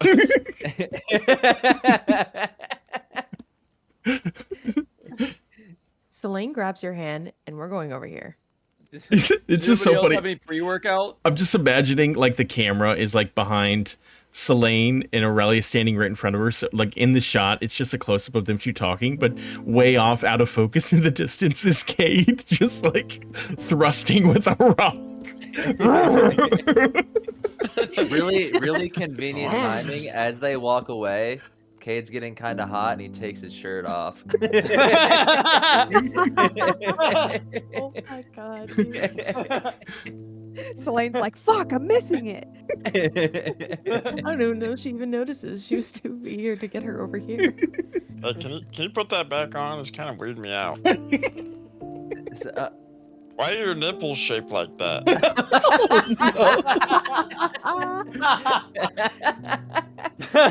Kate just has heart-shaped nipples for some reason. shut up, Filbert. We're all born different. Wow. That was actually kind of deep coming from you. I appreciate that. My apologies for making fun of your nipples. Irina sits on the log and also watches Cade sipping her tea. Excuse me. KT Stall in the party is just providing thirst content for everybody else. I mean, not you too. Oh no, I'm fine. I just I'm just enjoying. Cade on one of his sit-ups turns, sees Irina, and lines his jaw. Oh my god! Logs on her. No.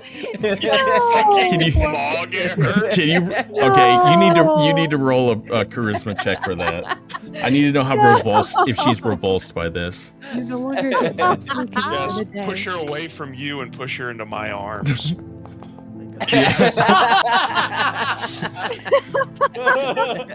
have inspiration. Cade awkwardly tries to line his jaw. Oh no, I'm not using inspiration. And She's not my type. she spits out her tea and she laughs and she says, "Oh, that was very fun." And she walks over to Filbert. That's funny, dude. Oh Yes. my god. Okay, That's so let's do this conversation. We've been eagerly anticipating it. Okay, go ahead. What is your deal? I'm allowed to look, okay? You can look all you want, but when you start ignoring me and avoiding eye contact, I have a problem with that. Okay, all right, look, all right. I was going through a lot the past 2 days, okay? And how would I know that? I am your twin, and you're telling me nothing. When was there a time for me to just be like, hey, by the way, I'm having a really bad fucking day? Oh, I don't know. Maybe a time similar to right now where you just pull me to the side and we have a conversation? Okay, but we're at camp here, okay? Everyone else, we're on the road. It doesn't matter. That's not the point. That's the point. Look, there was just a lot of things going on. It was just one thing after another. Oh, what the fuck is Filbert shoving? I didn't mean to. I was just looking. Selene kind of is like looking down, and you can see her fiddling like with her fingers, and like she's fidgeting a lot. And she goes, "I didn't know how to tell you because we don't know them all very well." Okay. It's not like you're running off with them and abandoning both of us. It's okay to have a crush. You can just still tell me these things. When have you never not told me something? I thought you had.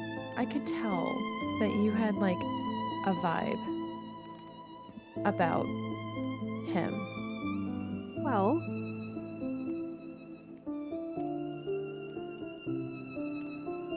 they can't hear us, correct? Correct. Yeah, I mean, on the map, you guys are close, but I'm assuming you guys went out pretty far, so. Okay. Well, of course I had a vibe. You seen him, how he's reacted to some of our comments, some of our actions? Yes, He didn't exactly seem very trustworthy at the beginning. I know, but what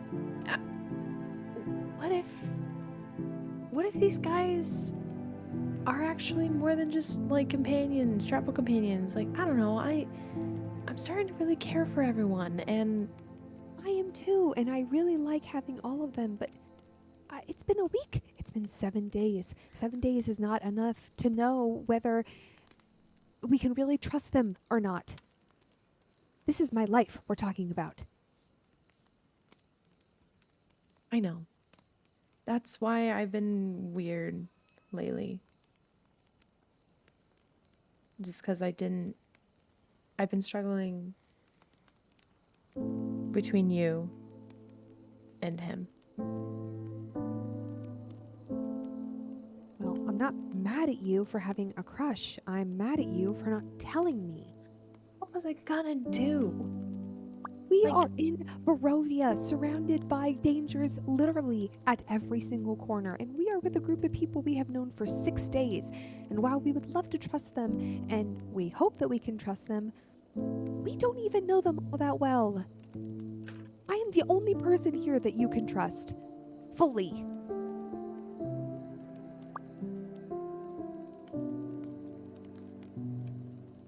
I know. She looks down. But I want to trust more people. And that's okay. We just need the time to make sure that they're fully trustworthy. We can't afford any accidents.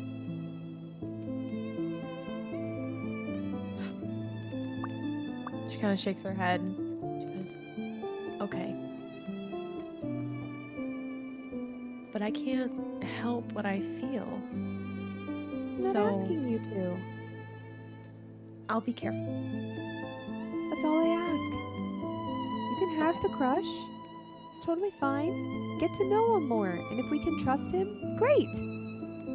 It's fine. That's totally fine. Just tell me next time so I'm aware and I am in the know and I'm not questioning all of our life decisions when we're sitting down at camp and you can't look at me.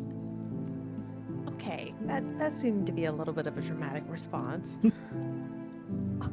Well, my twin sister suddenly couldn't look me in the eye. I would consider that pretty dramatic. It was one day. Okay. Anyway, all right. I'm sorry. Now you know. Yes, now I know. Apology accepted. Now, you go back and have your tea and watch him or whatever you're gonna do. I don't care. She immediately gets like beaming. She goes, "Okay." Okay. Jesus. Well, at least don't make it so obvious. Oh, okay. Sorry. All right. Slow down a little bit. Sorry. I'll low key. Yeah, you're right. Low key. Oh my god. She sits facing this way, and like will occasionally like, "Oh wow, I hear a bird over here." Oh shit. Like thumbs up on Aurelia. Low key. Oh Uh-huh. shit. You're doing great. Hey, Filbert, you want to try something? Yeah, sure. So Kate sets the rock to the side. And then he's laying on his back, and he puts his hands and feet up into the air. Jump up. You want to do an airplane? Yes. Okay. Silver jumps up. Roll. Now what? And I'm just balancing you there. Okay, I think that's a great place to end it. Guys, look so. at my bird, guys. Look. That's a good place to end it, I think. So, good job, everyone. Filbert's flying through the air. I'm so high right now. Nothing can bring me down. I'm flying so high. Hell yeah. Great job, everyone. Yeah.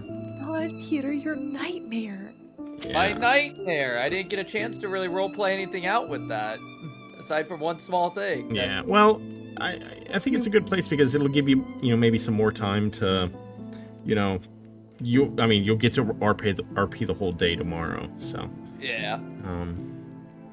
yeah. Well, the next time, not tomorrow. We're not playing tomorrow. Or yeah, I meant tomorrow. Yeah, sorry. Yeah, 2 weeks from now. So, yeah, great job, everyone. I'm going to set up a raid for Legendary Action Official.